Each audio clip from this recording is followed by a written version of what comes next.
Chapter 21. Liya returns, divine weapon of the Li family.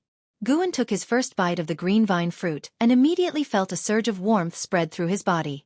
It's working. He began devouring it in big bites, and in no time, the large green vine fruit was completely consumed. As he digested, he pulled up his attribute panel, eagerly awaiting an increase in his lifespan. However, he waited for an entire hour. There was no increase in his lifespan at all. But his chi blood did strengthen considerably, and his physical strength improved. What's going on? Is my realm too high, or is this fruit only suitable for spirit beasts and demon beasts? Guan wondered to himself. He looked at the white spirit rat on the table, which was still sound asleep. Its lifespan hadn't increased further, but its aura was steadily rising. Let's wait a bit longer. The white spirit rat slept for 3 days.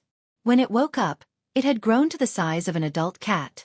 It jumped into Guan's arms, nuzzling him affectionately, but its eyes were fixed on the cabinet behind him. No more eating. Reading a book. Guan huffed. If it continued to grow, it would certainly cause trouble. Xiaofan and the others would be curious. Likely, Lu Jiujia and Yilan would soon join the outer sect, and Guan did not want them to know too many of his secrets. The white spirit rat looked at Guan pitifully and even nodded, which made Guan's eyes widen. It understood? Guan pointed to the side with his right hand and said, "Come over here." The white spirit rat immediately jumped over without any hesitation. He continued to give instructions, and as long as they weren't complex, the white spirit rat could follow them all. This made him grow even fonder of it. Finally, a bit of the demeanor of a spirit beast. Guan picked up the white spirit rat and left the house with it. It was autumn, and the various gardens were filled with piles of fallen leaves. Xiaofan and the others were busy cleaning, and Medicine Valley felt peaceful. Guan walked down the stairs and put the white spirit rat on the ground. No eating randomly. After he said that, he pointed to the white spirit rat's mouth. It nodded, seemingly understanding, then turned and hopped away. Guan watched with a peculiar look. It behaves like a rabbit? Could it be that it not only increased lifespan but also altered its genes?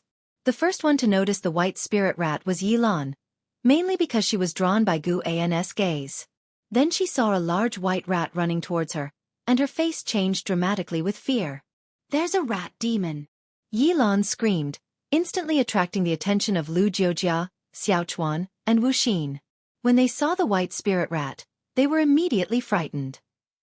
They had never seen such a large rat before. "White spirit rat, slow down!"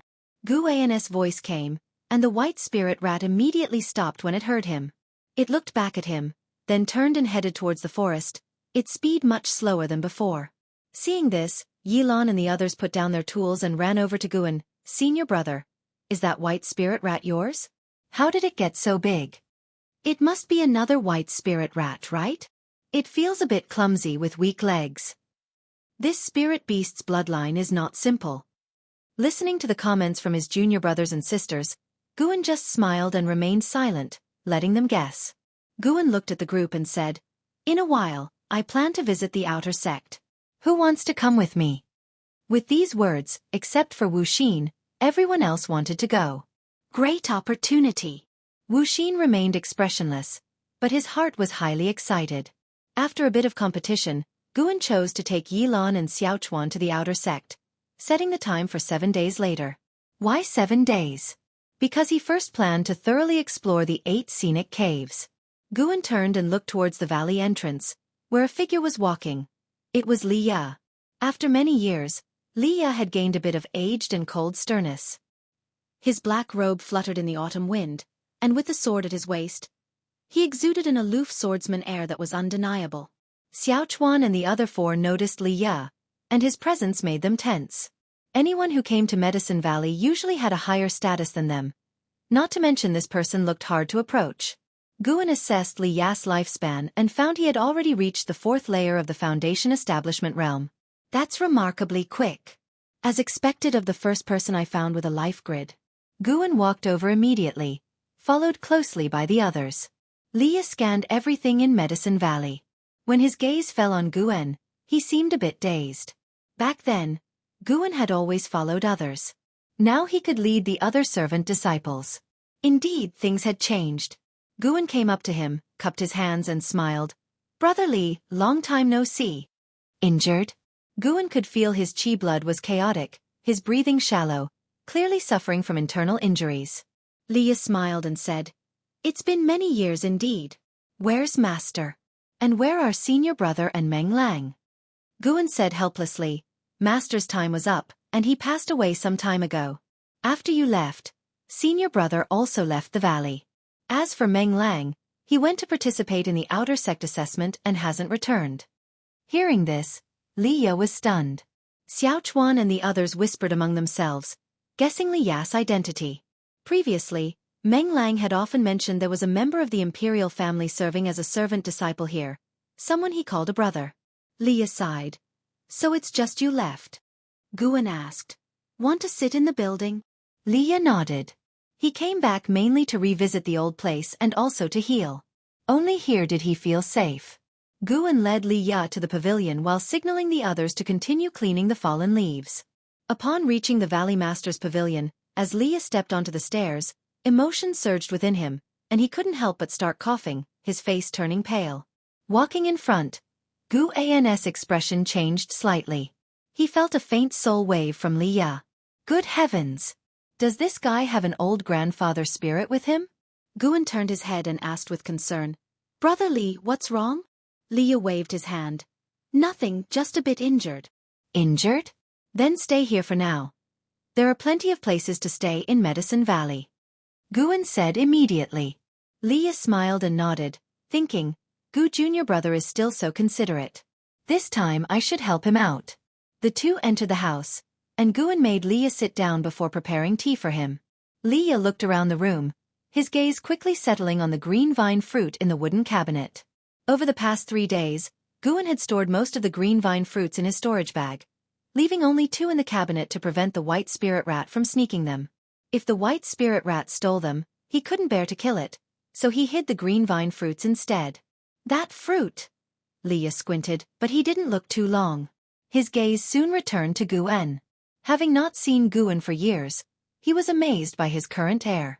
Previously, Guan had a delicate appearance but didn't possess the striking aura he had now, much like a great cultivator from the inner sect, calm with a touch of transcendence. If he hadn't sensed that Guan's cultivation was only in the 4th layer of the Qi cultivation realm, he would have doubted if this was the same Guan he knew. As the water boiled, Guan sat at the table and chatted with Li. To avoid an awkward atmosphere, Guan asked about the lives of outer sect disciples, and Li answered in detail. As an outer sect disciple, you must complete 1 outer sect bounty task per year? Guan asked curiously.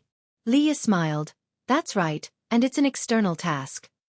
Have you encountered demons?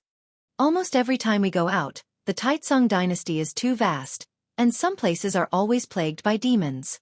Last year, I nearly died outside. It was a 3rd-tier demon beast, comparable to the core formation realm. My friends and I fought fiercely, resulting in 1 death and the rest of us severely injured, barely escaping.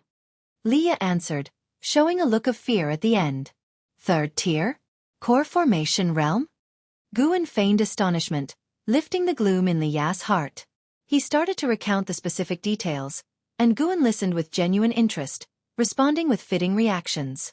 In truth, he was genuinely curious about Li's experiences. After listening, he only felt one thing. Too dangerous. Luckily, I wasn't an outer sect disciple. Besides demons, you also have to watch out for other cultivators. During a treasure hunt, I clashed with disciples from another sect, entangled with them for half a month, finally killing him. But guess what then? Li's excitement rose as he started another story. Guan guessed. His dad came? Li looked at him with surprise and shook his head. Not his dad but close, his master came. Good heavens! Guan felt even more grateful he wasn't in the outer sect. If the outer sect was like this, how much more dangerous must the inner sect be? Li continued explaining his wit battles with the enemy's master, making Guan feel like he was listening to a storytelling session. Quite thrilling. When the water boiled, Guan got up to brew tea. Li asked casually, Junior brother, are the fruits in the cabinet left by master? Guan, facing away from him, replied, I found them outside. Don't you remember? The white spirit rat is a treasure-hunting rat. Liye raised his eyebrows. It can really hunt treasures? He suddenly wanted to raise a white spirit rat too. After a moment's hesitation he said, "Junior brother, can you give me one to heal? I won't let you suffer a loss. Do you want a secret book or a magic artifact?" Guan turned, carrying the tea tray to him and said nonchalantly, "I'll give you one directly. No need to give me anything. What kind of relationship do we have?" Hearing this, Liye felt deeply touched. In the outer sect all these years though he had friends, they were all based on benefits. No one had ever treated him so kindly, without expecting anything in return. Having said that, Guan walked to the cabinet, took out a green vine fruit, and placed it beside Liya's teacup. His action made Liye even more ashamed. Liye, you looked down on him in Medicine Valley before. Even though you joined the outer sect, you still have to rely on him to save you." Liye mocked himself inwardly. He then raised his hand and took out a treasured sword from his storage bag. The scabbard was green, inlaid with gems, the patterns intricate, exuding an air of wealth and grandeur. The hilt seemed to entwine a dark golden dragon. This sword, placed by Liye on the table, made a crisp, heavy sound. Liye stroked the sword and said softly, "My mother gave it to me, I'll give it to you. This sword might save your life one day." Guan was stunned by the sword. Even though he only saw the scabbard, he felt the power within. After all, he was a nascent soul realm cultivator. He saw more than Liye. Chapter 22. 2000 Years of Evolution. Taicang Divine Shocking Sword. "No, I can't accept it. How could I take the sword your mother left you?" Guan quickly waved his hand, expressing honest concern. Such a treasure sword must have a significant backstory and could bring trouble. Liye lowered his eyes, looking at the scabbard, lost in his own memories. "This sword is called Heavenly Residence. It has been with me since I was 3 years old. Now, I cannot fully utilize its power, and I am no longer qualified to use it. Leaving it with you is better. Maybe in this Medicine Valley, it will encounter its destined owner." Guan, puzzled, asked, "Why are you not qualified? This sword can't be related to the imperial family, can it? If so, I dare not accept it." The thought of entangling with the Li family gave him a headache. Indeed, the sword was stunning and to his liking, but he preferred not to have his life disturbed. Liye looked at him and smiled. "Even if I told you, you wouldn't understand. Don't worry. This sword won't bring you trouble. The Li family wouldn't dare to seize it because it was a love token from my father to my mother. With its presence, the Li family wouldn't dare to harm you. If you ever encounter insurmountable trouble, you can take this sword and go to Chongluo to find my father. How could someone of my humble status face the emperor? Don't worry. The moment Heavenly Residence appears in Chongluo, my father will sense it. In short, you must accept it. Otherwise, I won't eat this fruit." "Then don't eat it." Guan almost blurted out but held back. He looked again at the Heavenly Residence sword. Up to now, he didn't have a single magic artifact of his own. Cheng Xuanden's inheritance only included talisman paper, without a single sword. What is there to fear? I am a nascent soul realm cultivator. If I encounter any unresolvable trouble, I can just throw the sword to the opponent. Taking a deep breath, Guan reached out to grab Heavenly Residence. The sword had some weight, and his right hand trembled as he lifted it, causing Liye to laugh heartily. "Junior brother Gu, even if your aptitude is ordinary, never forget to cultivate. You must practice the Li family's 7-sword art that I taught you," Liye earnestly advised. Guan, holding the Heavenly Residence sword with both hands, forced a smile and nodded. "Hee. Boy, you still need to sharpen your insight." And so, Liye settled in Medicine Valley, with Guan personally arranging a secluded courtyard for him, ensuring he was undisturbed. Seated cross-legged on the bed, with a half-eaten green vine fruit beside him, Liye performed hand seals, continuously cultivating energy for healing. A faint blue silhouette emerged from Liya's body, swirling inside the room. It was an old man with kind eyes, dressed in a slightly fluttering robe, exuding an aura of a high-ranking enlightened being. Liye opened his eyes and asked, "Ancestor, what kind of fruit is this? Its medicinal effects are overpowering." The soul body of the old man, referred to as Ancestor, waved his hand, causing a spatial fluctuation within the room. He then stroked his beard and smiled. It should be the green vine fruit nurtured by the holy tree of Thousand Autumn Pavilion. Even the lowest grade of green vine fruit is of the 6th rank. Consider yourself lucky. The fruit of Thousand Autumn Pavilion? So they have infiltrated this deeply. No wonder the Supreme Sect considers them a great enemy. Liya murmured. The ancestor looked at the green vine fruit and said, Thousand Autumn Pavilion and the Supreme Sect have held grudges for over 1,000 years. Each sect has planted countless spies within the other. Your junior brother Gu is fortunate. If not for meeting you, the green vine fruit would have brought him disaster. Liya shook his head. It's not that he is just lucky, he is kind and righteous. Such people are always rewarded. On the contrary, I consider myself the fortunate one. The ancestor nodded. Indeed. In the immortal cultivation world, people like him are rare. However, you needn't feel too guilty. Giving him the heavenly residence sword holds greater significance for him than the green vine fruit. Hearing him mention the heavenly residence sword, Liya sighed. I have failed my mother's expectations. I don't wish to contend for the throne. I only want to avenge her and then travel the world, far from courtly strife. The heavenly residence is one of the 3 emperor swords of Taicang. To fully harness its power, you must master the emperor-level sword technique. Your 9 devastating swords are only at a minor level. It would take another 100 years for you to master the emperor-level sword technique, the elder mused. Liya fell silent. The ancestor teased.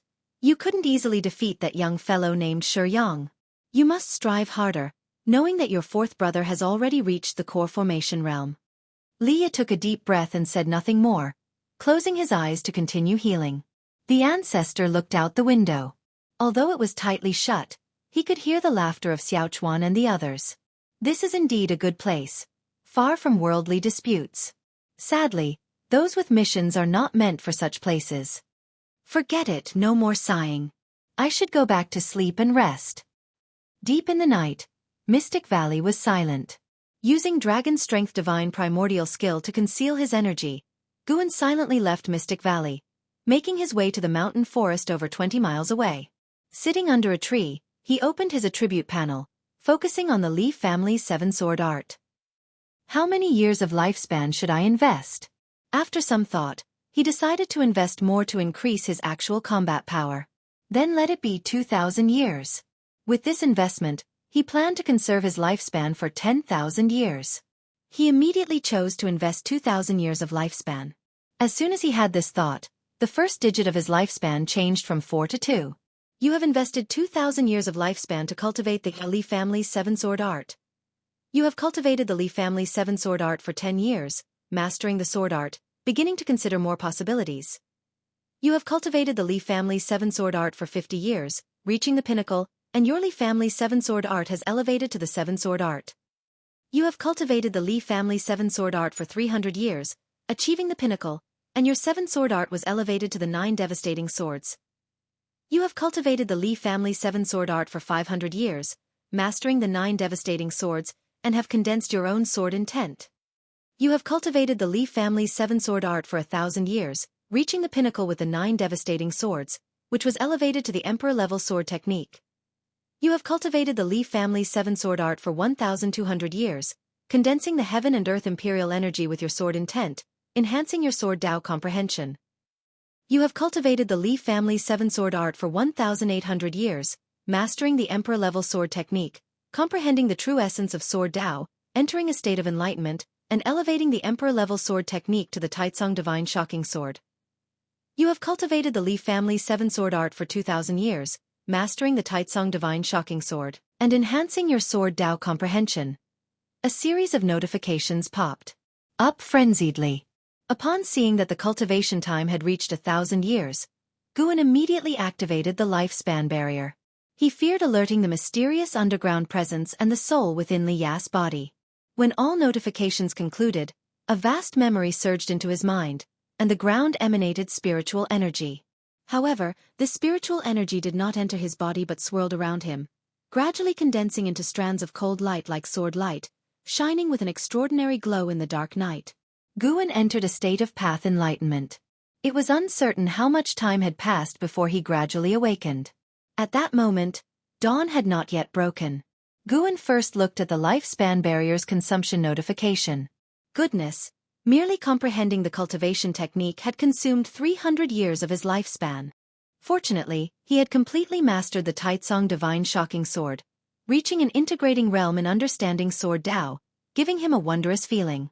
Checking the attribute panel again, he saw that the Li family's 7-sword art in the ultimate skill section had changed to the Taicang divine shocking sword, with the words, integrating realm in parentheses. He did not immediately get up but instead took out Heavenly Residence, placing the scabbard horizontally on his legs, his hands pressing on it while his eyes closed. He was sensing the sword intent. Once the sword intent merged with his own, he could conquer this treasure sword. The interior of this treasure sword unexpectedly had many restrictions, like a series of magical checkpoints awaiting the sword master to breach using divine sense and spiritual power. Guan did not understand restrictions, but fortunately, he already had his own sword intent. His sword intent penetrated through the restrictions.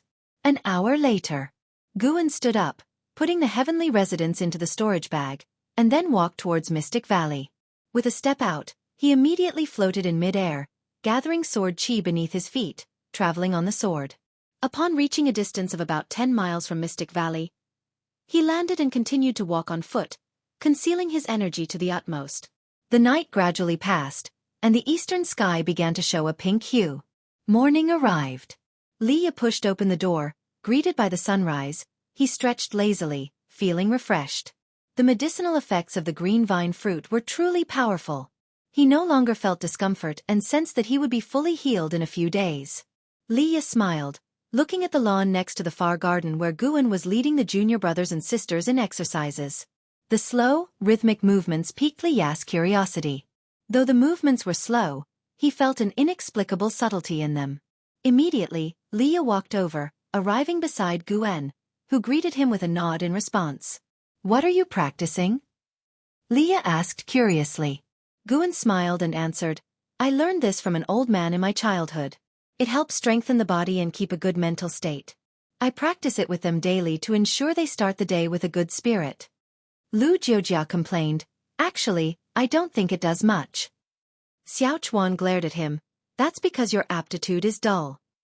Liya said, "Actually it does help, but you need to keep at it for a long time." Saying this as an outer disciple naturally made everyone believe him. Guan glanced at Liya, feeling that he had become more amiable, speaking so considerately.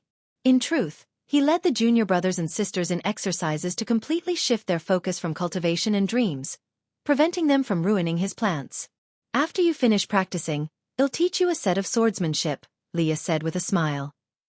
Xiaofan and the others were instantly excited, thanking him profusely and calling him senior brother Liya one after another. Liya looked at Guan and said, "You join too. Now that you have a sword you should practice more." Guan smiled and nodded. "Fine. Let me test if your Li family's 7-sword art has been practiced well." Liya's participation made the atmosphere more lively. Watching the junior brothers and sisters noisily chattering, he did not feel annoyed but rather delighted. It wasn't until noon that Liya pulled Guan into the forest. "Show me your Li family's 7-sword art. Once you master it, I can teach you the real swordsmanship." "This Li family's 7-sword art is just basic sword moves," Liya said seriously. Chapter 23 Soul Shaking Bell. Yin-Yang Art. In the forest, Guan could not resist Liya's insistence and eventually performed a clumsy set of the Li family's 7 swords. Only then did he realize that pretending to be incompetent was harder than pretending to be skilled. Faced with Guan's stiff sword moves, Liya criticized him for a long time, then began patiently teaching him sword practice. Through his sword moves, Guan could judge that he was already practicing the 9 devastating swords, showing considerable talent. At least, his talent in sword Dao surpassed Guan's. The second day arrived, and once again, Liya dragged Guan to practice swords. Guan couldn't bear it any longer. "Brother Li, I lack the talent for sword practice, so let it go. I have only a few decades in my life. If I rigorously practice the sword, wouldn't it be a waste? Compared to practicing swords, I prefer planting and tending flowers." Guan said helplessly, secretly urging the dragon's strength within his body, causing his eyes to turn red. Liya, holding a sword, suddenly felt a blockage in his heart. What was he doing? Repaying junior brother Gu in the way he liked? Wasn't this also a form of harm? Liu couldn't help but think of his childhood when the emperor forced him to learn alongside his imperial brothers. But the things his brothers excelled at, he could never master. He sighed, walked to Guan, patted him on the shoulder and said, "Junior brother Gu, it was inconsiderate of me. I'm sorry." Guan forced a smile. "It's okay, senior brother.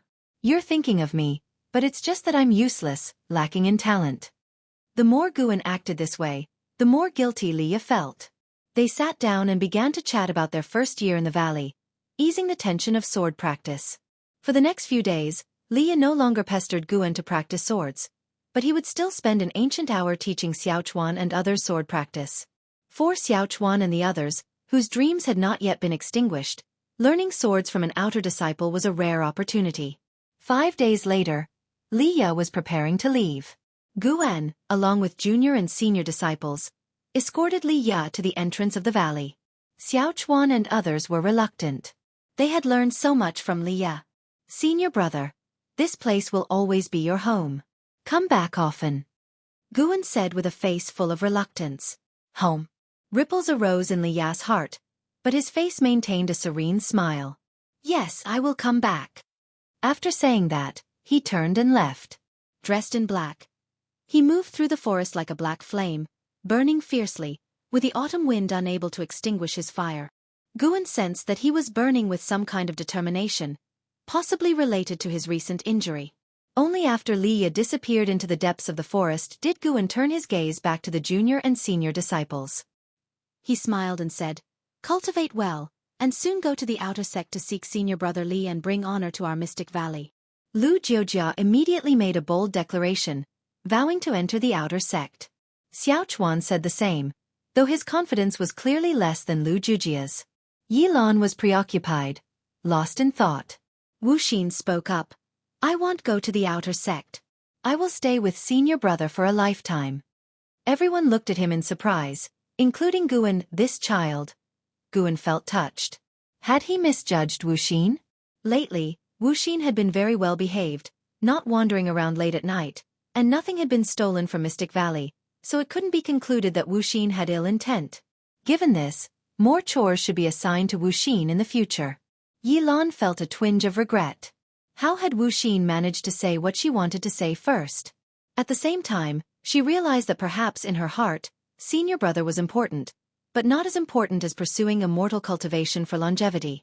Lu Jiojia couldn't help but mock Wuxia for being so sycophantic, and soon, Xiaochuan, Yilan, and Wuxia started arguing with him.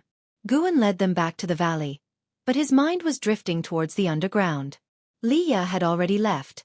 Next, he had to prepare to deal with the underground troubles. Late at night, in the 8 scenic caves, Guan, holding the heavenly resident's sword scabbard, came to Meng Lang.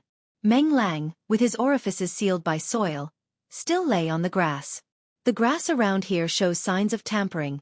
As expected, there's someone. Guan keenly noticed subtle changes in the grass around Meng Lang.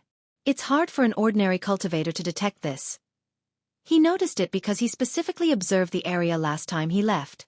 He gripped the heavenly resident's sword and then walked toward the cave where Meng Lang had initially emerged.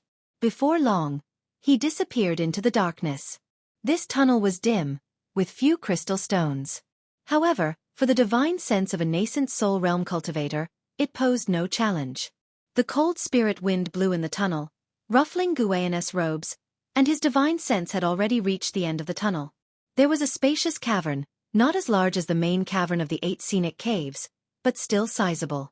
Here stood several coffins, with a large bluish-green crystal stone embedded in the ceiling, casting an eerie glow on the frightening coffins below.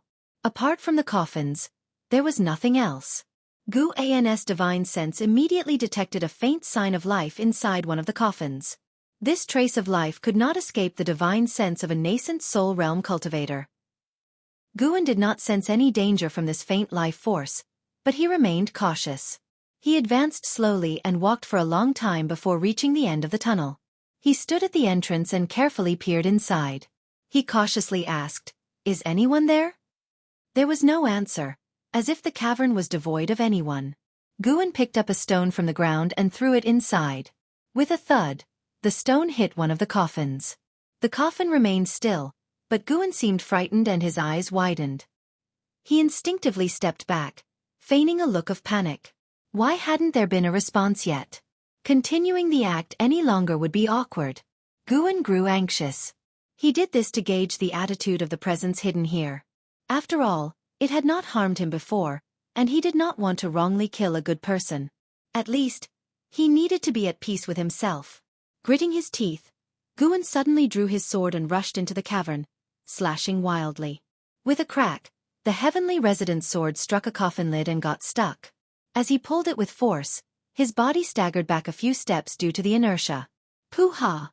A soft laugh echoed, sounding particularly sharp in the cavern. Goosebumps nearly rose on Guan's skin. It was a woman's voice, sounding eerily like a female ghost laughing. He nervously scanned the surroundings, holding the heavenly resident's sword, his body turning in circles constantly, afraid that demons or ghosts might suddenly charge at him. "Boy, are you Cheng Xuanden's disciple?" That mysterious female voice spoke again, her alluring tone making one's imagination run wild. Guan quickly replied, "Yes, senior. Cheng Xiandan is my master. Who are you and why are you here?" "Those who are here are naturally your martial master. Cheng Xiandan is my disciple. Since you entered, it means his time is up, correct?" The mysterious female voice ceased laughing and spoke with a hint of melancholy. Guan replied, "So you are my martial master. Nice to meet you, martial master." Master's life indeed came to an end. He said that he wanted to emulate you, seeking a place unknown to others to face the end of his life. The cavern fell into silence. Guan remained vigilant. If the other side wanted to attack him, no matter how he was related, he would show no mercy. The heavenly resident's sword in his hand had not yet been stained with blood. After a long while, just as Guan was about to speak, the other voice spoke again. "Did Cheng Xiandan tell you my identity?" Guan whispered, "Master told me everything. You come from the Thousand Autumn Pavilion. He also told me to be ready to assist someone from the Thousand Autumn Pavilion at any time. You seem timid and cowardly, cautious as you entered. You must not be here willingly, only finding out about all this after he passed the position of Valley Master to you?" The voice teased. Guan sighed, revealing his helplessness. This time, he wasn't acting. He genuinely felt helpless. "Since you have already become his disciple, you are also my disciple's disciple. Guard here for 10 more years. After 10 years, I will leave Supreme Sect and not bring you any trouble." After hearing this, Guan couldn't help but ask, "May I ask the martial master's name?" "My surname is Jiang. Given name Qiong. As for my title in the immortal cultivation world, it's better not to mention it." Jiang Qiong? The name sounded pleasant enough, though who knows how many years she had lived.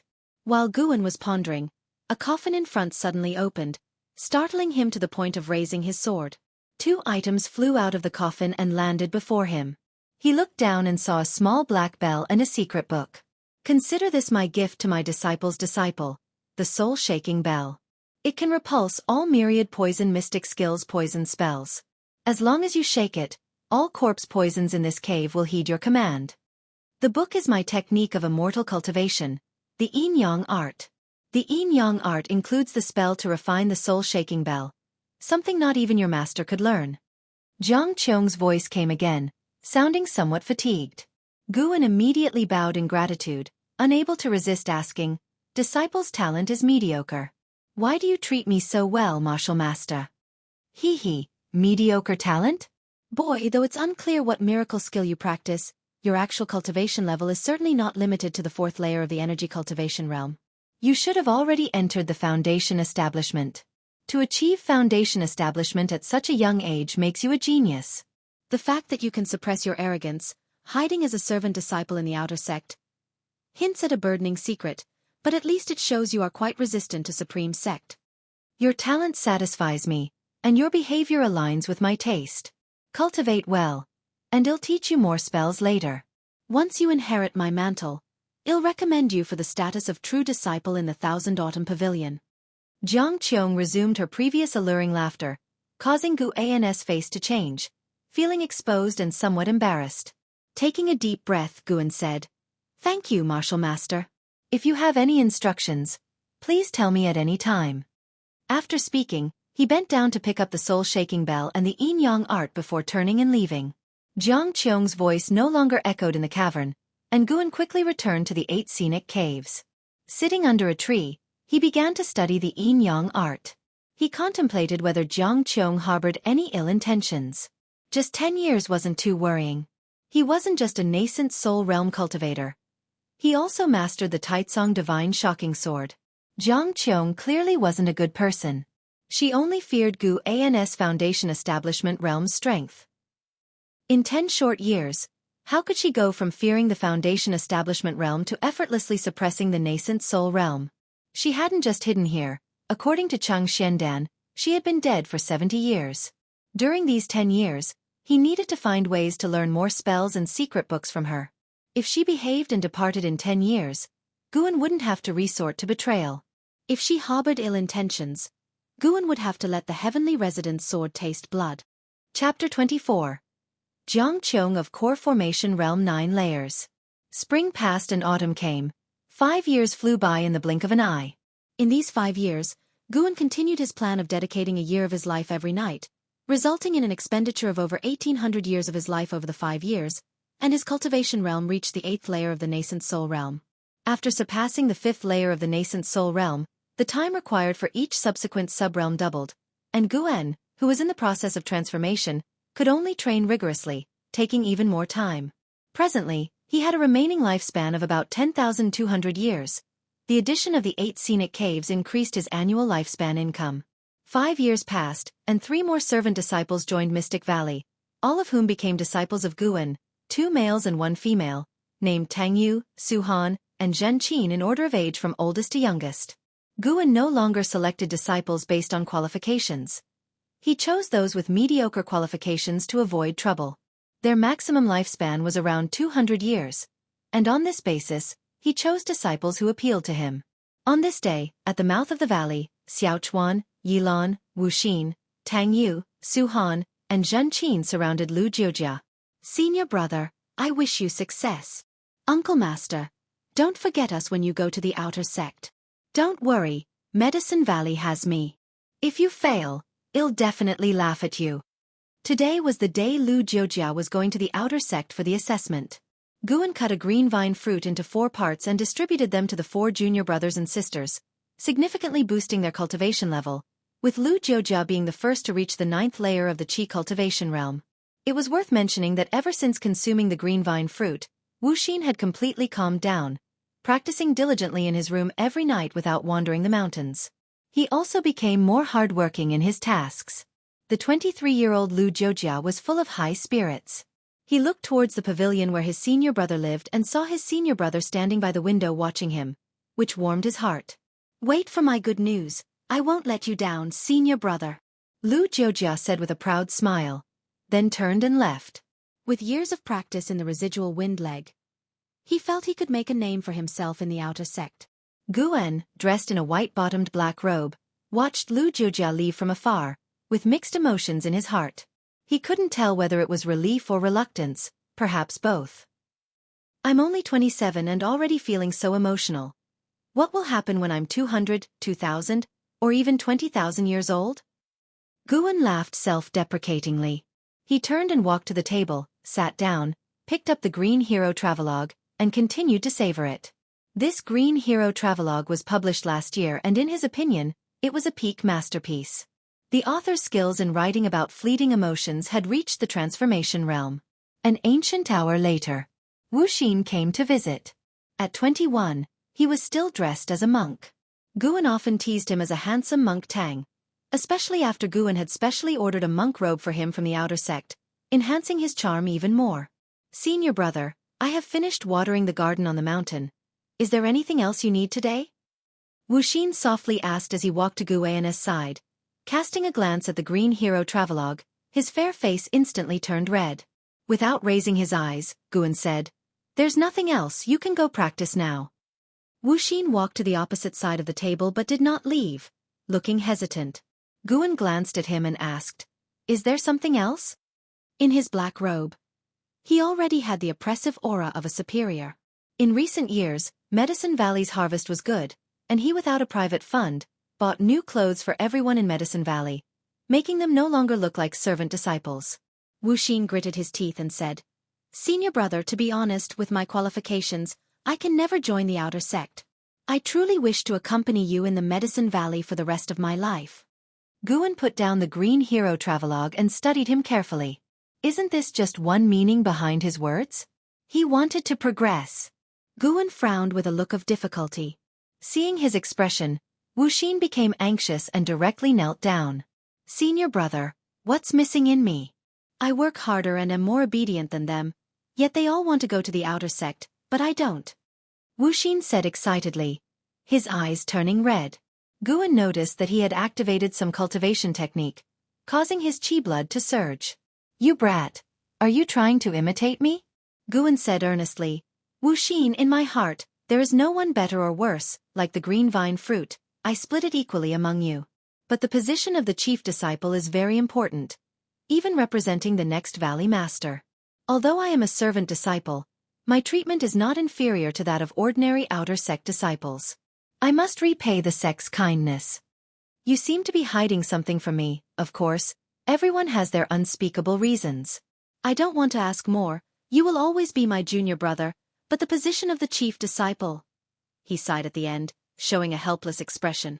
Wuxia was stunned, not expecting that his actions from years ago had been noticed by senior brother early on. His first reaction was panic, followed by moving emotion. That nighttime intelligence probe took place 5 years ago, yet senior brother had tolerated him for 5 years. What does that mean? Senior brother truly considered him as one of his own. Putting himself in senior brother's shoes, Wuxia felt that if he were in senior brother's place, he would have severely punished such a junior brother long ago. Wuxia felt more and more ashamed the more he thought. He really couldn't act anymore. "Senior brother, actually?" Wuxia gritted his teeth, seeming to make a huge decision. "Actually, I come from the Thousand Autumn Pavilion. My father is one of the 72 pavilion masters of the Thousand Autumn Pavilion. I am dull-witted and constantly bullied by my brothers and sisters, so I escaped. The reason I wandered around during those nights was because I heard about senior brother Li Ya's deeds. I wanted to see if there was any opportunity to prove myself to my father in the future, but I have given up now. I can't compare to my brothers and sisters, or even to Lu Jiojia," Wuxia said in one breath, lowering his head. Not daring to look at Guan's face showed shock and disbelief. "You?" Hearing senior brother's trembling voice, Wuxia felt even more ashamed, pressing his forehead tightly to the ground. Guan truly hadn't expected Wuxia to be from the Thousand Autumn Pavilion. What is this? Might as well call it the Thousand Autumn Valley instead of the Mystic Valley. Guan secretly spread his divine sense, forming an invisible barrier to prevent eavesdropping. He was silent for a while, then heavily sighed and said, "Forget it, stand up and talk first." Tense and uneasy, Wuxia breathed a sigh of relief. Wuxia stood up and saw the complex expression on Guan's face, feeling even more moved. Indeed, senior brother truly cared for him. "I'm not very familiar with the Thousand Autumn Pavilion. I heard it's a demonic sect?" Guan asked, taking a deep breath. Wuxia nodded and said, "Indeed it is, and the most evil demonic sect, skilled in corpse path, poison skills, soul capturing, and poison creatures. I couldn't stay there, so I escaped. Will your father come looking for you? I have to consider other disciples." Guan asked worriedly. Wuxia quickly waved his hand. "He would never look for me. He would rather I was dead. I am his greatest humiliation." Hearing this, Guan's face relaxed a bit, sternly scolding, "Wuxia, I won't allow you to belittle yourself like this. How can a person's worth be judged solely by their cultivation level?" Wuxia scratched his head and said with a silly laugh, "I know, but the Thousand Autumn Pavilion is a demonic sect, and people in demonic sects are not normal." Guan nodded, as if remembering something, and asked, "By the way, have you heard of the name Qiong in the Thousand Autumn Pavilion?" Qiong. Wuxia was taken aback, frowning in thought. After a few breaths he suddenly recalled and said, "I remember. She was the top genius of the Thousand Autumn Pavilion 100 years ago and the daughter of the second pavilion master, but she has fallen for many years. I heard my father mention her when I was young. He even wanted my elder brother to marry Qiong." Hearing this, Guan couldn't help but ask curiously, "How old is your father?" Wuxia replied, Almost 500 years old, with over 100 children, so he wouldn't care even if I was lost. Guan was silent. The demonic Sect style is somewhat enviable. Guan asked a few more questions, but Wuxia didn't know much about Qiong. Since you have confessed your origins, I will train you to be the chief disciple. If the chief disciple position of a valley can bring back a lost demonic cultivator, it can be considered a merit. But for now, you cannot reveal this to anyone. You must win over everyone in the valley with your actions. Guan said seriously. Hearing this, Wuxia was overjoyed. He was about to bow and thank Guan, but Guan continued to remind, from now on, you cannot mention the Thousand Autumn Pavilion even one bit, not even when alone. This is the supreme sect, even self-talk might be overheard. Wuxia nodded repeatedly, following the guidance meticulously. The two brothers shifted topics and chatted about other casual matters. Wuxia felt closer to senior brother, a feeling that made him grateful and realizing that he should have confessed to senior brother much earlier. At night, in the 8 scenic caves, Guan came to an open space by the underground river and began planting medicinal herbs. His movements were slow. Normally, he didn't practice much but enjoyed the planting process, planting lives instead of plants. The love of farming ingrained in Wuxia people came with his soul to the immortal cultivation world. After planting, he looked at his newly developed garden with satisfaction, orderly and uniquely beautiful. My dear disciple, come in for a moment. Qiong's melodious voice came from within a cave, and Guan immediately walked over. Over the years, Qiong often called him to help pick herbs, sometimes even for alchemy. Guan wasn't working for free. His alchemy skills improved significantly in the process. Qiong's alchemy was far superior to Cheng Xuanden's, evident even in teaching. Arriving at the cave room, it was still dimly lit, with a pill furnace half the height of a person placed in the open space, ashes piled under the furnace. Just as Guan was about to speak, he heard a noise and looked closely, only to see a coffin in the depths start to shake. Boom! The coffin lid fell, crashing to the ground, raising a cloud of dust. Guan saw a skeletal hand, like a ghost claw, emerge from the standing coffin. He immediately cast a lifespan detection. Qiong, Core Formation Realm 9th Layer 185/304/2490. Good heavens! A maximum lifespan close to 2,500 years. Why did the Core Formation Realm 9th Layer only have 300 years of lifespan? Could it be related to her injuries? Guan wondered, while the last trace of apprehension in his heart disappeared. Chapter 25. Have you ever heard of the Nascent Soul Realm? Crack. A shriveled foot stepped out from the coffin, crushing a piece of charcoal beneath it. Guan saw that it was a woman in tattered clothes, her hair disheveled and her body emaciated to the point of exaggeration, as if all her flesh and blood had been drained. The robe on her body, though in tatters, vaguely revealed a white garment. She wobbled out like a malicious ghost. Qiong slowly lifted her face, her features equally shriveled, with deep-set eyes and bulging pupils, looking terrifying. Her gaze fell on Guan, scaring him so much that he quickly lowered his head.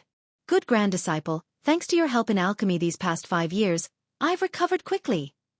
Qiong forced a smile, which looked even more horrifying, with foul air still spraying out from her mouth.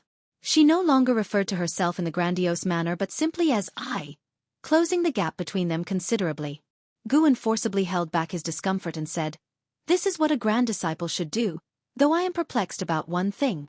"Ask away," Qiong replied as she staggered toward the pill furnace. Guan watched her and asked, "Since refining elixirs can help you recover quickly, why didn't you let my master help you before?" Cheng Xianden thought Qiong had been dead for 70 years, meaning she had been hiding here for that long, and Cheng Xianden had never discovered she was still alive. Qiong replied with a grim smile, "Because I didn't trust him. Your master was forced to become my disciple. His heart wavers. Who knows when he might betray me? Half of the coffins in this cave are filled with his disciples." Guan remained silent. He believed Qiong was telling the truth, as Meng Lang had met such an end. Qiong sat in front of the pill furnace, waving her hand. The medicinal herbs piled nearby flew into the furnace one by one. 5 years have passed. What layer of the Foundation Establishment Realm are you at now? Qiong asked. Guan's outward cultivation level was at the 5th layer of the Qi cultivation realm, But Jiang Qiong believed he was at the Foundation Establishment realm. Guan replied, almost at the third layer. Too slow. Don't slack off in your regular cultivation. When I was your age, I established my foundation at 18 and formed my core at 40. If I hadn't spent decades studying the alchemy Dao and array formations, I would have been at the Nascent Soul Realm by now. Have you heard of the Nascent Soul Realm? Jiang Qiong absent-mindedly asked while staring at the pill furnace. Guan hurriedly nodded and said, those in the Nascent Soul Realm are immortals, rarely seen in the outer sect. Humph, what immortals, just stronger cultivators. When I fully recover, I'll find a place to break through to the Nascent Soul Realm. By then, you'll have a Nascent Soul Realm powerhouse backing you. Are you excited? Jiang Qiong said with a gleeful tone towards the end. Her voice sounded charming, completely at odds with her horrific image. Thank you for your care, Master. Do you need any help? Guan stepped forward and asked. Jiang Qiong replied, just watch me refine the elixir, and we can chat. She patted her hand, motioning Guan to sit beside her. Guan sat down, keeping his distance, while maintaining his vigilance. No matter how kind Jiang Qiong was, he would not let his guard down until she left. Meng Lang's fate served as a warning. He likely never suspected Cheng Xiandan until his death. Jiang Qiong inquired about his background, and Guan gave a brief overview of his early life, omitting his connection to the Ji family, instead saying he was born a house servant who, after discovering his spirit root, joined the Supreme Sect. After a lengthy conversation of nearly an hour, Jiang Qiong finally let Guan go, instructing him to come back for the next 3 nights, promising great rewards upon success.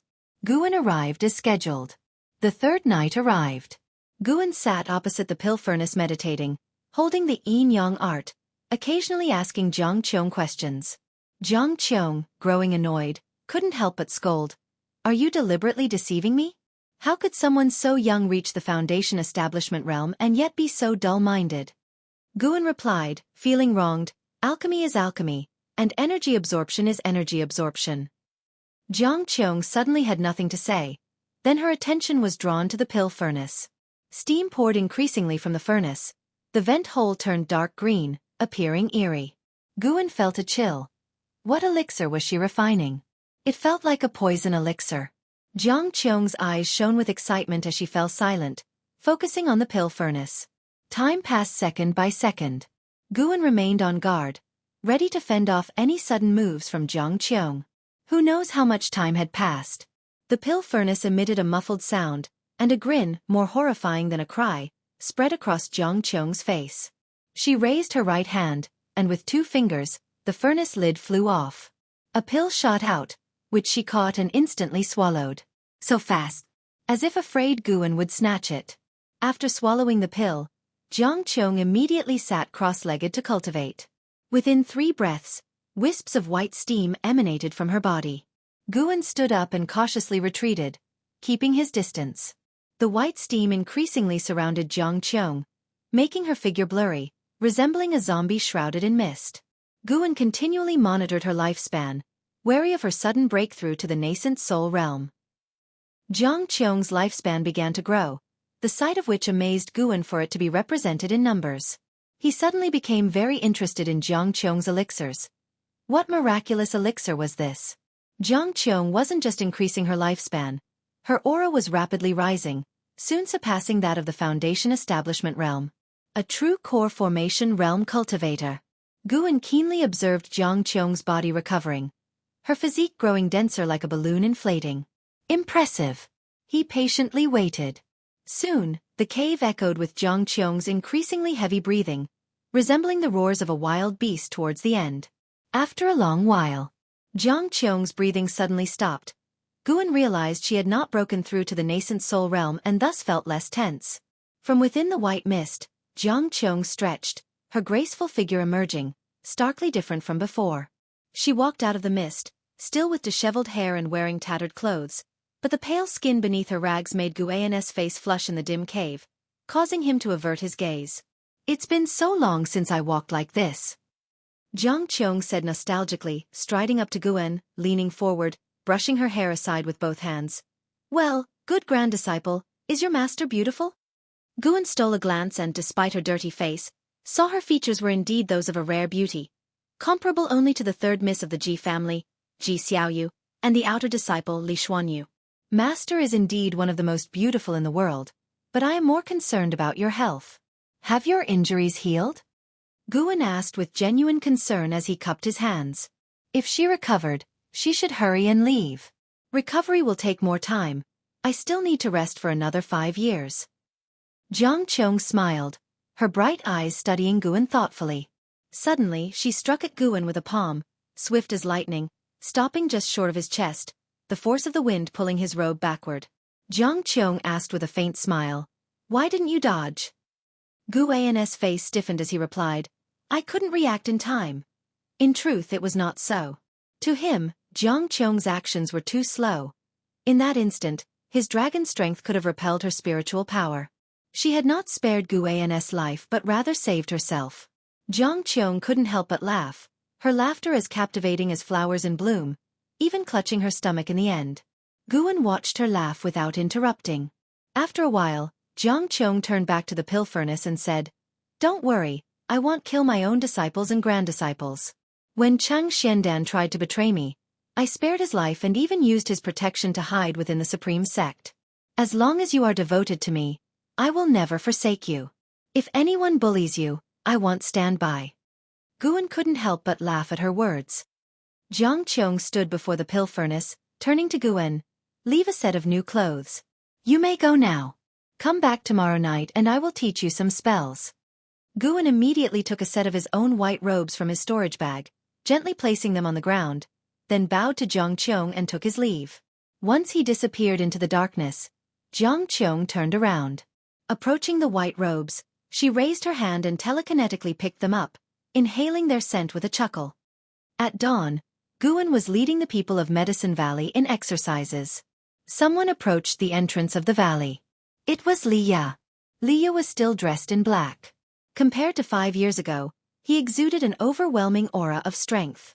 His arrival instantly grabbed everyone's attention. "It's senior brother Liye," Xiaofan exclaimed in delight. Guan immediately walked toward Liye, instructing everyone to continue with their exercises. He reached Liye and was about to speak when Liye cut in first. "Let's talk upstairs." Something urgent? Guan instantly grew tense. What matter required Liye to come personally? He led Liye to the pavilion, ascending the stairs and entering the room before closing the door. Liye walked to the table, with a wave of his hand, a green vine fruit appeared on it, leaving Guan astonished. 4 years ago, the Elixir Hall in the Outer Sect acquired a green vine fruit. I bought it, but due to heavy tasks, didn't get a chance to give it to you. Liye smiled. Guan's expression turned strange. Liye asked, "What's the matter?" Feeling that he couldn't hide it, Guan cleared his throat and said, "I was the one who sold that fruit to the Elixir Hall." To avoid suspicion, he had sold it at a low price, earning praise from the Elixir Hall elder for his gratitude towards the sect. Guan, emboldened by Liye's assurance that green vine fruits were not rare in the Supreme Sect, had sold it. The Outer Sect had none, but the Inner Sect had plenty, and the Inner Sect possessed many miraculous treasures. Unexpectedly, Liye had bought it back. Liye sighed and said, "This is quite a mess. This fruit can boost qi blood, a precious natural treasure. How could you sell it? For how many spirit stones?" 20 mid-grade spirit stones. What? I paid 10 top-grade spirit stones. Liye's eyes widened. 1 top-grade spirit stone was equivalent to 100 mid-grade spirit stones. The two fell into silence simultaneously. In truth, Guan felt it wasn't a loss. Using the green vine fruit, he had forged a good friendship with Zhu Qinglu at the Elixir Hall, who had provided him many conveniences over the past 4 years. But facing Liye, he felt a bit embarrassed. Liye finally said, "Forget it, consider it our contribution to the sect. Besides this fruit, I have another matter to discuss with you." Chapter 26. Outer Sect Assembly. "What's the matter?" Guan asked, praying in his heart that it was not something troublesome.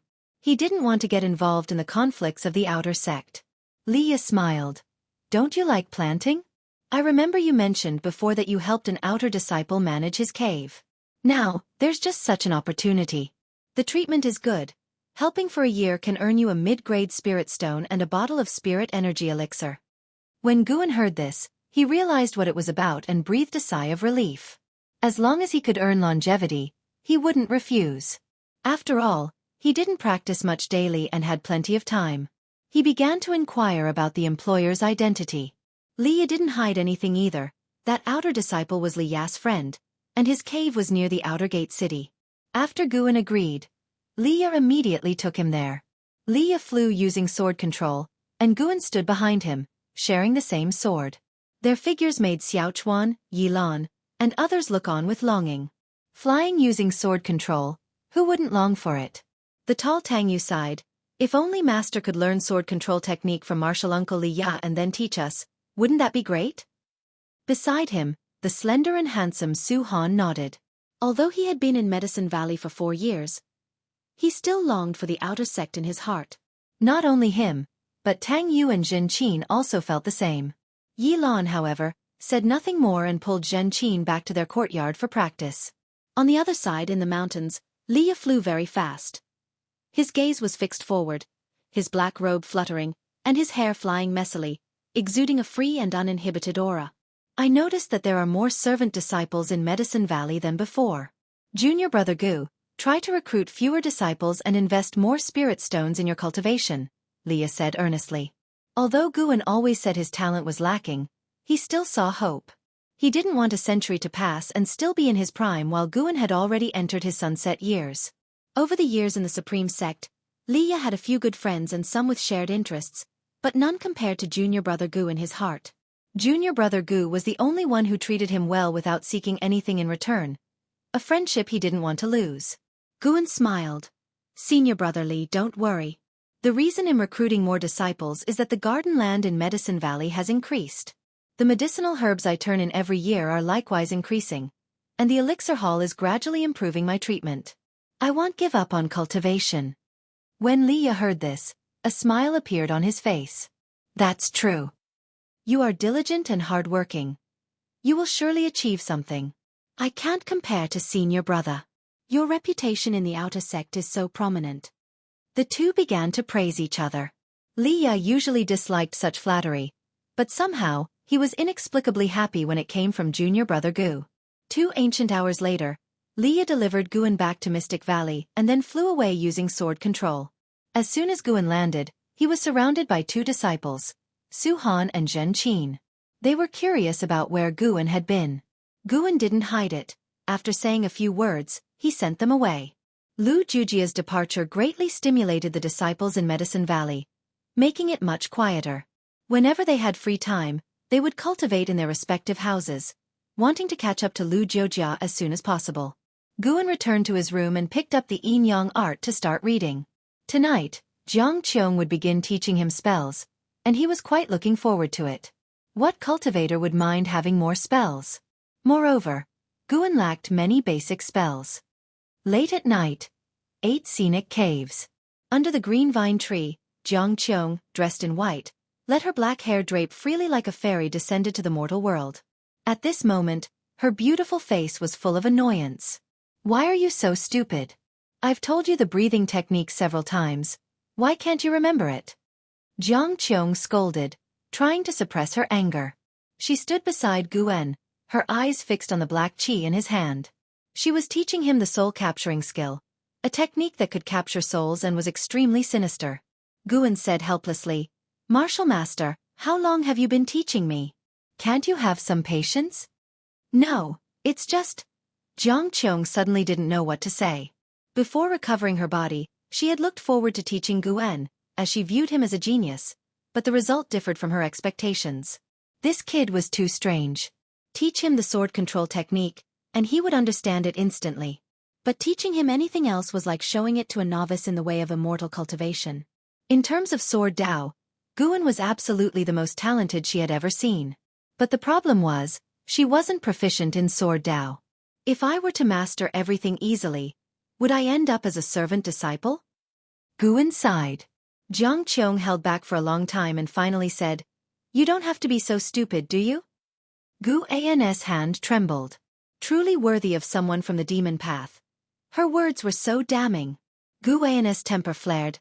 I have my strengths too. In terms of sword Dao talent, Even you may not match me, martial master. Qiong, hearing this, suddenly felt amused and asked with a smile. Then shall we try? We won't use spiritual power, but only test our sword moves? All right. Guan let go of his hands, and the black qi dissipated. He then stood up, ready to teach Qiong a lesson. Qiong moved 2 steps to the side, raised her right hand, and extended her index and middle fingers together, smiling. Since we're sparring, let's not hurt each other. Well, use fingers as swords. Guan nodded, placing his left hand behind his waist and his right hand in front. Qiong squinted. For some reason, when Guan raised his hand, she felt inexplicably nervous. What's wrong with me? How can a foundation establishment disciple scare me? Qiong cursed herself inwardly for losing the arrogance she once had. Immediately, she raised her fingers and thrust towards Guan, using core formation speed. Guan parried her fingers with his own, like flicking a sword, pushing her arm aside.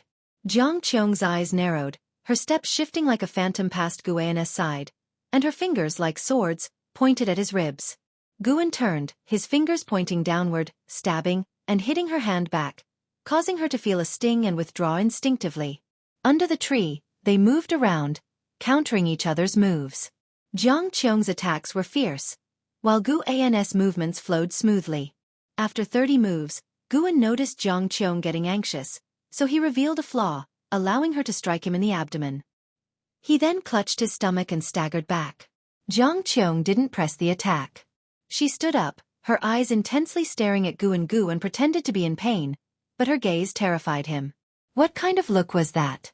It felt as if she wanted to eat him whole. Qiong took a deep breath and said, Good. I've still underestimated your sword Dao comprehension. Your moves just now, though lacking form, were simple and direct, targeting your opponent's flaws. You are a sword Dao genius rare in 100 years. If you had a good mentor, you could surely become famous as a sword cultivator in the future. Guan shook his head. Being famous is out of the question. If that happens, many people will come looking for trouble.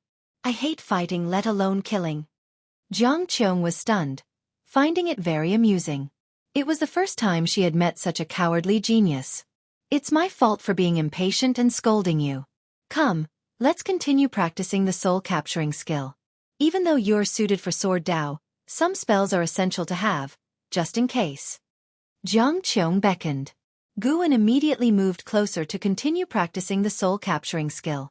After some sparring, Qiong's attitude improved greatly, speaking kindly and occasionally giving him goosebumps. Thus, Guan visited the 8 scenic caves every night to practice spells with Qiong. Once he mastered a spell to the point of appearing on his attribute panel, he would start practicing the next spell. Qiong thought he was discouraged, so she didn't press him. After all, she had many spells to teach. While healing, she found it quite enjoyable to mentor a junior. Besides, Guan went to the cave of the outer disciple once a month to look after the medicinal herbs. At the end of the year, with snowflakes flying, covering the sky and blocking the sun, Guan, wearing a bamboo hat, climbed the mountainside and arrived at a cave. Just as he was about to take out his token, he sensed something. There were people inside. Not just one person. Guan immediately wanted to leave, but the voices inside the cave stopped abruptly. If he left now, it would prove he could penetrate the restriction and detect what was happening inside the cave. He could only press the token on the mountain gate, causing the gate to open. He stepped into the cave, walked through the path, and reached the cave chamber. When he saw 3 people inside, he was stunned and quickly bowed. Sorry, I didn't know the seniors had returned. I'll leave at once. With that, he turned to leave. The cave's owner, Chen Li, appeared to be in his early 40s with a scholarly and elegant demeanor. He raised his hand and said with a smile, No need. Do what you need to do, and we'll continue our conversation. Hearing this, Guan could only turn back, bow again, and then head towards the herb area not far away. Guan noticed the other 2 people. One was a woman who was none other than Li Xuanyu, whom he had previously fought against. The other was not Qiong but another man, refined and handsome, like a nobleman from a painting. Even a man would be amazed at his appearance. Li Xuanyu recognized Guan but didn't speak. Guan secretly scanned the handsome man's lifespan. Shao Qinjun, Core Formation Realm, First Layer 58/621/1508. Core Formation Realm, First Layer. An Inner Sect Disciple? Chen Li noticed Guan starting to pick herbs and turned to look at Li Xuanyu and Xiao Chenjun with a sigh. The Outer Sect Grand Tournament is about to start, and this time it's hosted by the Supreme Sect. Our pressure has increased. Xiao Chenjun smiled. What's there to fear? The Outer Sect has many talents. Even if sects and factions join forces, it's hard to surpass the Supreme Sect. In the Taicang dynasty, the Supreme Sect is the strongest. Chen Li shook his head. I heard the Ancient Sky Sect, Heavenly Extinction Sect, and Thousand Autumn Pavilion each have dual spirit roots geniuses in the Outer Sect, deliberately holding back their realms, waiting for this grand tournament. He paused and looked at Xiao Chenjun thoughtfully. Junior brother Xiao, why didn't you wait a bit before breaking through? Your master should have known. Xiao Chenjun laughed. Senior brother Chen, the Outer Sect Grand Tournament happens twice within a century. As cultivators, how can we be so mindful of winning or losing? Moreover, the Supreme Sect produces talents every year. Don't worry, the burden will not be solely on you. The three chatted and laughed about the Outer Sect Grand Tournament. Most of the conversation was between Xiao Chenjun and Chen Li, with Li Xuanyu occasionally joining in. Chapter 27 Wanyin Sect, Su Ruye. The competition of the Outer Sect in the world? The geniuses of the major sects gathering at the Supreme Sect? Including disciples from the Thousand Autumn Pavilion? Guan listened with great interest. Such a grand event must be very exciting. However, he was a bit worried whether the cultivators from the Thousand Autumn Pavilion would take the opportunity to find him and force him to provide information on the Supreme Sect. Chen Li and the others started talking about other matters, with the topic gradually shifting to the Inner Sect. Chen Li was very interested in the Inner Sect and curious about what it was like. Xiao Chenjun gave a brief explanation about the bustling Inner Sect city, the profound heritage of the peak's inheritances, and the rich array of missions and rewards. Guan seemed to be listening to a story. However, Guan still wasn't yearning for it. Inner Sect disciples also had to defend the Taicang dynasty, not only to slay demons within the country but also to help the dynasty fend off invasions from other dynasties. Just thinking about it gave him a headache. When Guan was done and had harvested the lifespan of several hundred years, he came to Chen Li, ready to bid farewell. You are quite meticulous in your work. Could you also help me watch over the grotto heaven? Li Xuanyu suddenly asked.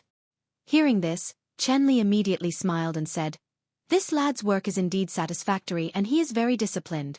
He was recommended by Li Ya, so he is trustworthy. Li Xuanyu stared at Guan, waiting for his response. Under everyone's watchful eyes, Guan couldn't refuse and nodded in agreement. You two continue your conversation. It'll take him to get familiar with the area, Li Xuanyu said, then got up and left. Guan quickly bowed to Chen Li and Xiao Chenjun and then followed the pace of Li Xuanyu. After the Grotto Heaven's mountain gate closed, Xiao Chenjun asked with a smile, The enmity within the Li family is really complicated. Do you think junior sister Li and Liya bear any grudges against each other? Chen Li shook his head and said, How could there be grudges? If there were, she wouldn't have spoken up for Liya back then. Liya would have been killed by Qiong long ago.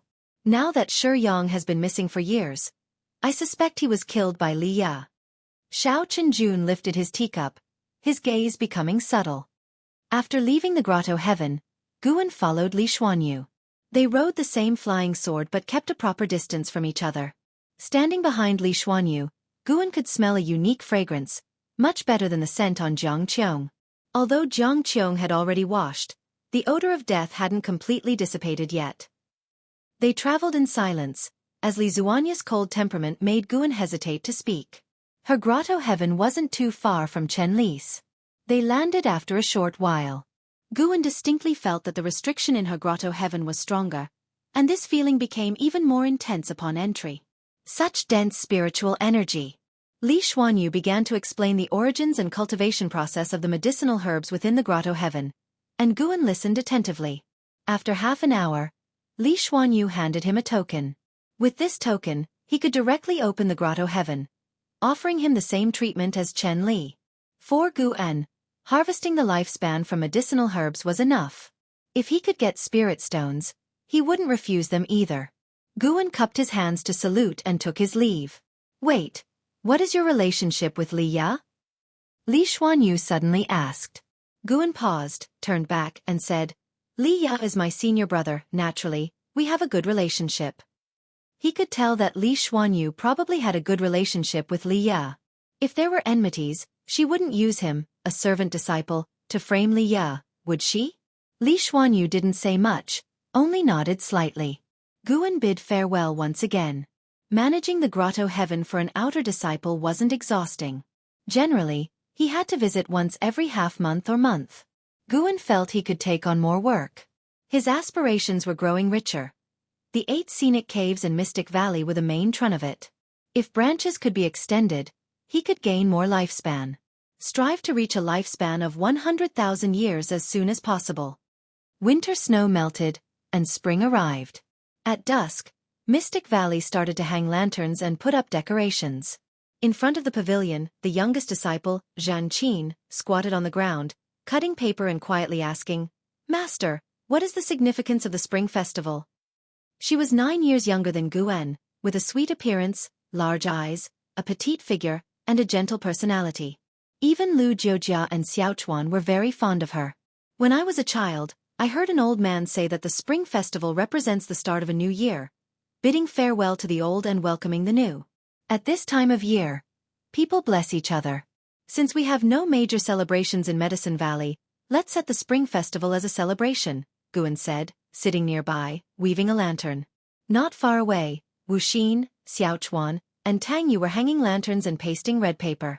Yilan was preparing the dishes, while Su Han was checking various garden areas.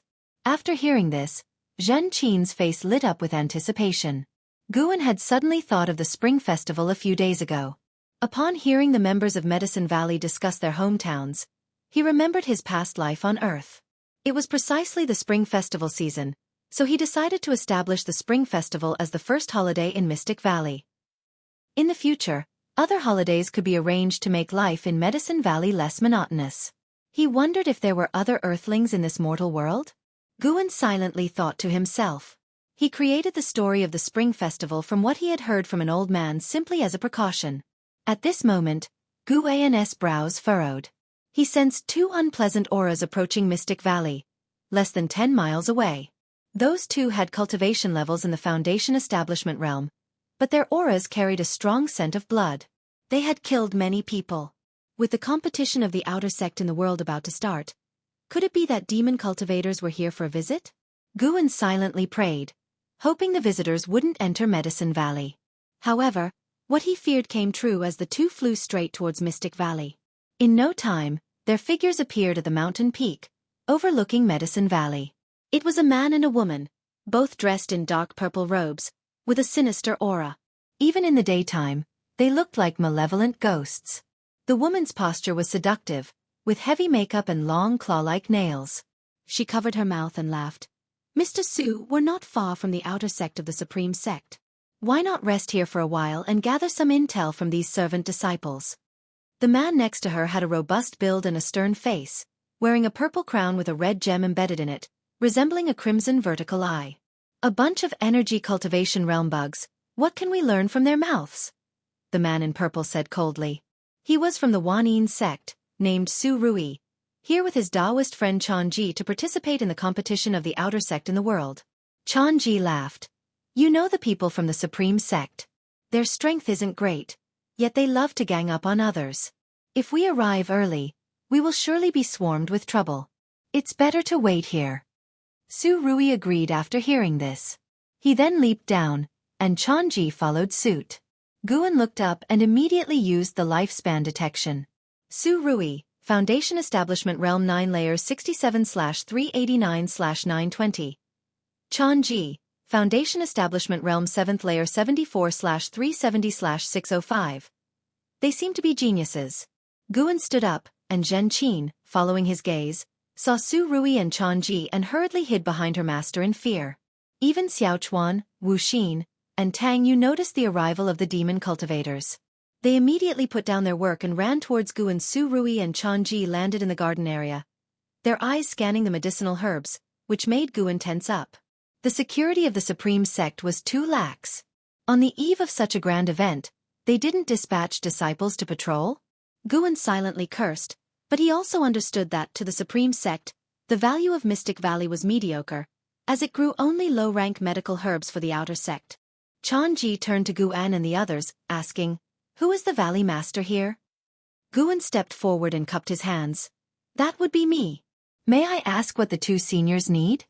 Changji cast a coquettish look at Guan and asked with a smile, "Young lad, my husband and I are going to the competition at the Supreme Sect and want to rest in your valley for a few days.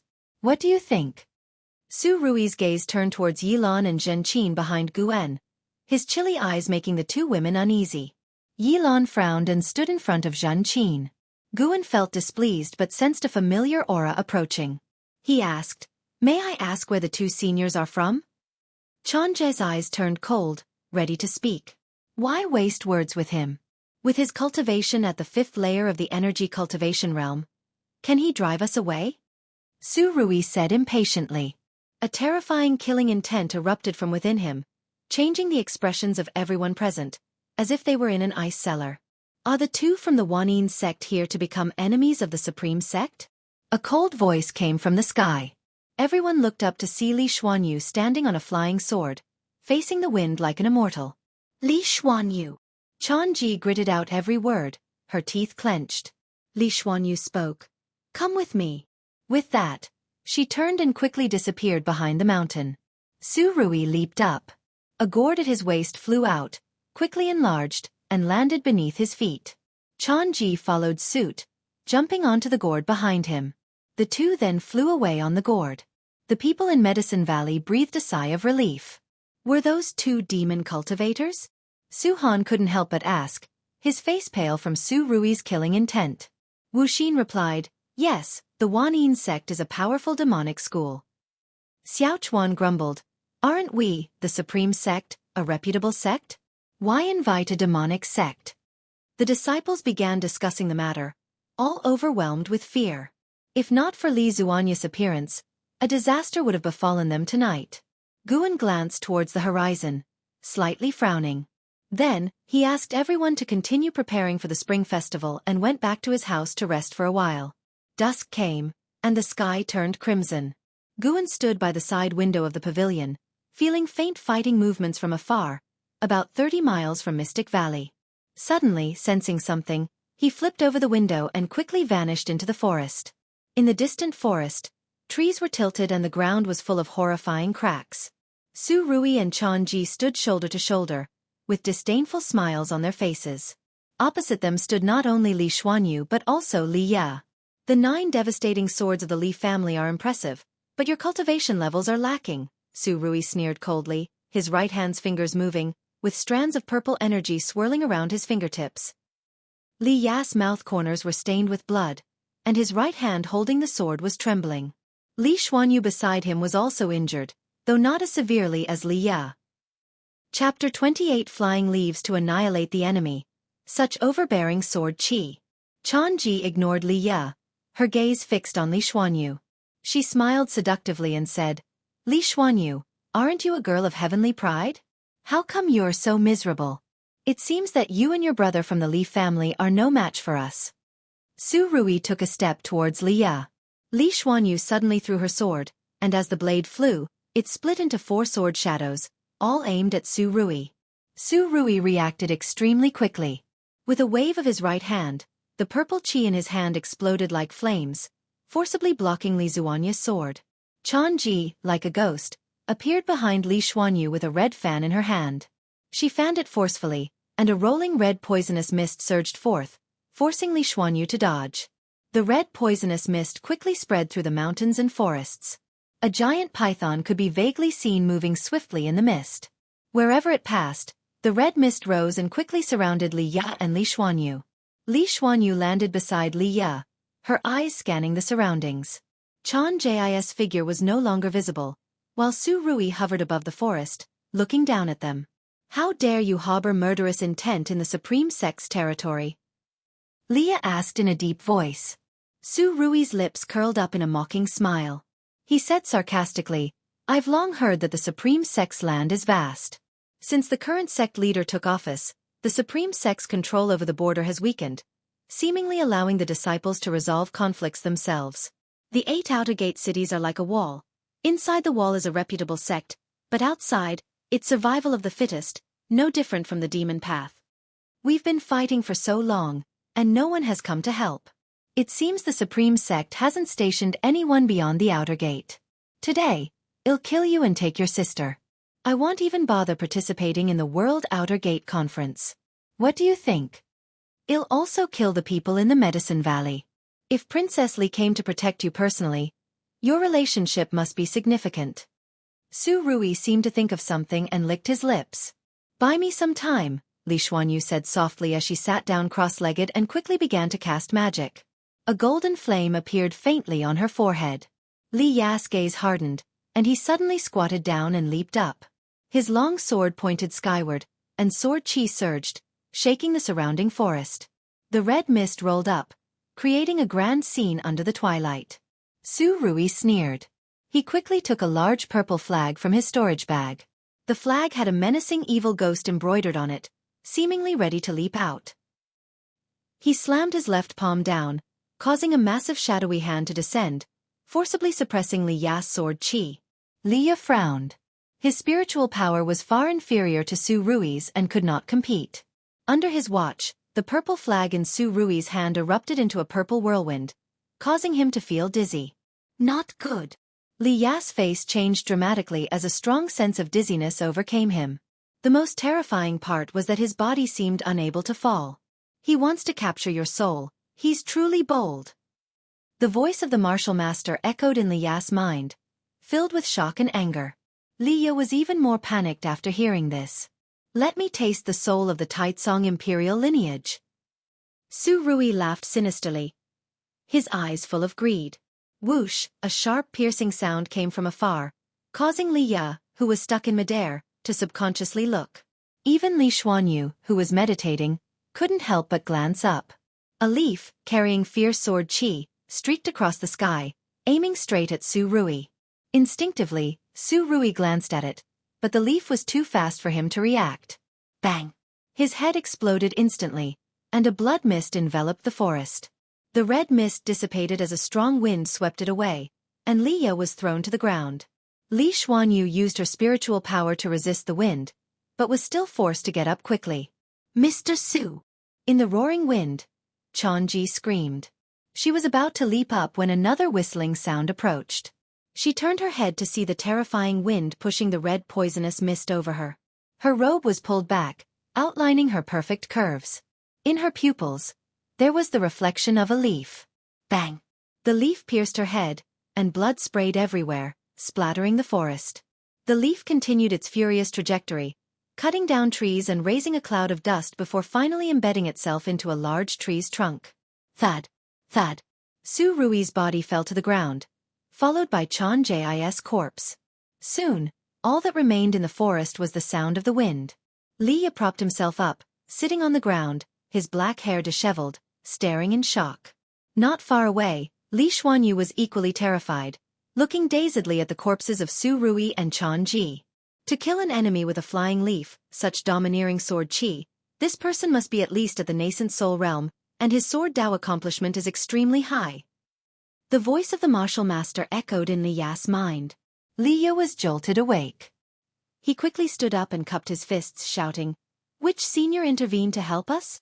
Li Xuanyu heard him and followed suit, looking around. But, unfortunately, no one responded. "Boy, check over there."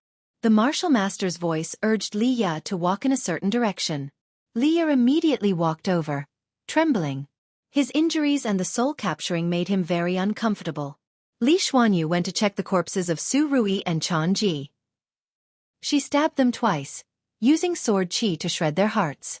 Li Ya walked for 200 zhang before stopping in front of a tree. His gaze fell on the trunk, and his face changed dramatically. "How is this possible?" Li Ya muttered in a trembling voice. Following his gaze, a leaf was embedded in the tree trunk, surrounded by a wisp of sword chi. The tree trunk had already cracked, as if it could explode at any moment. This person attacked from 10 miles away. I could only sense the direction, not his presence. The martial master's voice was filled with admiration, followed by a sigh of amazement. It seems the Supreme Sect isn't so weak after all. A great cultivator is watching over the outside. Liye stared at the leaf, trying to calm himself down. At this moment, Li Xuanyu approached from behind. When she saw the leaf clearly, she was equally stunned. As night fell, at Mystic Valley, Valley Master's pavilion was brightly lit and decorated. Gu An and his disciples sat around a large round table, exchanging cups and chatting happily. Xiaochuan and Tang Yu were engaged in a drinking contest. Xiaochuan, this martial uncle, was already red-faced, but he refused to admit defeat, continuing to drink despite others' advice. Their wine was not ordinary wine but spiritual wine that Guan had specifically bought from the outer sect. A jar was worth 2 low-grade spirit stones, equivalent to 2 months' salary for a servant disciple. We encountered 2 demon cultivators today. Do you think more demon cultivators will come? Su Han suddenly asked. His words instantly dampened the atmosphere at the dining table. Their smiles disappeared, and they all began to worry. Guan comforted them with a smile. Don't worry. There are outer disciples patrolling. Didn't you see them today? Perhaps after this incident, the patrols will increase. He was not worried because he was immersed in joy. After killing Su Ruye and Chan Ji, he had successfully obtained 112 years of lifespan. He was summarizing the rules of obtaining lifespan. He could only judge that the years obtained depended on the remaining lifespan of the target, ranging from 10 to 20%, with no fixed amount, making it rather random. Although killing cultivators yielded higher lifespans, Guan was not looking forward to more such incidents. Killing too many enemies would eventually lead to trouble. It was safer to accumulate lifespans through medicinal herbs, as he currently did. There were always people stronger than you. Even if Guan could quickly become stronger by killing enemies, if he encountered an overwhelmingly stronger opponent, he would still die. He couldn't determine the highest cultivation level in the mortal world. But he felt that if he could survive for 1,000 or 10,000 years, he might become invincible in the mortal world. Hearing Gu An's words, everyone found them reasonable, and the atmosphere lightened again. Guan didn't dwell on his own matters. He started chatting with his junior brothers and sisters, asking about their future cultivation goals. The atmosphere continued to rise, and eventually, he too started drinking. The first spring festival in Mystic Valley was considered a success. Everyone dispersed late into the night. Guan then went to the 8 scenic caves. Qiong was sitting under the green vine tree, cultivating energy. Demonic chi surrounded her, making her look terrifying. Guan brought a meal to her and said, "Martial Master, today is the spring festival of Mystic Valley. This is a meal that my junior sister made. Would you like to try it? I wish you a speedy recovery of your power." Upon hearing this, Qiong opened her eyes and asked in confusion, "Spring festival? What festival is that?" Guan gave the explanation he had prepared. Whoever asked, he would reply that he heard it from an old man. Setting a festival is indeed a good idea. It can unite people's hearts. Qiong nodded in approval, then looked at the food basket in Gu An's hand. Guan immediately set down the basket and took out the dishes one by one, along with a small jar of wine. Seeing this, Qiong's eyes lit up. She mused, "Since it's your kind gesture, I can't not eat it." She picked up a bowl of food and began to eat voraciously. Guan quickly poured her wine and curiously asked, "Martial Master, I have always been puzzled by something." "Speak." Qiong mumbled as she drank the wine in one gulp. Her mouth covered in liquid, unsure if it was oil or wine. Why did the Thousand Autumn Pavilion insert spies outside the outer sect? It seems Mystic Valley can't gather any information. Guan asked. Qiong rolled her eyes at him and said irritably, "Who told you to gather information? Your role is to wait patiently. Once the green vine tree fully matures, this place will become a stronghold for the Thousand Autumn Pavilion. Other people handle intelligence gathering." Hearing this, Guan became even more uneasy. "What? A stronghold?" Guan frowned and asked, "Is Mystic Valley the only possible stronghold?" "Of course not. Besides Mystic Valley, at least 5 other Medicine Valley Masters are spies for the Thousand Autumn Pavilion. They just don't know each other's identities. 100 years ago, a spy from the Thousand Autumn Pavilion even became a true disciple. By now, they are probably at elder level."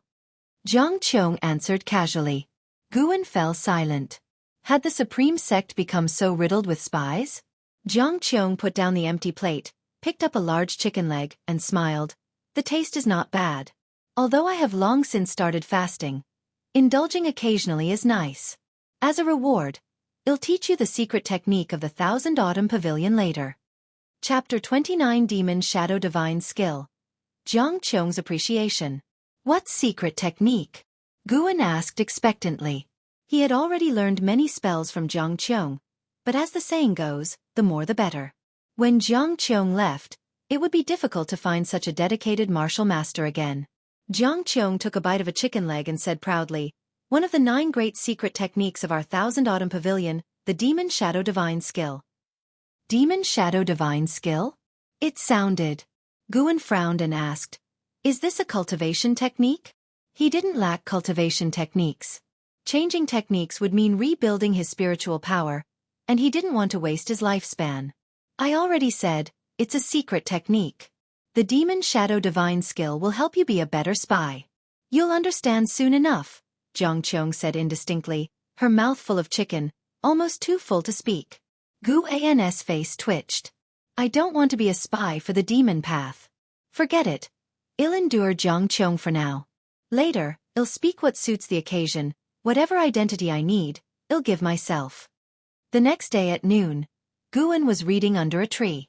7 steps away, Yilan and Zhenqin were practicing swordsmanship, their movements graceful. Unfortunately, they couldn't capture Guan's attention. Senior brother, Brother Liya is here.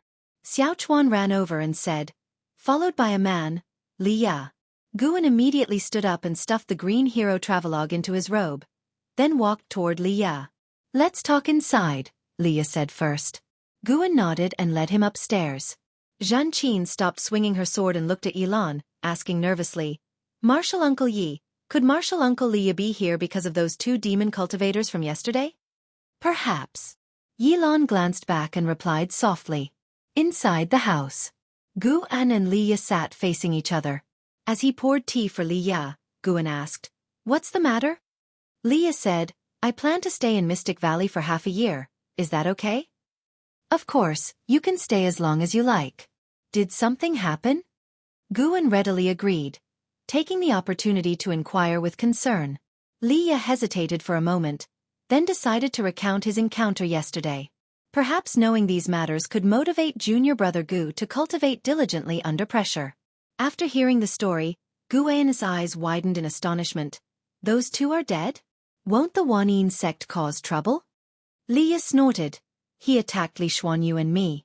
If anyone is to blame, it's the Supreme Sect who will deal with the Wanyin sect. Besides the Supreme Sect, the court will also pressure the Wanyin sect. Li Xuanyu is my father's most beloved daughter. Guan asked in surprise. They still dare to attack Senior Li. Su Ruye and Changji are notorious villains who stop at nothing. Changji had a grudge against Li Xuanyu from their time in Yecheng.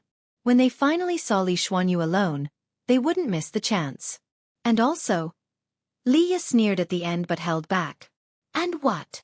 Nothing. Guan felt like hitting someone.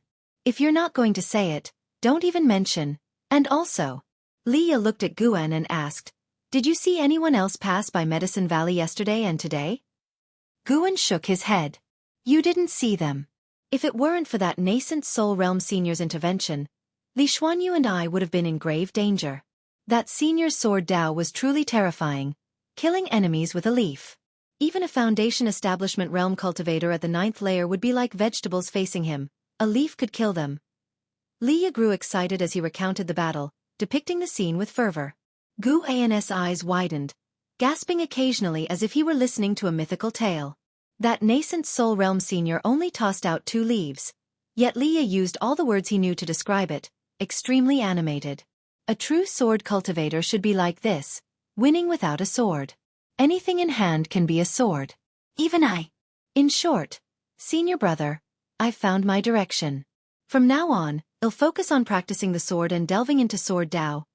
Liya showed a look of longing. Guan nodded, secretly delighted. Brother, that exaggerated senior is right in front of you. Too bad your Dao level is too shallow to see through it.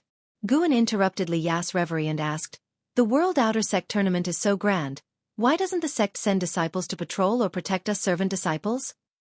In the vicinity of Mystic Valley, within a radius of 50 miles, there were at least 6 caves of outer disciples. Although most people weren't in their caves, if the sect ordered, certainly someone would come. Li Ya's smile faded. He said quietly, "Think about it, why would someone dare keep a demon of greed outside the outer sect? Isn't it because the sect doesn't care about servant disciples? But don't worry. It'll stay until the World Outer Sect tournament ends." Guan was silent for a moment, then asked, "Aren't you participating?" "My cultivation level isn't enough. If I participated rashly, I would only get hurt. Such an event is certainly dominated by Foundation Establishment realm cultivators at the 9th layer." Li Ya shook his head. Guan raised his opinion of him. He was quite self-aware. Of course, it could also be that Su Ruye had hit him too hard.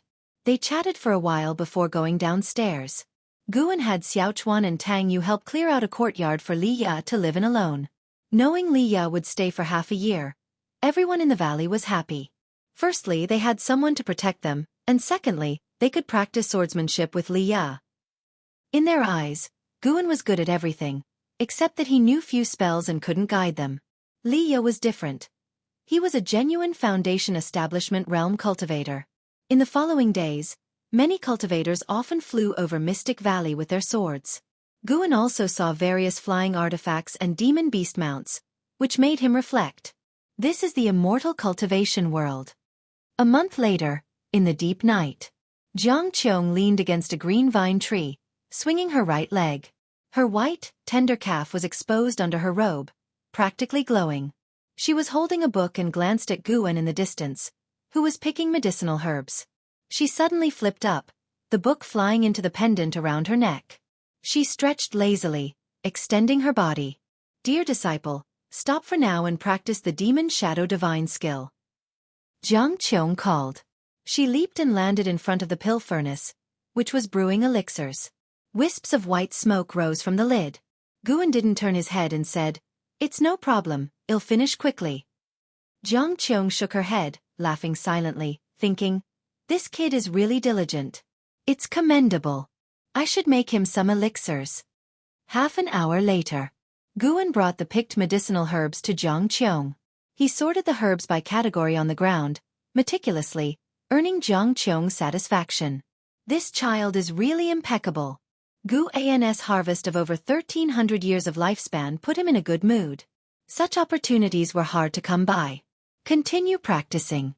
Ask me if you don't understand anything." Qiong stared at the pill furnace and said softly. Guan nodded and started practicing the Demon Shadow Divine skill.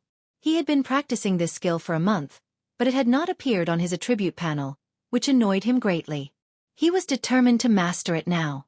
The 8 scenic caves fell into silence as Guan and Qiong sat near the pill furnace, the pill smoke shrouding their figures. For more days passed, and the Demon Shadow Divine skill finally appeared on Guan's attribute panel. Looking at his attribute panel, he smiled with satisfaction. Name, Guan. Lifespan, 27/12268. Spirit Root. First class 5 element Spirit Root, wood and earth attributes are more prominent. Cultivation level, Nascent Soul Realm 8th layer. Cultivation techniques. Fire Control Art, unmastered. Divine Wood Pure Yang skill, mastery. Dragon Strength Divine Primordial skill, mastery. Alchemy, initial insight. Myriad Poison Mystic skill, unmastered. Yin Yang art, unmastered. Ultimate skills. Gale Shadowless leg, proficient. Taicang divine. Shocking sword, proficient. 8 direction step, unmastered. Demon Shadow divine skill, unmastered. Spells. Soul capturing skill, unmastered. Sword control technique, proficient. Enchanting eyes, unmastered. Poison wood array, initial insight. Wind control skill, unmastered. Corpse control skill, unmastered. As long as it appeared on the attribute panel, it meant it was genuine. In over 5 years, Qiong had taught him 8 types of cultivation techniques and spells. Very dedicated. This changed Guan's view of her. Although she was a demon cultivator, her teaching attitude surpassed that of the righteous path. Guan stood up, bowed to Qiong and said, "Martial Master, let's stop for tonight. I want to rest." Qiong remained in a meditative position in front of the pill furnace, surrounded by demonic qi. She didn't open her eyes and said, "Go back and cultivate well. I will leave in at most 2 years." Guan didn't reply, turning to leave. Qiong opened one eye, glanced at his back and thought, "This kid seems a bit sad." Understandable. Where else will he find such a good martial master? Seeing him so lonely, I'll find someone to guide him in the Thousand Autumn Pavilion and have my father find someone to teach him sword Dao. Guan turned his back to her, quickly walking towards the cave entrance.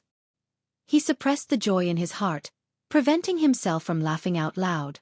Finally, she's leaving. Although Qiong treated him well, he preferred to enjoy the 8 scenic caves alone. Returning to the woods, Guan didn't return to the building immediately. He headed to a distant place, preparing to find a spot to invest a year of his lifespan into his cultivation level. He felt he was close to the 9th layer of the Nascent Soul Realm, maybe within a few days. Even though he felt close, he restrained himself, investing only 1 year of lifespan each day. Traveling 20 miles away, Guan sat under a tree, suppressing his aura to the lowest level, almost like the surrounding flowers and plants. He immediately invested a year of his lifespan into his cultivation, and spiritual energy surged towards him. The surrounding flowers and plants swayed as if cheering him on, wishing him an early breakthrough. Soon, the spiritual energy of heaven and earth calmed, indicating he had completed a year of energy absorption cultivation. Guan stood up, ready to leave. Just as he was about to step forward, he sensed something and immediately hid behind the tree. After about 4 breaths, 2 sounds of rushing wind approached, passing above him. Guan's eyesight was sharper than most. He caught a glimpse of the 2 figures and quickly cast lifespan detection on them. Ziwei, Core Formation Realm 9th Layer 142/490/980. Ziwei, Foundation Establishment Realm 2nd Layer 27/280/1400. Core Formation Realm 9th Layer. Guan was silently curious about which sect these 2 belonged to. After they left, Guan quietly returned to Mystic Valley. The next morning, he, as usual, led the disciples in exercises while Liye greeted him, saying he was going to the outer sect. It was not until noon that Liye returned by sword, bringing someone with him. It was Ziwei, whom Guan had detected last night. Chapter 30 Nascent Soul Realm 9 Layers. Wood Spirit Sword Technique. Junior Brother Gu, let me introduce to you, this is my childhood friend, Ziwei. He wants to discuss swordsmanship with me, so I let him stay in my courtyard, Liye said as he came to Guan. Ziwei, dressed in yellow, had a handsome face with an undeniable arrogance between his brows. He wore a sword at his waist, and just by looking at its grade, one could tell it wasn't low. Liye introduced Guan to Ziwei, but Ziwei only nodded at Guan and didn't say a word. Guan, used to such behavior, smiled and said, "Senior Brother Li, then take him to settle down." Liye nodded, his eyes revealing an apologetic look. Ziwei pulled Liye forward excitedly. "Today, Jilin from the Ji family was truly amazing. Did you see his swordsmanship? It was exquisite. I feel he has a chance to become the final victor." Jilin? Guan's mind conjured up a handsome and proud face. Jilin, like him, had joined the Supreme Sect under Ji Xiaoyu. They didn't interact much, but earlier, Duyi had helped Jilin gather medicinal herbs. Unexpectedly, Jilin was already making a name for himself in the Outer Sect tournament, even though he wasn't much older than Guan. Of course, it might have to do with the resources he received. Given the Supreme Sect's treatment coupled with the Ji family's resources, it's understandable that his cultivation level advanced rapidly. Guan walked towards the tree, all the while eavesdropping on Liye and Ziwei's conversation. The Outer Sect tournament had already begun, with talented disciples from both righteous and demonic paths gathering to compete against each other. According to Liye and Ziwei, the tournament was a one-on-one format, and those undefeated disciples were starting to make a name for themselves. Guan didn't hear Ji Xiaoyu's name, and after a moment's thought, he realized Ji Xiaoyu didn't belong to the Outer Sect. Xiaochuan, Wuxia, and others were curious about Ziwei, gathering in small groups and discussing him. Ziwei's arrival didn't disturb the life in Mystic Valley. He looked down on the servant disciples, practicing swordsmanship with Liye in the daytime and going back to his room to cultivate afterwards. Because of their arrival, Guan reduced his visits to the 8 scenic caves, but he still stuck to his daily plans. A month passed swiftly. Guan finally reached the 9th layer of the Nascent Soul Realm. That night, he felt lighter on his way back. When he returned to Mystic Valley, he saw someone practicing swordsmanship in Liya's courtyard. He went to his loft, and after entering the room, he stood by the window to watch. It was Wanyin practicing swordsmanship. When Wanyin first arrived, Guan thought he was a swordsmanship genius. But after a month of observing his daily practice, Guan realized Wanyin's talent in swordsmanship was extremely mediocre. Guan, now having some sword Dao accomplishment himself, judged that Wanyin's talent in swordsmanship was not even as good as Su Han's. Su Han was the most talented in swordsmanship in the valley, but even he wouldn't stand out much outside the valley. Watching for a while, Guan then closed the window. When daylight came, Guan went downstairs to find Wanyin still standing in the courtyard, looking at the sword in his hand with a furrowed brow. Guan greeted his junior brothers, junior sisters, and the disciples to practice their morning exercises, which caught Wanyin's attention. Actually, you don't need to force swordsmanship. Your spirit root qualification is exceptional. When your cultivation realm is higher, practicing swordsmanship might yield twice the result with half the effort, Leah said softly, approaching Wanyin. Wanyin's face darkened. No, I must become a sword cultivator. My father is the maniac swordsman of Zhonghu Lake. Leah intended to persuade him, but on second thought, he was the same, wanting to prove himself to his father. Wanyin stared intently at Guan and the others practicing their exercises.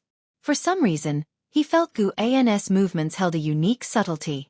Though the movements were identical to others, Guan's carried a mysterious charm. Initially, he thought it was an illusion, but the more he looked, the more certain he was that he hadn't been mistaken. Leah didn't continue to disturb Wanyin as he turned towards the woods. He needed a lot of time to cultivate. He couldn't stop thinking about his loss to Su Ruye, although he rarely mentioned it. He didn't want to lose again. After Guan finished a set of exercises, he let the valley disciples busy themselves. Nowadays, the valley's affairs no longer required his personal arrangement as Wuxia was gradually taking over the authority of the senior brother. Xiaofan, who had a more reserved character, didn't like to command or arrange, so he let Wuxia take over. Not to mention Yilan, who had already focused fully on the outer sect assessment. With average qualifications like hers, to become an outer disciple, there was only one way. Reach the 9th layer of the energy cultivation realm and then participate in the outer sect assessment. After passing, they could wait for the outer sect to distribute the foundation establishment pill.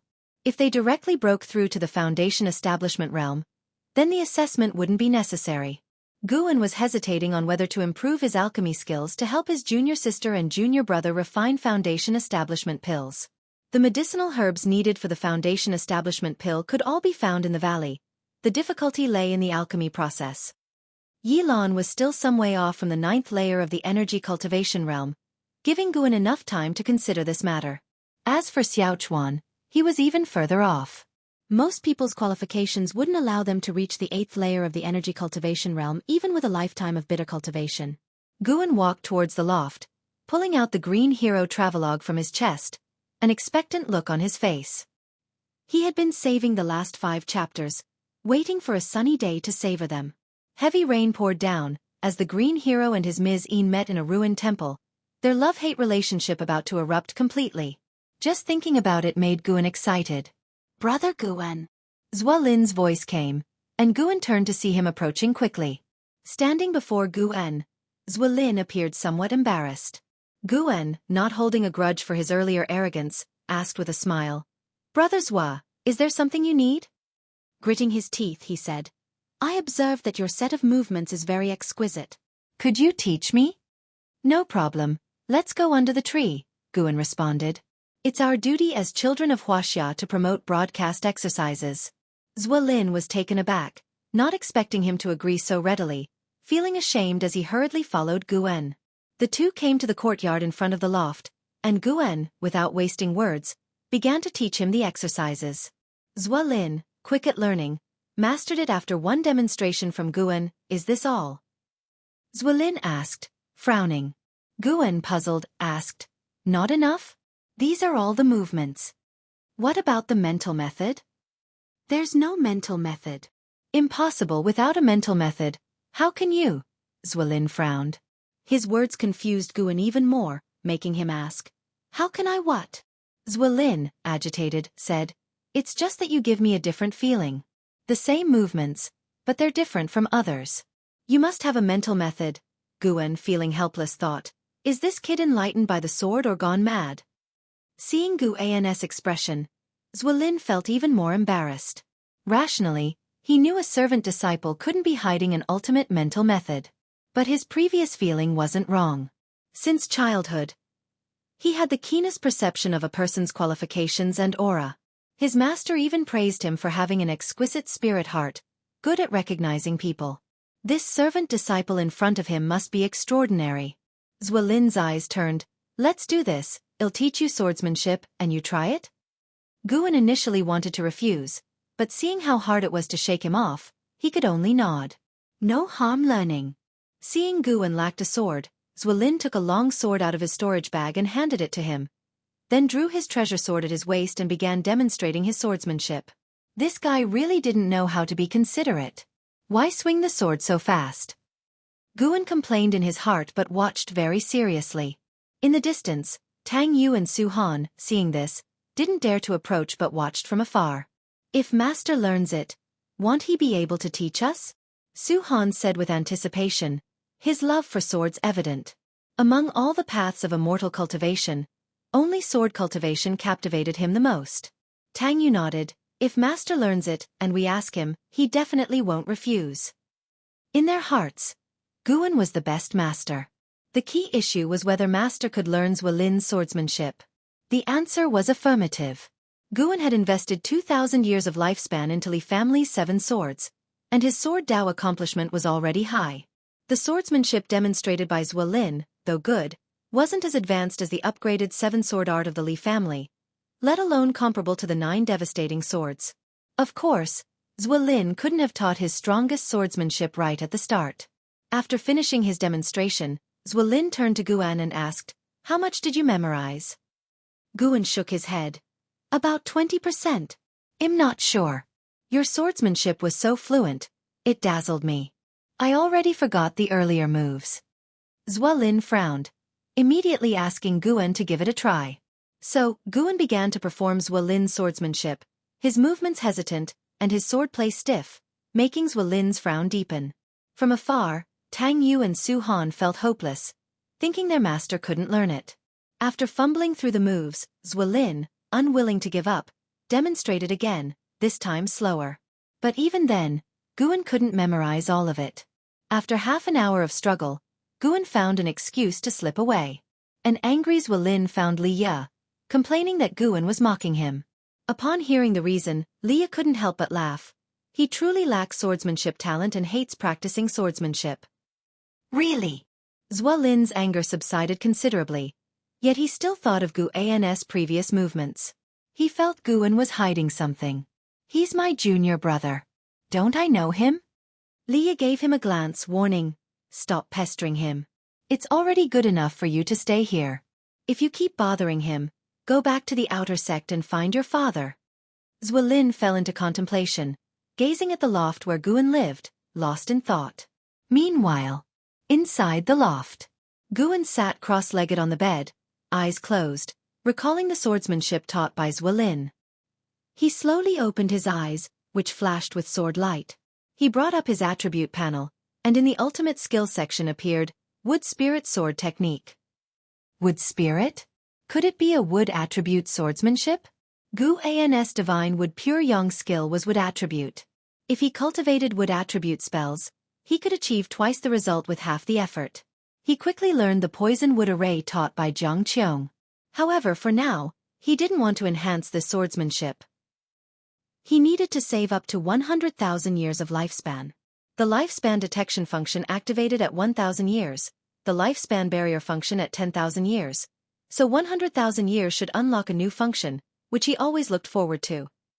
Chapter 31 True Dragon Blood Lineage. Since Ziwei taught Guan swordsmanship, every time they met, Ziwei would stare at him with a resentful gaze, making him very uncomfortable. Fortunately, with Liye around, Ziwei dared not pester him. Days passed by, and every day, there were cultivators flying over Mystic Valley. Each time someone passed by, Guan would use lifespan detection to check their cultivation level. He even detected the presence of nascent soul cultivators, although he couldn't tell which sect they belonged to. Spring went and summer came, and Guan turned 28. Since reaching the 9th layer of the Nascent Soul Realm, he had paused his daily routine, fearing he might waste his lifespan. He planned to use a vast amount of lifespan for a forced breakthrough later on. Besides hard work, he also believed in mysticism. Summer's scorching heat arrived. In the mountains, Guan lay under a tree reading a book, while Wuxia directed Tang Yu, Su Han, and Zhen Qin in weeding. Xiaochuan and Yi Lan were cultivating in the valley. Tang Yu wiped the sweat off his forehead, glancing at the green hero travelogue in Guan's hands, eyes full of curiosity. What kind of book was that? The biggest secret in the valley was what exactly was recorded in the green hero travelogue. The 3 disciples also wanted to read it, but unfortunately, the entire set of the green hero travelogue was privately kept by Guan. They couldn't find it in the book collection pavilion. A large white rat suddenly darted out from the grass and ran straight into Guan's arms. It was the white spirit rat. Guan noticed it had something in its mouth and immediately sat up. He saw it spit out an egg the size of a chicken egg. The eggshell was bluish-white with wave-like brown patterns on the surface. He could feel the spiritual power fluctuations inside. Is this a demon beast egg? Guan had encountered demon beast eggs in the outer city before. Prices varied greatly, the highest being astronomical, making his scalp go numb just looking at them. Seizing the moment when Wuxia and the others weren't paying attention, he quickly stashed the demon beast egg into his storage bag. The white spirit rat lifted its head proudly, making Guan laugh as he hugged it and stroked it vigorously.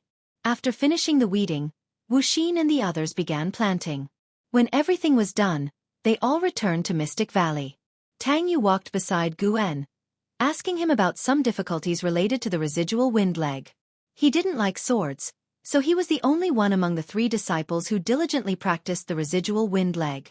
Guan patiently guided him, while tightly holding the white spirit rat in his hands to prevent it from escaping. Upon returning to Mystic Valley, Liya, who had gone to the outer sect in the morning, had already returned. However, Zuelin hadn't come back, which was good news for Guan. Liya approached Guan and said, "The outer sect gathering in the realm has ended. Next is the time for inter-sect exchanges. During this period, there will be disciples patrolling nearby, so I must also return." Upon hearing this, Guan immediately showed reluctance and said, "Then I won't try to keep you. You have a heart for the immortal path. I can't be the one to hold you back. If you ever miss this place, come back any time. As long as I'm alive, I'll always be here waiting for you." Liya nodded and then pulled Guan into the attic. After closing the door, he took out 3 white jade bottles from his storage bag and placed them on the table, saying, "These 3 bottles of elixirs are respectively the Foundation Establishment Pill, the top-grade Spirit Elixir, and the Soul Cleansing Pill. Keep them safe and don't expose them lightly, especially the Foundation Establishment Pill. You must keep one for yourself. Don't trust your disciples too easily. There are many who would kill their masters for elixirs. People's hearts can change." Guan was stunned and quickly waved his hand, saying, "No, I can't do this. Even if I were to be the Valley Master for 100 years, I wouldn't be able to repay the Spirit Stones." "Repay what?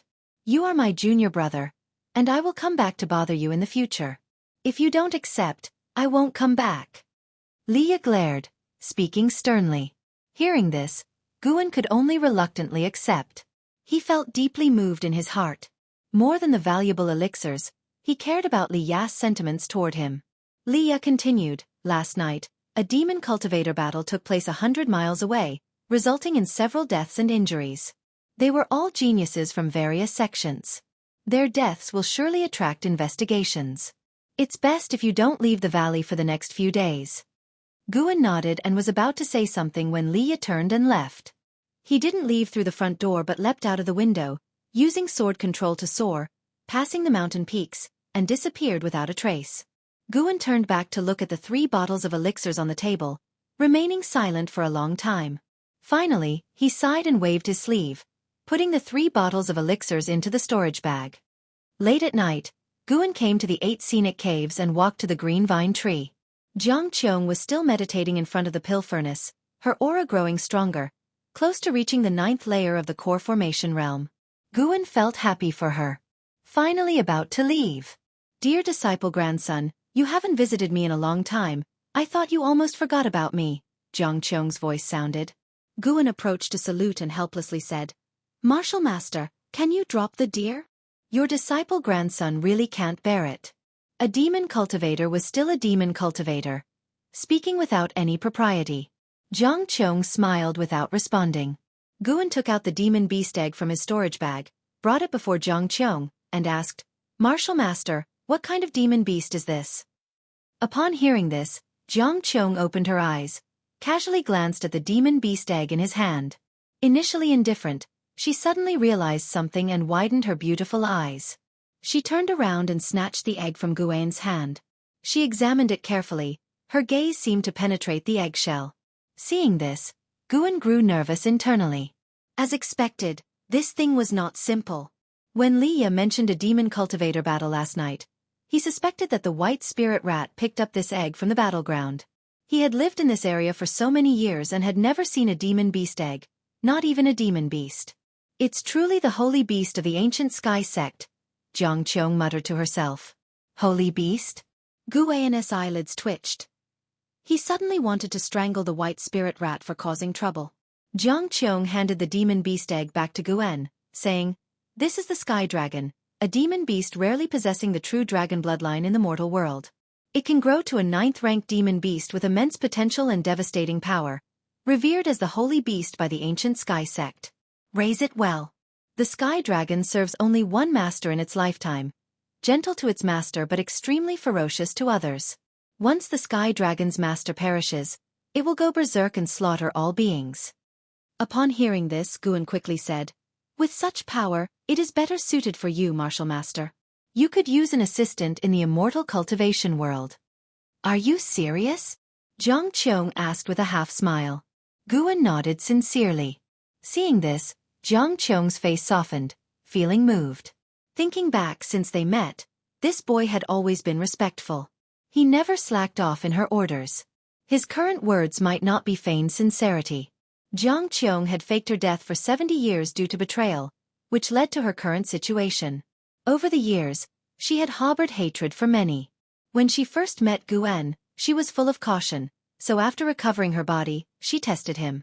Qiong forcibly put the sky dragon egg back into Guan's hands. As their hands touched, he felt a hint of chilliness. Don't refuse. The green vine tree needs strong protection. Keeping the sky dragon here ensures it won't be exposed, Qiong said seriously. Hearing this, Guan found it reasonable. This way, it could also prevent anyone from stealing herbs or flowers. Guan sighed. All right. Qiong began to tell stories about the sky dragon and its habits, helping him gain more knowledge. The more Guan listened, the more excited he became, looking forward to the sky dragon. Finally, he left the sky dragon egg under the green vine tree for Qiong to nurture. In the following month, the number of cultivators passing over Mystic Valley gradually decreased. Finally, there were 3 consecutive days without any passing cultivators, prompting Guan to leave the valley.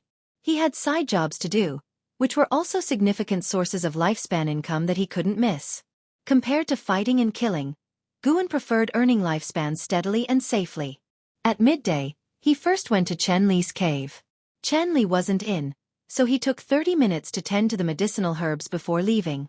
The next stop was Li Zuanya's cave. Li Xuanyu wasn't there either, so Guan got to work. As expected of a princess, Li Xuanyu had recently planted another batch of 5th-rank medicinal herbs, which made Guan look forward to it. 5th-rank medicinal herbs took at least 5 years, sometimes more than 10 years, to mature. Fortunately, Guan could afford to wait. However, just as he was about to finish, Li Xuanyu returned. Greetings, Senior Li, Guan quickly approached, cupping his fists in salute. Li Xuanyu, dressed in white, still looked so cold and holy. However, Guan could sense her unstable aura. Injured again. She really loved to fight. Li Xuanyu said softly, Since you are Li Ya's junior brother, there's no need for you to call me senior. You may call me senior sister. Hearing this, Guan could only comply and greeted, Senior sister. Li Xuanyu glanced around the cave and said, You've done well. Do you need me to recommend this job for you? If I speak for you, those employers would give me some face and won't treat you unfairly. Yes, thank you, Senior Sister Li. Guan answered quickly. He was waiting to save up 10,000 years of lifespan to break through the level above the Nascent Soul Realm, so he wouldn't refuse help. Li Xuanyu nodded and said, "Come back in a month." Guan saluted and then left.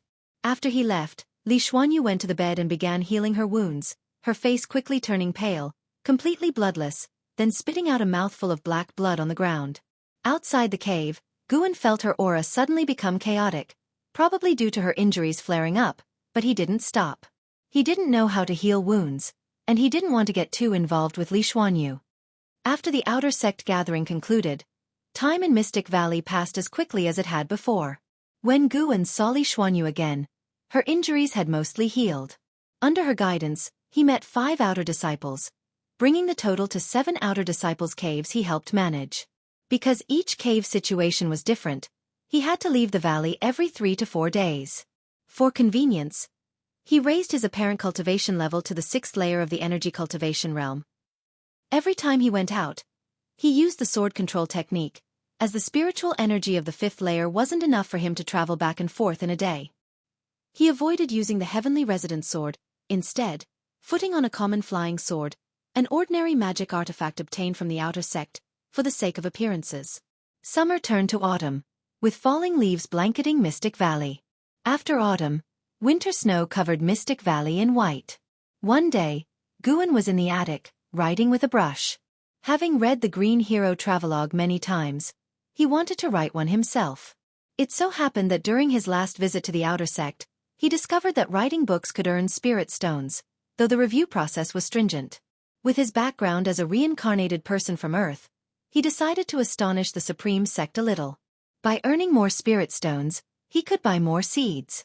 While engrossed in his writing, he suddenly sensed something and frowned. The sky outside the window darkened, and rolling thunderclouds surged from the horizon, enveloping the heavens and the forest with a terrifying celestial might. Chapter 32. Duel on a Snowy Night. Nascent Soul versus Nascent Soul. Is this crossing thunder tribulation? Guan looked at the thunderclouds outside the window, his brows gradually relaxed, and a look of curiosity appeared on his face. He was not worried, as he felt the celestial might was far from Mystic Valley. Those sweeping the snow in the garden, Tang Yu, Su Han, and Zhen Qin, turned to look, and Yi Lan, who was meditating in the forest, also opened her eyes. Xiao Chuan walked out of his house and looked at the rolling thunderclouds in the sky. Wu Xin was meditating on the mountaintop. The flying snow couldn't cover his figure. He gazed at the horizon, his brows furrowed. Such powerful sword intent, Wu Xin murmured to himself. Although his cultivation was low, he came from the Thousand Autumn Pavilion and had a lot of knowledge. The entire sky was quickly covered by thunderclouds, resembling a boundless ocean, with towering waves. The snowy forest fell into darkness, and the wind between heaven and earth grew stronger, causing the forest to sway and shedding pieces of snow. Guan was disturbed by this celestial might that he had no heart to write. He got up and went downstairs, calling the disciples to look after each garden area. An ancient hour later, several cultivators flew over Mystic Valley, heading in the direction of the celestial might, disappearing into the vast flying snow. This scene made the disciples in the valley even more nervous, unsure of what exactly had happened. It was not until near dusk that a thunderous roar echoed between heaven and earth. Guan stood on the mountaintop and saw in the distance, at the horizon, lightning and thunder intertwining at a certain point on the ground, forming a huge fan shape, extremely spectacular. The radiance of thunder shone on his face, and his black robe fluttered in the wind. Thunder tribulation is so terrifying. No wonder I failed so many times during simulated cultivation. Guan sighed inwardly, finally dispersing the grievances he had suppressed for many years. Although the lifespan consumed by simulated cultivation was more than reality, it was safe. Looking back at his achievements, at 28 years old, he reached Nascent Soul Realm 9th layer. Could the Supreme Sect find a second person like him? Afterward, he turned around and went down the mountain, preparing to continue writing. That night, the roars of thunder continued, making it impossible for everyone in Medicine Valley to cultivate peacefully. By noon the next day, the thunder still continued. The wind between heaven and earth grew stronger, as if a blizzard was about to arrive. Guan occasionally led the disciples outside to look after the medicinal herbs. After 3 days and 3 nights, The thunder stopped. As the thunderclouds dispersed in the sky, sunlight finally poured down, bringing relief to the disciples of Mystic Valley. However, they had not been happy for half a day before a sharp pressure enveloped heaven and earth, making them feel a heaviness in their chest and their hearts pounding in alarm. In the loft, Guan put down his brush, his gaze turned to the window, his brows furrowed. He sensed a strong sword intent coming from the horizon, unable to judge how far away it was for the time being. What is he doing? Guan felt puzzled. Just finished crossing Thunder Tribulation and started comprehending swordsmanship? So desperate? Guan could only pray that the other party would not affect his Medicine Valley. Although the other's sword intent was strong, he secretly compared it and felt it was inferior to his Taicang Divine Shocking Sword. After all, the Taicang Divine Shocking Sword was something he created by sacrificing 2,000 years of lifespan. How many people in the mortal world could live for 2,000 years? Late at night, 8 scenic caves. Guan came to visit Qiong. He arrived under the green vine tree and raised his hand to pay respects to Qiong. For the next while, don't come in again to avoid being discovered by Ziwei. Qiong said without opening her eyes. Ziwei? Guan remembered this person, who was Lin's father. When the father and son flew over Mystic Valley, he had even thrown a lifespan detection at them. Ziwei's previous cultivation level was at Core Formation Realm 9th layer. After Tribulation Crossing, he would be a Nascent Soul Realm cultivator. Guan thought quickly in his mind, then nervously asked, "Who is Ziwei?" "He is the one who crossed Thunder Tribulation these days. According to your master, he has already earned the title of Maniac Swordsman of Zhonghu Lake." Qiong replied, "Maniac Swordsman of Zhonghu Lake?" Guan curiously asked, "Martial Master, do you know him?" "Yes, we are old acquaintances. Back then, he overestimated himself and attempted to pursue me as a Taoist friend. I severely humiliated him, making him a laughingstock in the inner sect. Since then, he devoted himself to sword practice and never went out. Until I got injured and faked my death, I never saw him again." Qiong said this, then she opened her eyes and looked at Guan with a teasing smile. "Dear disciple grandson, don't let emotions get the best of you in the future, it's easy to suffer." Guan replied, "Thank you for the lesson, Martial Master. I will remember it well." Later, Qiong let Guan sit down and began instructing him on the poison skill of the Myriad Poison Mystic skill. The Myriad Poison Mystic skill had both energy absorption cultivation techniques and numerous poison skills, requiring a lot of time to study. After staying in 8 scenic caves for 2 ancient hours, Guan left. 3 days later, at dawn, Guan was leading the disciples in practicing exercises. They stood on the snowy ground, the cold wind was biting, yet they were still dressed lightly. Whoosh!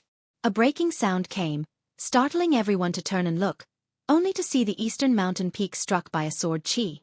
2 large trees on the mountainside were cut down, cascading down the slope and finally blocked by a row of trees, sending dust and snow flying like white mist.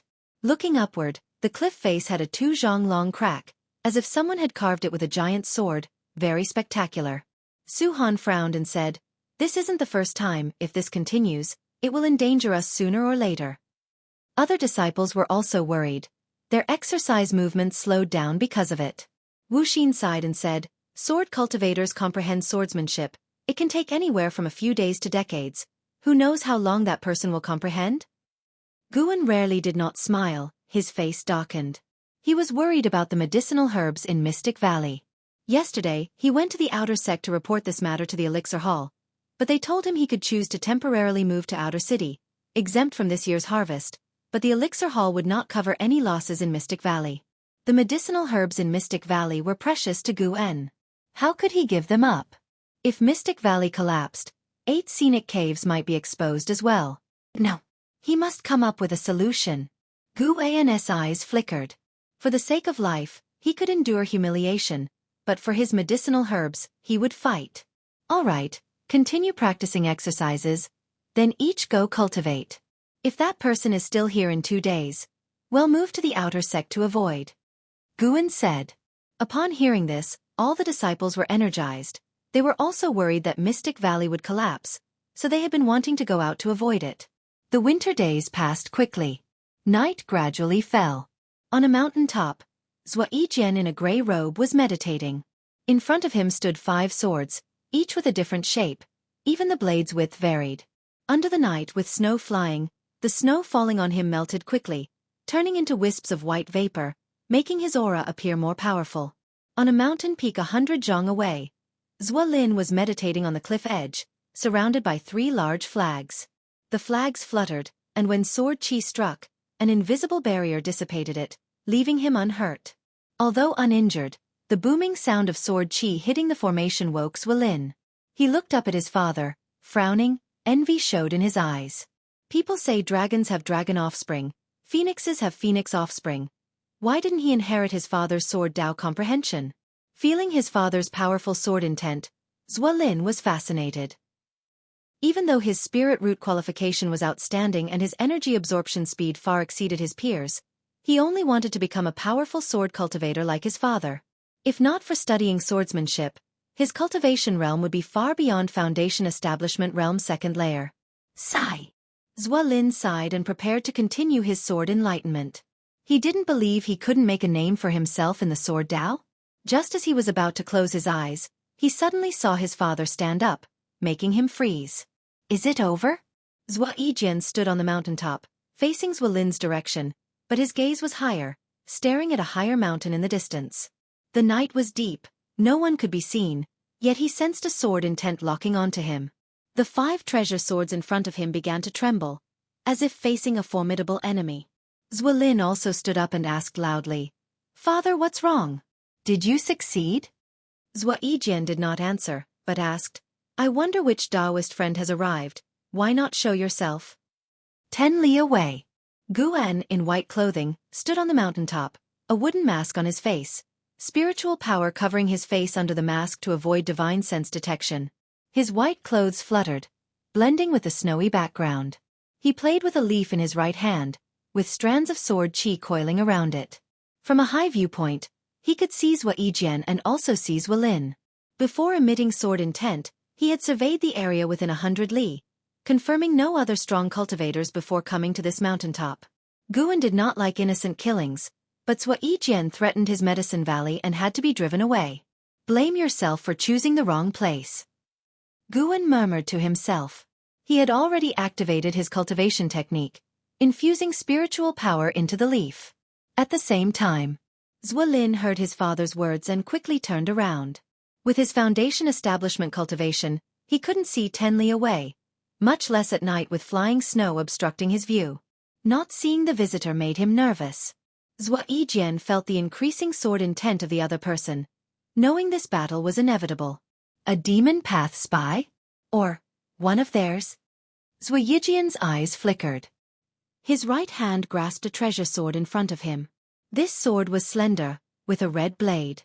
As he held it, the blade ignited, becoming the brightest sight in the night sky. He drew his sword and swung it in the air, creating a trail of fire suspended in the night sky. In such cold weather, using the devouring flame sword technique, it seems the recent sword enlightenment has greatly enhanced father's sword Dao.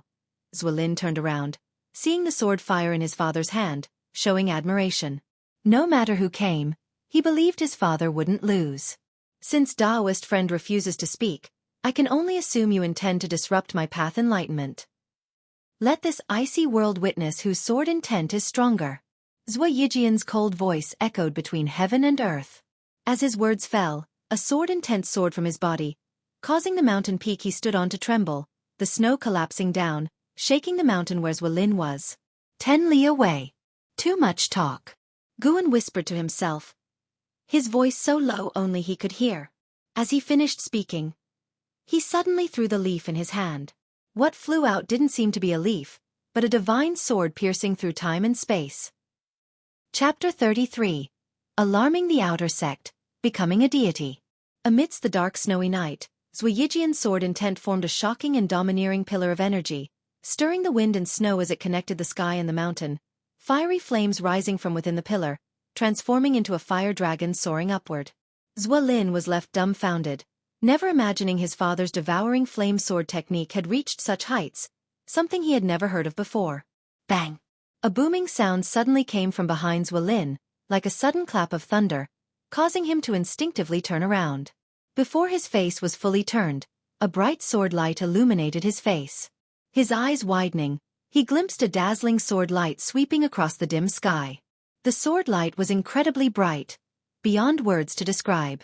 The flying snow was impacted by the sword light, forming a huge wave of air, as if the entire night sky was about to be pierced by it. This scene deeply shocked Zuelin. Zuelin's mind went blank, leaving him no time to think. The dazzling sword light streaked through the night sky, flying over his head. The wind it created instantly activated the formation around him. A protective shield appeared around him, violently fluctuating, on the verge of breaking apart. Under Zuelin's gaze, the brilliant sword light collided with Zueyijian's sword intent with an unstoppable force. Zueyijian reacted faster than Zuelin, but not fast enough to match his opponent. He had no time to perform sword techniques, relying solely on his sword intent to forcefully resist. Bang! The terrifying pillar of energy enveloping him was directly shattered, the crimson flame dragon instantly dissipating into smoke, Zueyijian's sword intent forcibly shattered. His robe was torn open, blood spurted from his body surface. His eyes widened, reflected in his pupils was a single leaf. How is this possible? This thought flashed in Zueyijian's mind. He didn't even have time to feel fear as the leaf pierced his shoulder. The terrifying sword chi burst forth, pushing him backward, crashing through several mountain bodies, and finally smashed into the mountain forest 10 miles away. A trail was shot through the night sky, the surrounding snow vaporizing into mist when it neared, suspending among the mountains, incredibly spectacular. On the mountaintop, Zuelin stood within the formation, looking in disbelief at the direction where his father had disappeared. He collapsed to his knees, unable to accept what he had witnessed. His invincible father actually lost. And lost without any means of resistance. 10 miles away, on another mountaintop. Guan maintained the gesture of waving his hand. The cold wind laced with flying snow made his white robe flutter violently. His gaze under the mask was so calm. How can your 100 years of Dao level withstand my 2,000 years of lifespan investment? Guan thought to himself, knowing he had already shown mercy, aiming at Zueyijian's shoulder instead of his head. He turned and left, disappearing into the vast snow, as if he had never been there. In the morning, Guan, as usual, led the disciples in exercises. Zhen Qin twisted her waist while looking at the sky, saying, "The snow seems to be lighter today." Wuxin looked into the distance, saying, "It's not just the snow, that powerful sword intent has also vanished." Hearing this, the other disciples immediately became excited. Could that person already be gone?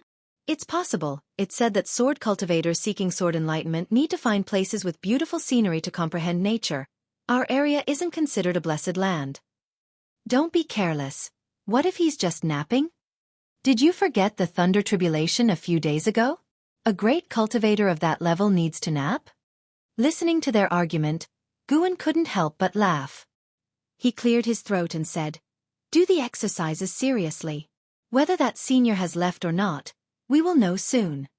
He hoped no one else would come to the vicinity for tribulation crossing or sword enlightenment in the future. If he accidentally went overboard, the scene would be ugly. In the following 2 days, with no sword intent enveloping the world, the disciples of Mystic Valley confirmed that the other party had indeed left, and so, Mystic Valley returned to its usual pace of life. Occasionally, cultivators would fly over Mystic Valley, something the disciples had become accustomed to. Only Guan knew that these people were probably investigating the injury of Zueyijian, because he detected that one of the cultivators had a Nascent Soul Realm level 6 cultivation. At night. Several days later, Guan visited Qiong at the 8 scenic caves. After greeting her, Guan said, "It seems that Senior Zueyijian has already left." Qiong, who was not practicing but performing alchemy, stared at the flames under the pill furnace and said, "Not left, he's either dead or injured." "What? Why do you say that?" Guan asked in feigned shock. He even added, "He's a great cultivator of the Nascent Soul Realm." Qiong rolled her eyes at him and replied, "So what? There are realms above the Nascent Soul Realm. There were 2 strong sword intents battling a few days ago, one far exceeding Zueyijian's, and the fight ended instantly, showing the other's strength far surpassed Zueyijian's." Upon hearing this, Guan felt secretly delighted. On the surface, however, he frowned and hesitated. Will Mystic Valley be in danger? Don't worry, it's been days already. Do you think a person seeing an ant on the roadside would deliberately step on it? Qiong looked back at the pill furnace and said softly. She seemed calm, but was actually filled with a sense of urgency. She realized she might have fallen out of touch with the immortal cultivation world. 70 years, enough to change dynasties. It took her only 40 years to reach the core formation realm. Who knows what the immortal cultivation world is like now? In future breakthroughs and tribulation crossing, be more cautious, don't imitate Ziwei. He might have thought no one would dare interfere, but didn't know the Supreme Sect's internal strife is fierce. Qiong said softly. Guan asked in surprise. You mean the person who attacked Ziwei was a cultivator of the Supreme Sect?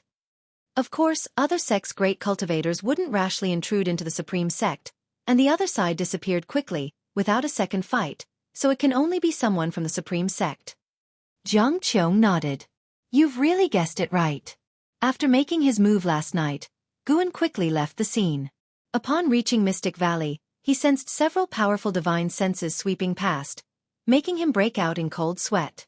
Thankfully, his dragon strength divine primordial skill was strong enough. Qiong clearly had a lot on her mind, and she started educating Guan on how to navigate the immortal cultivation world in the future. After chatting for a while, Guan finally got away and went to check on the Sky Dragon Egg.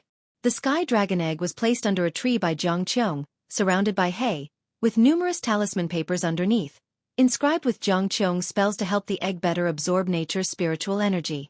What will the Sky Dragon look like when it hatches? Guan began to fantasize about the scene of riding a true dragon and traveling across the mortal world. The news of Ziwei being seriously injured had a greater impact than Guan had anticipated. Even after more than half a month, when he came to the outer sect, he often heard people mentioning it along the way. Previously, news of Nascent Soul Realm cultivators was rare in the outer sect, but now the entire city was talking about Ziwei, possibly because he just crossed a tribulation. Before crossing the tribulation, Ziwei was an elder of the outer sect, ranking among the first-rate experts in the outer sect. Guan followed Elder Zhu Qinglu of the Elixir Hall to the book collection hall in the outer sect. The book collection hall managed all the book towers in the outer sect, including the scripture pavilions in various places. Cultivation techniques, side door scriptures, curiosities, and travelogues. Any books entering the Supreme Sect had to be registered in the book collection hall. Young brother, it's a good idea to write books. I support you. If it passes, I will speak to get your first batch increased. Zhu Qinglu walked ahead, looking back with a smile. Since he benefited from the green vine fruit, he treated Guan like family, at least on the surface. Guan smiled and said, Thank you, Senior, for your support. I won't forget your kindness. Ha ha ha, don't mention it. Zhu Qinglu laughed, though his smile grew even brighter. The book collection hall was large, no less than the Elixir Hall. After passing through numerous corridors, the two arrived in a lobby where an elderly man sat sipping tea, with rows of bookshelves in the side hall. Elder Lu, long time no see, how have you been? Zhu Qinglu stepped over the threshold, clasped his hands, and smiled warmly. Guan immediately used a lifespan detection. Lu Chong, Foundation Establishment Realm 9th Layer 226/270/340. Upon seeing Zhu Qinglu, Lu Chong set down his teacup and stood to greet him. After a few polite exchanges, Lu Chong invited Zhu Qinglu to sit down, reminiscing about their previous encounter and even talking about joining the Supreme Sect together 200 years ago. Guan stood behind Zhu Qinglu, looking serious and curious, while Lu Chong occasionally glanced at him, feeling satisfied. After chatting for about an hour, Zhu Qinglu finally stated his purpose. It's a simple matter. Junior brother, give me your book. I'll take a look. If it's good, this matter is settled. Lu Chong said to Guan with a big smile. Guan immediately took out the book he had written. Lu Chong accepted it, glanced at it, and smiled. Investiture of the Gods? Nice name. He began to read, while Zhu Qinglu stood up and walked towards a nearby bookshelf. Guan stood obediently by the side. At first, Lu Chong was casual, but as he read on, he sat up straight. Just then, a young man in white stepped in and loudly said, Elder Lu, do you have any books about sword cultivators? I want to see who in Taicang world can defeat the maniac swordsman of Tsonghu Lake with a leaf. Lu Chong raised his hand, gesturing for him to be quiet. Guan turned to look and instinctively used a lifespan detection. Gu Yu, Foundation Establishment Realm 8th Layer 34/291/1402. A genius. Guan had seen such geniuses before, so he didn't give Gu Yu another glance. Gu Yu leaned over to Lu Chang's side, peering at the investiture of the gods in his hands. After a while, Gu Yu also became engrossed. An hour passed. Zhu Qinglu returned, surprised, and asked, "Brother Lu, weren't you just skimming? Why are you reading for so long?" He glanced at Guan. What did this kid write? Is it overstepping boundaries? Lu Chang looked up, paused for a moment, then stood up, staring sharply at Guan, and asked, "Did you really write this?" Guan nodded, thinking, yes, it was written by an old ancestor from Earth. Zhu Qinglu frowned. Is there a problem? If it's not good, I'll have him rewrite it. No problem, it's very good. Lu Chang shook his head, looking at Guan again. This book can be distributed. You have talent. I'll set a 30% profit share for you. 5% of the book selling spirit stones go to the sect, and 2% to the book collection hall. Guan quickly thanked him. Zhu Qinglu nodded slightly, feeling that Lu Chang had given him face. Lu Chang smiled and asked, "Will you use your real name as the author?" Guan shook his head. "Better not. I fear future troubles." "Then use the name Pan En," he said. Chapter 34. 30,000 Years of Life. Ziwei Array Chronicles. Guan originally wanted to use the name of the original author of Investiture of the Gods, Su Zhonglin, but he envisioned writing other books for extra income, so he came up with a different name. Lu Chang and Zhu Qinglu didn't give it much thought, and as for Pan En compared to Guan, he only changed his surname, which they could understand. Afterwards, Lu Chang began to instruct Guan, mainly reminding him of what he shouldn't write, and implicitly suggesting that he include the Supreme Sect and portray it in a positive light. Even if he didn't write about the Supreme Sect directly, he could imply it. In short, the more he praised the Supreme Sect, the better treatment he would receive in the future. To this, Guan could only agree outwardly, leaving the decision for later. Writing books was just a pastime for him. He wouldn't spend too much effort on it. Once Lu Chang finished speaking, Gu Yu came over excitedly and asked, "Brother, have you written any other books?" Guan shook his head and said, "This is my first time writing." "Ha ha ha, not bad, not bad. I have high hopes for you. Maybe you could surpass Green Hero status within the Supreme Sect," Gu Yu said, patting Guan's shoulder with a friendly look. Guan sparked with interest and asked, "Do you know Green Hero?" Gu Yu raised an eyebrow and said, "You like his travelogue too?" "I don't know him. I only know that he's a cultivator from the Supreme Sect. I asked Elder Lu, but he wouldn't say anything."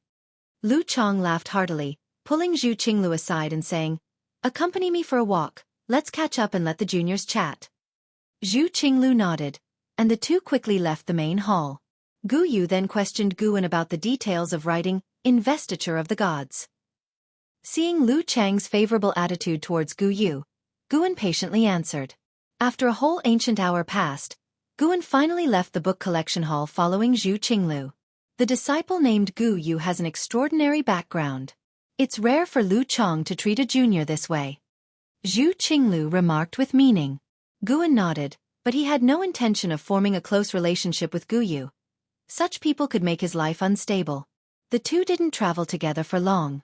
After parting, Guan began to purchase medicinal herb seeds and some clothes. It wasn't until nightfall that he returned to Mystic Valley. Days passed one by one. A New Year's spring came again. The second spring festival in Mystic Valley went even more smoothly, without any setbacks, and the atmosphere was much more joyful than the first year. As usual, Guan delivered food to Jiang Qiong. He began calculating the days, preparing to see Jiang Qiong off. After Jiang Qiong left, he planned to make a big move in the 8 scenic caves, filling it with spirit flowers and spirit grass. When the new spring ended, Guan brought Wuxia to the outer sect and selected 3 more servant disciples. This time 2 women and 1 man, named Yan Mei, Yang Min, and Yi Yan respectively. All 3 were the same age, merely 18, and they looked forward to the life in Mystic Valley. Becoming a servant disciple not only allowed them to earn spirit stones but also gave them a chance to learn their master's spells. This time, Guan wasn't just recruiting servant disciples but also intended to make Wuxia fully accustomed to his status as a senior disciple, so he could run errands in the future. After returning to Mystic Valley, Guan let Wuxia introduce the three to the others in the valley, while he went into the northern forest to make some plans. He wanted to plant the surrounding forest full of medicinal herbs. The herbs he handed over last year already ranked in the top 10 of the Outer Sect's Medicine Valley. Zhu Qinglu valued him even more and improved his treatment. Now he supported 9 servant disciples, more than enough, and he even considered recruiting more. People rarely settled for their current situation. Guan had such thoughts about his annual lifespan income. He would be upset if it didn't grow as much as last year. Standing under a tree, Guan scanned the forest and began drawing a blueprint for the area in his mind.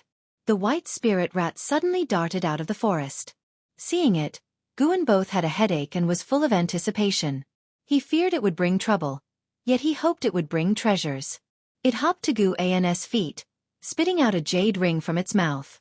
Guan raised his hand and grabbed the jade ring, tucking it into his belt to examine later in private. He picked up the white spirit rat and didn't let it run around. "Good job, I'll reward you with a green vine fruit tonight." Guan smiled. The white spirit rat seemed to understand and stopped struggling, lying obediently in his arms. After standing there for half an hour, Guan turned and left the forest, waiting on the grassy area near the planned zone for someone to arrive. Soon, the sound of something breaking through the air came. An Outer Sect disciple came via sword control and landed quickly beside Guan, his appearance catching other disciples' attention in Mystic Valley. "Senior brother, I'm back." The newcomer was Lu Jiojia, who had gone to take the Outer Sect test. Wearing the Outer Sect robe, he looked completely different from before. Guan smiled and said, "I thought you wouldn't come back." Lu Jiojia scratched his head and said, "How could that be? As soon as I got the Foundation Establishment pill, I went into seclusion. After successfully reaching Foundation Establishment, I came back immediately to share the joy with you all." Guan smiled, pinched his shoulder, and noted that his physique indeed became stronger. Others gathered around, excitedly asking him about his Foundation Establishment experience, and he answered them all with spirited confidence. When Guan first saw Lu Jiojia, he was only 15. Now, seeing his success, Guan felt only gratification. On the path to longevity, it was too lonely to journey alone. If those they interacted with could end well, he would have fewer regrets. Lu Jiojia's return brought excitement to Mystic Valley, greatly encouraging the newly arrived Yan Mei, Yang Min, and Yi Yan. They saw a path for advancement. Working hard in Mystic Valley offered the hope of promotion to the Outer Sect. That night, Guan examined the jade ring the white spirit rat brought back. Using divine sense, he broke through the restriction inside and discovered a trove of spirit stones. Unexpected fortune? Guan had higher expectations of the white spirit rat. He rewarded it with the right to eat a green vine fruit. Lu Jiojia stayed in Mystic Valley for a month before leaving. Everyone knew his departure might mean they would never see him again in this lifetime, unless they also became Outer Sect disciples. In the blink of an eye, 2 years passed. Guan was now 30, but after consuming the youth-preserving pill, he looked just around 20. His lifespan had exceeded 30,000 years. Mystic Valley was expanding, and the number of Outer Sect disciples seeking his help to manage their caves had reached 11. His monthly lifespan increase kept rising. Life was busy and fulfilling, but he didn't feel tired at all. Instead, he was full of vigor. Summer arrived, and under the starry night sky, fireflies dotted the serene forest. In the forest, Qiong, clad in white, walked ahead, barefooted. She didn't feel any discomfort even when stepping on the tree branches. Guan followed silently behind. "All right, this is far enough." Qiong stopped, turned, and said to Guan. Guan nodded, and after hesitating for a moment, he said, "Martial Master, be cautious on your way out. After all, this is still within the Supreme Sect's territory."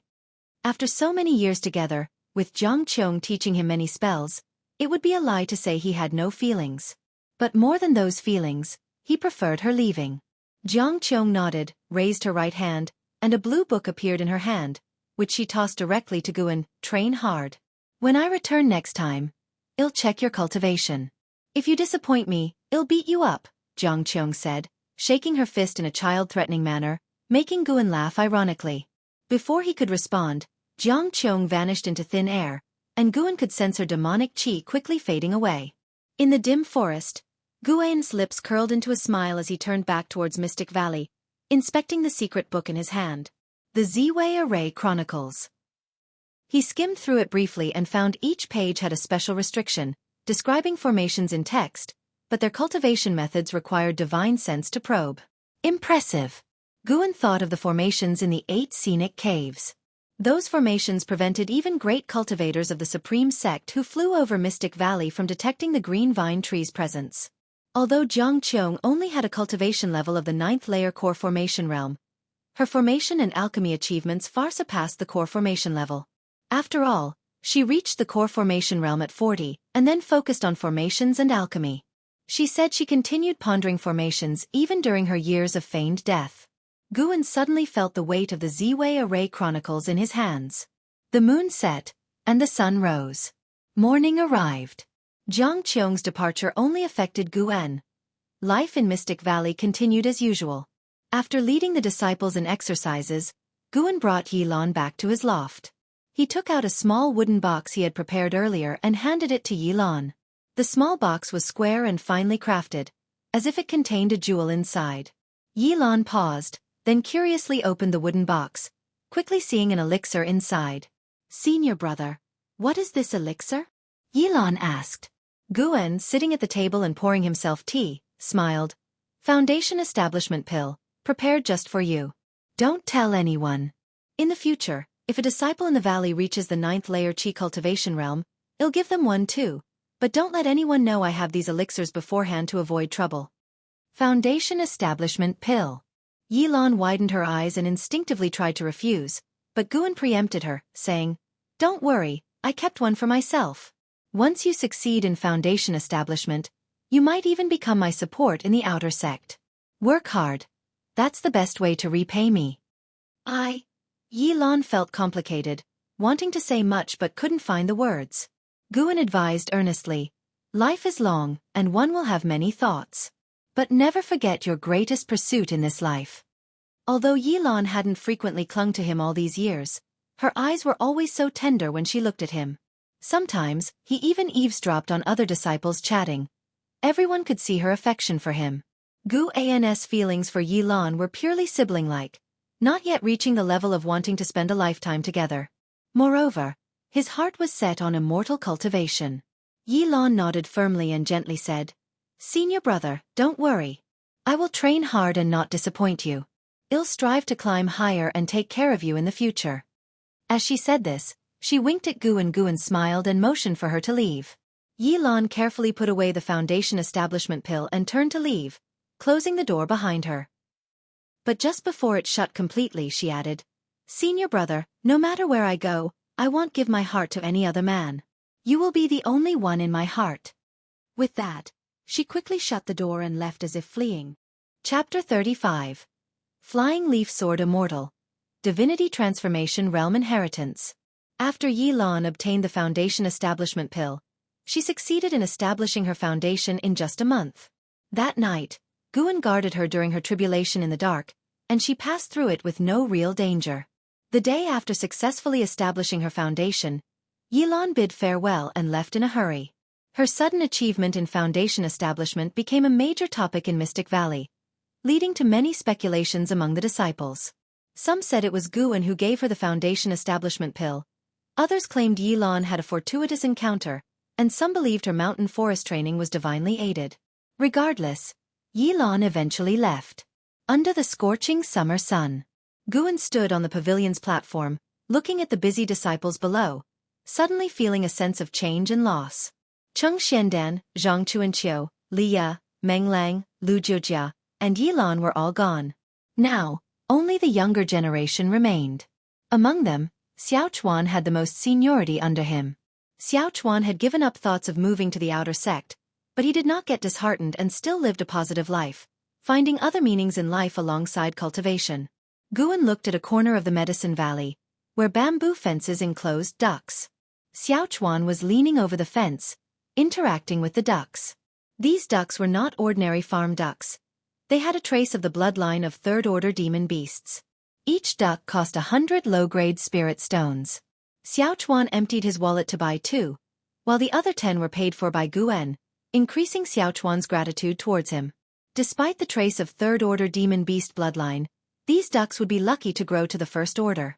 The flesh of low-order demon beasts is also beneficial to cultivators.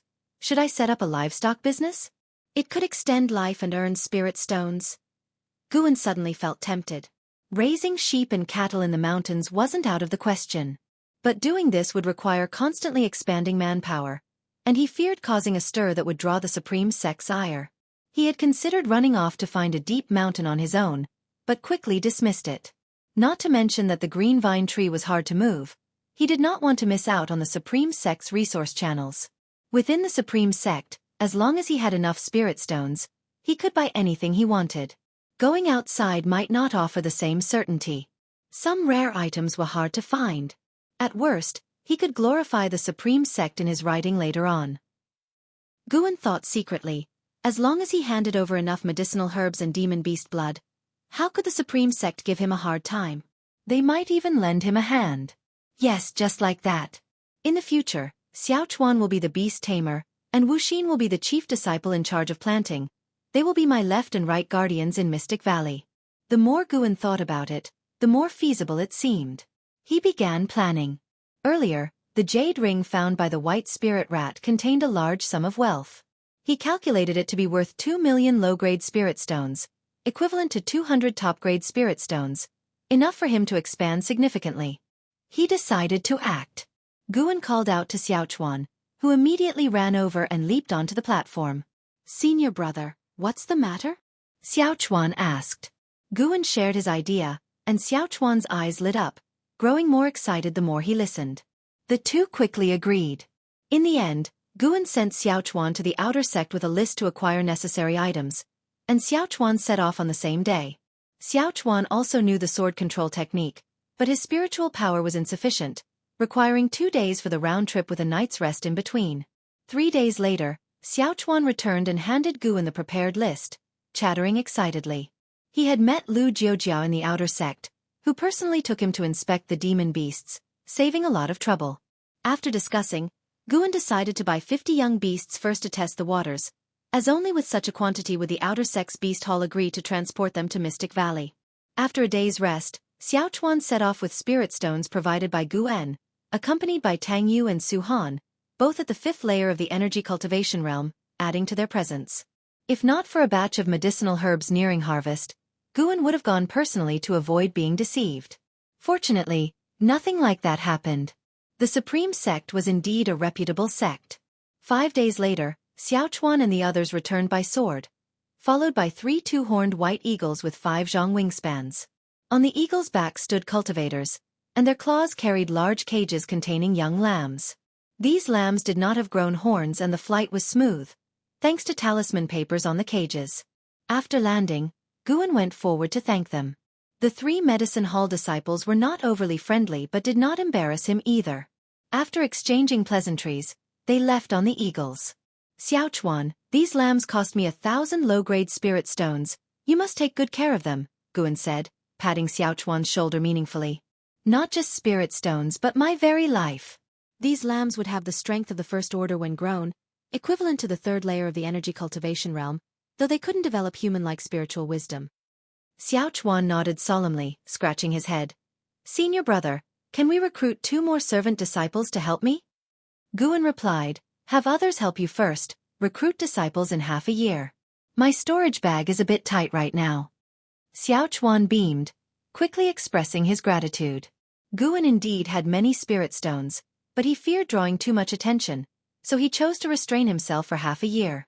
After dealing with Xiaochuan, Guan returned to the pavilion.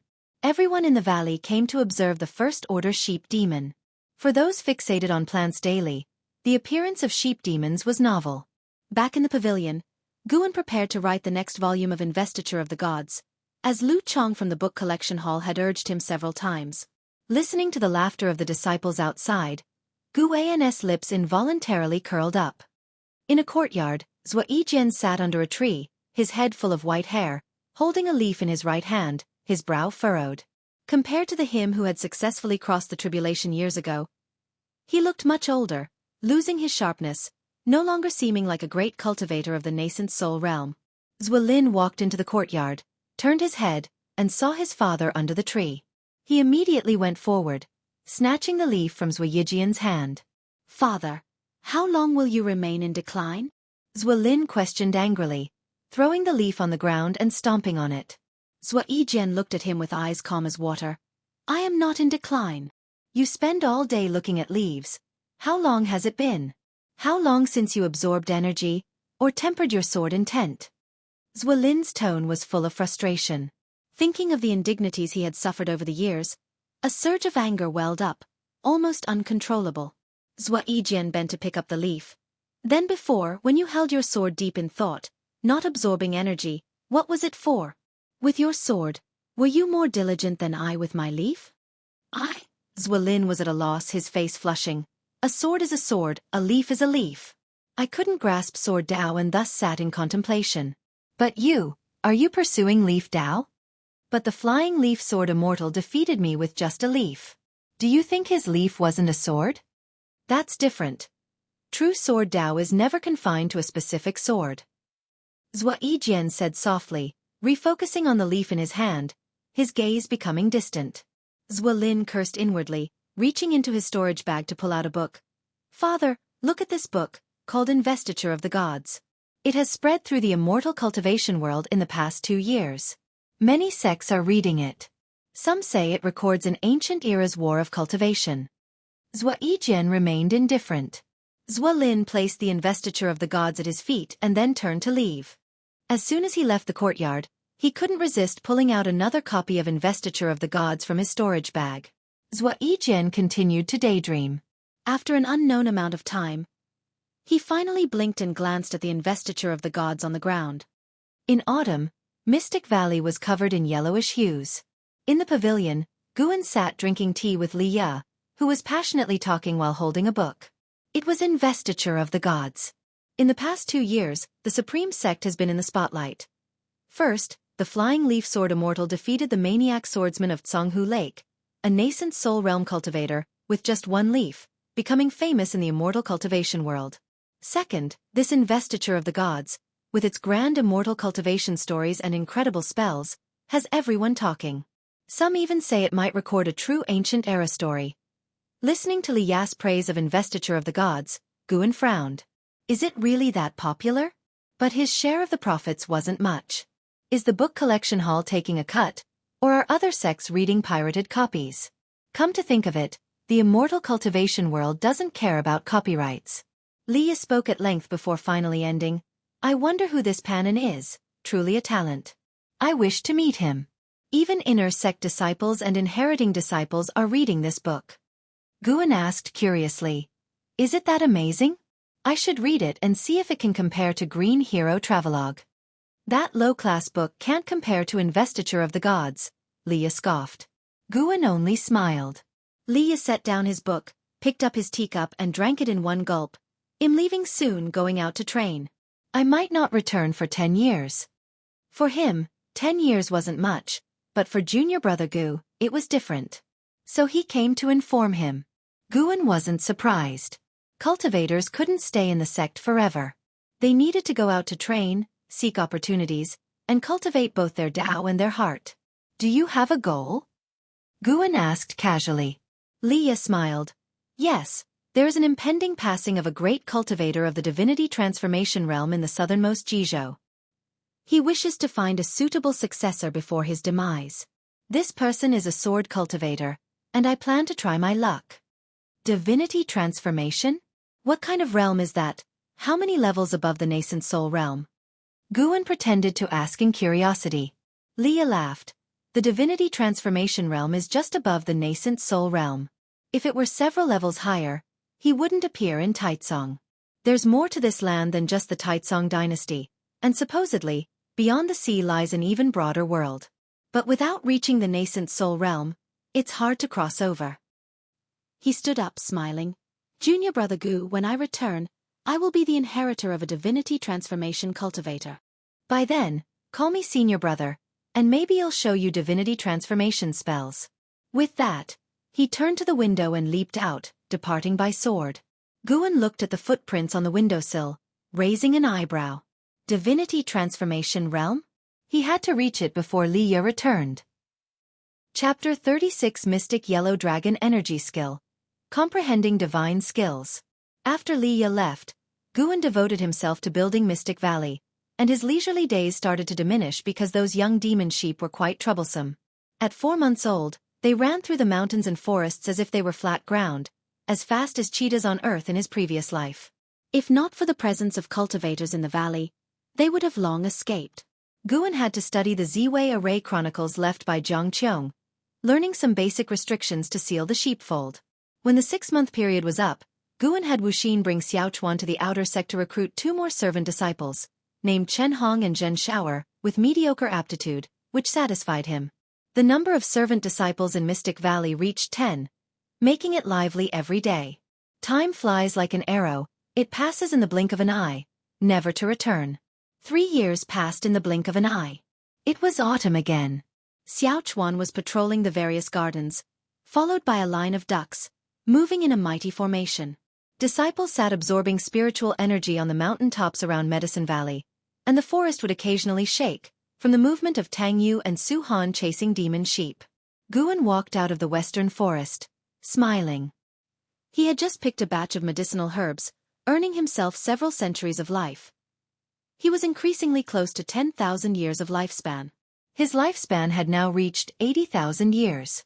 In 3 years, he had gained nearly 50,000 years of life, mainly because the herbs he had planted for many years were maturing, and 1,000 years of life were from managing exterior disciples' caves.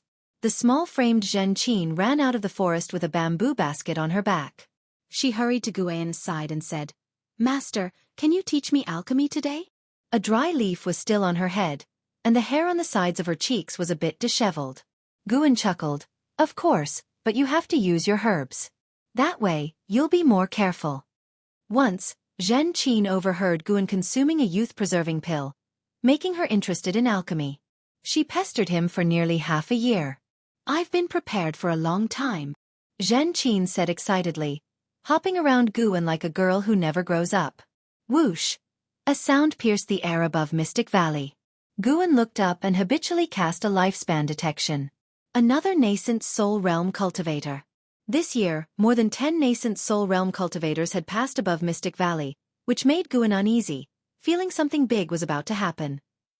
Even the world's outer sect conference back then didn't attract so many Nascent Soul Realm cultivators. This won't do. The Dragon Strength Divine Origin skill must be improved. If a great cultivator far surpassing the Nascent Soul Realm appears, what will I do if they see through my cultivation level? Guan decided silently.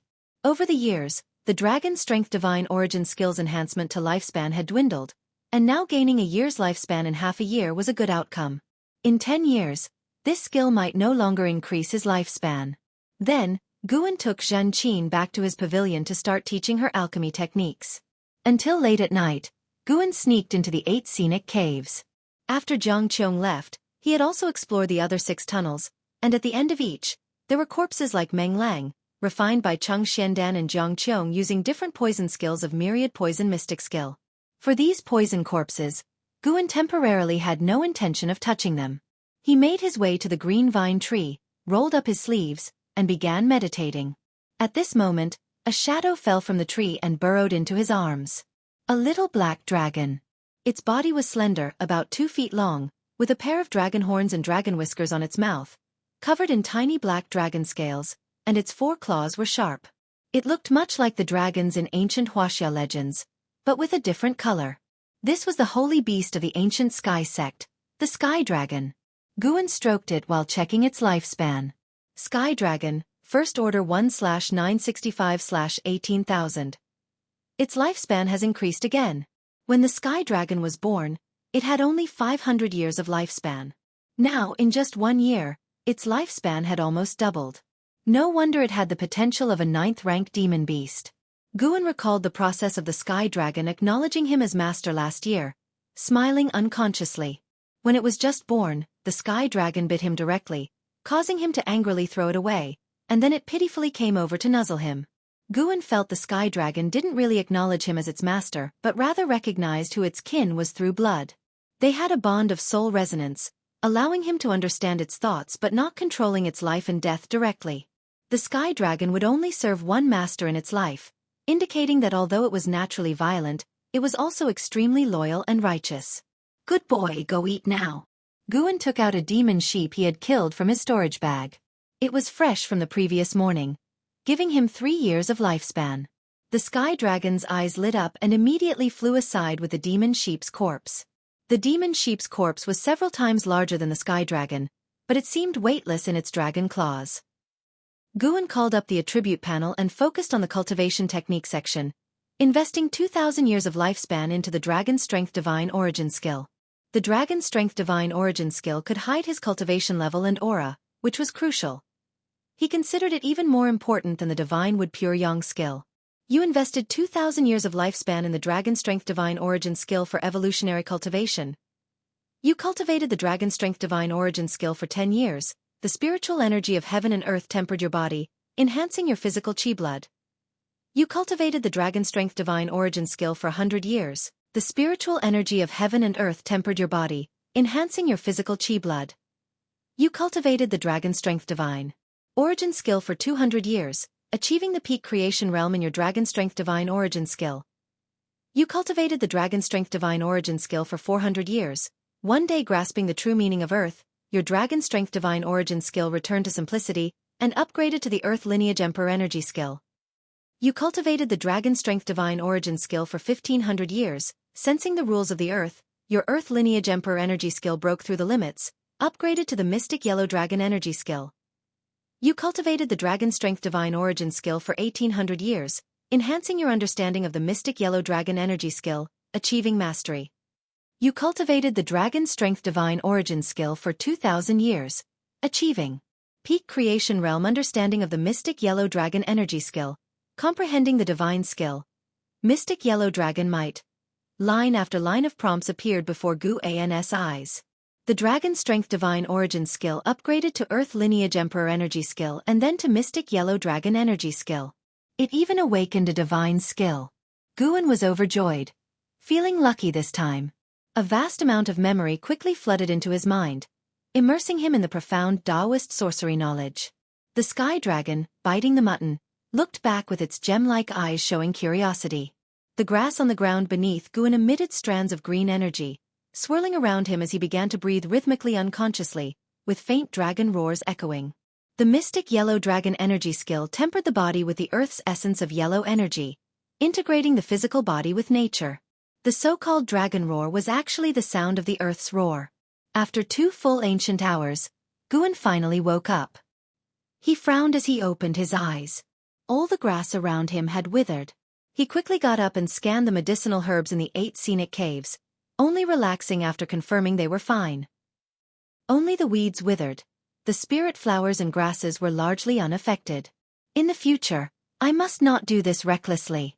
Whether it's upgrading a cultivation technique or breaking through, I must leave the 8 scenic caves to avoid depleting the spiritual energy here. Guan sat back down, reviewing the Mystic Yellow Dragon Energy skill while cultivating according to the method. He consolidated a breath of Mystic Yellow Dragon Energy, integrating his body with nature. The sky dragon, now full, lay beside the demon sheep's corpse, sleeping. Inside the 8 scenic caves, only the sound of the wind remained. At dawn, Guan descended from his pavilion, changing into a green robe. His black hair casually tied at the back, with 2 long strands left by his ears, exuding an ethereal, unworldly aura of a cultivator. His body had not fully adapted to the Mystic Yellow Dragon Energy skill yet, but he wasn't in a hurry. With nightly practice, he would master the Mystic Yellow Dragon Energy within a month. And with the Mystic Yellow Dragon Energy skill's divine trait, Mystic Yellow Dragon Might, there was no need for separate cultivation. It would naturally manifest when the Mystic Yellow Dragon Energy was produced. Mystic Yellow Dragon Might was essentially the might of heaven and earth, able to deter all beings. Guan started calling for the disciples to do exercises. When everyone gathered, they could all sense Guan was in a good mood today. Zhen Qin curiously asked her master what had made him so happy. Nothing much. I read a book last night called The Investiture of the Gods. You can borrow it from the book collection pavilion when you have time, Guan said, smiling as he exercised. Xiao Chuan's eyes lit up. I know about the investiture of the gods. Almost everyone in the outer sect has a copy. It's said to record ancient mysteries of the immortal cultivation world. The disciples became interested and began asking Xiaochuan what the investiture of the gods was about. Guan didn't interject further, still dwelling on the Mystic Yellow Dragon energy skill. Over the next month, he practiced the Mystic Yellow Dragon energy skill nightly, and finally succeeded in cultivating a breath of Mystic Yellow Dragon energy in his abdomen, significantly advancing his ability to conceal his cultivation level and aura. Guan felt a huge relief, knowing he could now stay hidden peacefully. That year was as uneventful as the previous years, which was the best outcome for Guan. As the winter snow began to melt, Mystic Valley welcomed a new spring, and all disciples prepared for the new year. Guan was deeply engrossed in reading the Green Hero travelogue under a tree. Zhan Qin suddenly approached, with her hands behind her back, bending over to ask, "Master, what do you want to eat tomorrow night?" "I'll make it for you." Without moving his gaze, Guan replied, "Anything you make, I'll eat." Curious, Zhen Qin leaned over to see what book he was reading, but he stopped her. "Hurry up and prepare the ingredients, or you'll miss the festival tomorrow night. Be careful, or I won't teach you alchemy," Guan said sternly. Zhen Qin pouted but had to leave. Guan faintly heard her muttering, "Again reading that nonsensical book." The corner of his mouth twitched. Just who spread this rumor? Ruining his reputation. Now all the disciples in Medicine Valley knew. He liked reading the Green Hero travelogue, often mocking him in private despite not daring to say it to his face. Guan stood up, putting the Green Hero travelogue into his arms. "Starting today, I'm quitting." Guan walked out of the courtyard, planning to inspect the garden, but his attention was caught by the valley entrance, making him frown. A man in a white robe walked gracefully, appearing in his 30s, looking handsome with an extraordinary demeanor. What made Guan frown was that he couldn't sense the man's aura. He immediately cast a lifespan detection on him. Li Xiandao, Divinity Transformation Realm, 8th Layer 230/899/3020. Chapter 37 The Emperor's Recruitment. A maximum lifespan of 3,000 years? Guan was shocked by the other party's lifespan information. It was the first time he encountered someone with such a qualification. And at the 8th layer of the Divinity Transformation Realm. However, this lifespan seemed a bit low and did not align with Guan's expectations for the lifespan in the Divinity Transformation Realm. Could it be that someone in the Divinity Transformation Realm could only live for 899 years? Guan guessed that the other party might have been injured, thereby reducing their lifespan. He immediately walked over, while also pondering internally, thinking that the other party might be a high-ranking member of the Supreme Sect. However, he couldn't act too respectfully, given that the other party had suppressed their aura. If he could see through the other party's cultivation level, the other party would undoubtedly pester him endlessly and might even treat him as a demon path spy. Li Xiandao walked towards the valley, observing the garden along the way. Guan approached him, cupping his hands in salute and asked, "I am Guan, the Valley Master of Mystic Valley. May I ask for your name and your purpose here?" Li Zuando's gaze fell on Guan, his eyes cold and exuding immense pressure. He then smiled, and the oppressive feeling instantly dissipated, giving an illusionary sense, as he warmly said, "I am Xiandao from Cangzhou. I came to visit my child at the Supreme Sect. The journey is long and tiring. I wish to rest in your esteemed valley to recover my spiritual power. May I ask if the Valley Master would permit this?" Hearing this, Guan couldn't refuse and immediately agreed, then called Xiaochuan to arrange accommodation for Li Xiandao. Guan avoided looking directly at Li Xiandao, to prevent arousing suspicion. Surname Li, visiting his child. Could he be an imperial family member? Guan wondered secretly. With so many medicine valleys in the outer sect, he chose Mystic Valley. It's highly likely related to Li Ya. Guan continued patrolling the garden, everything as usual. On the other side, Xiaochuan led Li Xiandao to an unoccupied house and said, "The house is simple. Please don't mind. If you need anything, feel free to ask me or any other disciples." Li Xiandao nodded and then asked, "I saw sheep in the woods along the way, and disciples taking care of them. Aren't you a medicine valley? Why raise so many sheep?" Xiaochuan didn't hide anything and answered, "Originally, we only planted medicinal herbs in the valley, but my spirit root qualification is limited, so I gave up the idea of joining the outer sect. Knowing that I like raising livestock, Senior brother fulfilled my wish, and also earned some spirit stones to help more disciples in their cultivation earlier, before heading to the outer sect. Oh? Is the senior brother the Valley Master? Yes. He is truly a good person, considering you all this way. Indeed, my senior brother is the best person in the world. Hearing Li Zuando's praise, Xiaochuan was delighted and began to praise Guan enthusiastically.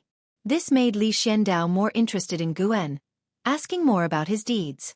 Xiaochuan didn't think much and dragged Li Xiandao to sit down, becoming even more animated in his storytelling. Guan, inspecting the garden, smiled and thought he hadn't cared for this silly boy for nothing. Whether Li Xiandao was related to Li Ya or a high-ranking member of the Supreme Sect, having a good image could do no harm. He certainly couldn't be from the Thousand Autumn Pavilion, could he? Wait. Thousand Autumn Pavilion. Suddenly, Guan felt a chill down his spine, his smile froze. Better safe than sorry. Facing Li Xiandao later, he must be more cautious. It's better to be safe than sorry. Li Zuando's presence aroused the curiosity of other disciples, as rarely did anyone visit Mystic Valley. That day, after settling in, Li Xiandao didn't come out again, seemingly really recovering his spiritual energy. Because of Li Zuando's arrival, Guan didn't dare to go to the 8 scenic caves and stayed honestly in his attic at night. The next morning, as usual, Guan led the disciples in their exercises. Hearing the commotion, Li Xiandao also came out, with Xiaochuan greeting him enthusiastically. Guan only nodded towards Li Xiandao and did not avoid him. As the morning exercises began, Li Xiandao initially didn't pay much attention but gradually found it interesting. After the exercises, Guan dismissed the disciples and took out a book from his pocket, started reading, and walked towards the loft. At this moment, he had to remain calm and couldn't let Li Zuando's arrival disrupt his daily routine. However, just as he entered the courtyard, Li Xiandao caught up to him. "Valley Master, what are you reading?" Li Xiandao asked with a smile. Guan turned around, holding up the book and said, "Investiture of the Gods, have you read it?" Li Xiandao smiled even more, saying, "I have indeed read it and even memorized it backward." Oh. So, we're fellow enthusiasts? Ha ha ha, at first sight, I felt a sense of familiarity. Shall we discuss Investiture of the Gods? Hearing Li Zuando's insincere words, Guan could only smile and agree. He invited Li Xiandao upstairs, and after they sat, he began to boil water and make tea using spiritual power to light the fire. Li Xiandao glanced around the room and said, "Valley Master, what do you think of King Zhou?" "Good grief! Testing me right away?" Facing away from Li Xiandao, Guan placed tea leaves in the cup and said, "If we only consider the story, he was cruel and unjust." But on closer inspection, some of his actions seemed illogical. After hearing this, Li Xiandao said wistfully, "Indeed. When I first read it, I thought King Zhou was foolish and cruel. But upon rereading, something felt off. In that world of the story, immortals and gods truly existed. King Zhou couldn't have been unaware of this, yet he dared to desecrate the sacred statue of Nvua. Such actions are not what a monarch should exhibit. And Nvua, who stood high above, didn't punish the mortals who desecrated her directly. Instead, she sent a vixen to corrupt the emperor's heart, leading to chaos in the world. Can such actions be considered those of a god, or even an immortal?" Guan turned around, placing the tea on the table before Li Xiandao. He smiled and said, "Indeed, there are many illogical points. But after all, it's a fictional story created for entertainment, so the contradictions are understandable." Unable to discern Li Zuando's identity, he kept his stance vague. Li Xiandao shook his head, saying, "Perhaps the story is fictional, but its depiction of the world is real. That is, above each head, there is divine oversight, and humans cannot surpass the heavens." Guan did not expect him to interpret Investiture of the Gods in this way. If King Zhou were powerful enough to surpass all the immortals and sects, how would the story be written then? Li Xiandao asked. Guan thought for a moment and said, "Then the ultimate rival wouldn't be heaven-reaching sect master but King Zhou." Li Xiandao paused, unable to keep a straight face, and began to laugh.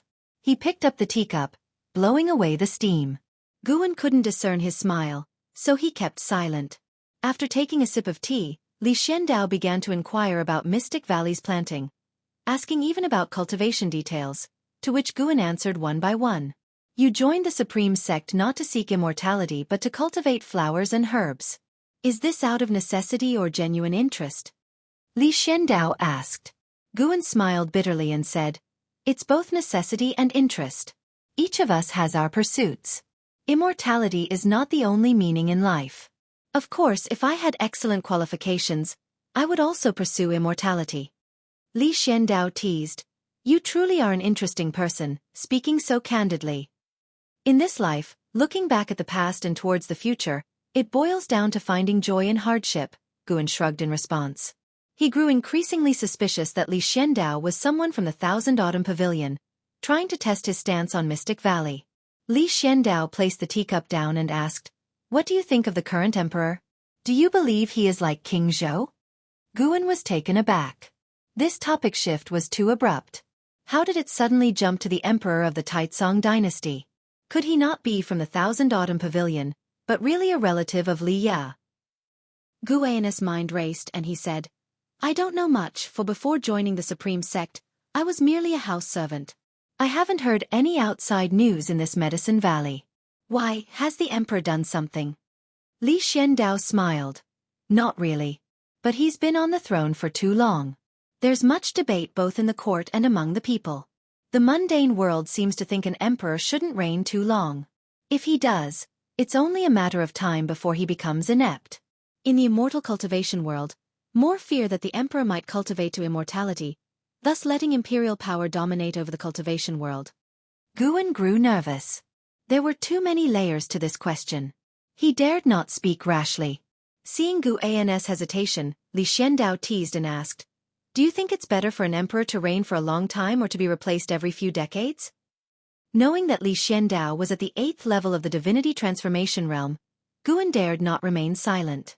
After pondering a moment, Guan said, In my view, it depends on the emperor's character. If he is virtuous and governs well, a long reign poses no issue. However, if he is imminent yet passes the throne to a foolish son, it's a disaster for the people. The common folk live only around 100 years. If life is hard during their time, they will blame the emperor for abdicating. Li Xiandao laughed again, and Guan could distinctly feel his improved mood. Wait. Li Ya's relative, surname Li, talks about King Zhou, questions the emperor. Guan had heard from the Ji family that the emperor of the Taicang dynasty also cultivated, and had been in power for 200 years. You're right. I shouldn't heed those opinions. I should see the people's lives personally, Li Xiandao chuckled. At these words, Guan's face drastically changed, exclaiming, You are the current emperor? He tried to stand up. Li Xiandao raised his hand, and a powerful pressure pressed Guan back into his seat. Guan did not resist to avoid revealing his strength. Lower your voice. You don't need to treat me as an emperor. Just consider me as Li Ya's father. You can call me uncle, Li Xiandao smiled warmly, devoid of imperial majesty. Guan didn't know how to respond. An emperor at the 8th layer of the Divinity transformation realm. This is trouble. Li Xiandao spoke. Bring out the heavenly residence. Guan immediately retrieved the heavenly residence sword from his storage bag. Seeing the sword, Li Zuando's eyes grew complex. He gently caressed the sheath. Guan recalled Li Ya's words that the heavenly residence sword was a gift from his royal father to his mother, then passed to him after her death. Now seeing Li Zuando's expression, Guan started imagining the tragic love-hate story between Li Xiandao and Li Ya's mother. After a long while, Li Xiandao set down the heavenly residence sword and pushed it towards Guan, saying, In the Supreme Sect, Li regards you as his best friend. I heard you saved him. Thus, this sword is now yours. I reward it to you. From now on, you are the master of the heavenly residence sword. Moreover, I plan to establish a medicine valley near the Supreme Sect, planting many high-rank medicinal herbs. You are to manage it for me. I will ensure your efforts are worthwhile. In time, I will help you achieve foundation establishment. Even core formation won't be difficult. Yet remember one thing, though you appear as a disciple of the Supreme Sect, your allegiance is to me. Chapter 38. Hateful Heaven Divine Sword. Supreme Sect's Astonishing Incident. Li Xiandao finished speaking, smiling at Guan and waiting for his decision. Guan froze. The emperor wanted him to be a spy? This was forcing him to be a triple agent. This was not what Guan pursued, but the key was that it was hard for him to refuse, as the other party's cultivation level and status were both higher than his. Not refusing would bring endless troubles in the future. Refusing would bring trouble right now. However, Guan thought about the high-rank medical herb mentioned earlier, and his heart beat faster uncontrollably. Guan hesitated and asked, "Do I have the option to refuse?" "Yes, if you refuse, I will erase today's memory, and it will be as if we never met," Li Xiandao replied with a light laugh. Guan asked helplessly, "Why choose me? I am mediocre. With your status, recruiting a disciple from the Supreme Sect would be a piece of cake." Li Xiandao shook his head, saying, "I did not intentionally want to recruit disciples from the Supreme Sect, but you happen to have a close relationship with Liye. I wanted to support you, and because you are mediocre, I can trust you more because I can meet your needs." He paused for a moment and added in a frivolous tone, "People do not wish for the Emperor to live forever, and I do not wish for the Master of Medicine Valley to live forever either." What a sense of humor! Guan could only say, "If that is the case, then I have no choice but to agree." Several decades later, when you look back, you will not regret today's decision, Li Xiandao said with a smile, his tone full of heroism. Guan could not resist his curiosity and asked, "Have you always been watching Senior Brother Li?" "We have finished talking. There is no need to call me Emperor anymore. You should call me Uncle instead, so it feels more like family," Li Xiandao said with a stern face. Guan saw that he did not seem to be probing. Thus, he called him Uncle. Li Xiandao smiled and said, "To be frank, I have many pawns in the outer sect of the Supreme Sect. Naturally, I am aware of Li Ya's situation." Guan previously thought that Li Ya did not have a good relationship with his father, but now it appeared that was not the case. Could there be a misunderstanding? He wanted to inquire on behalf of Li Ya, but he held back. This emperor wanted immortality, and such an emperor surely had a complex attitude towards his princes. Even if he loved them, there would likely be some apprehension in his heart. Which crown prince wanted to remain a crown prince forever? Which prince did not have a secret longing for the emperor's throne? Guan felt deeply moved. Earlier, he thought the talents of Li Ya and Li Xuanyu were already strong, but after seeing Li Xiandao, he understood why those two were so talented. Bloodline inheritance. 8 layers of Divinity Transformation Realm at the age of 230. Had he broken through the Divinity Transformation Realm at the age of 100? Too outrageous. The most crucial point was that he practiced a secret technique that concealed his aura.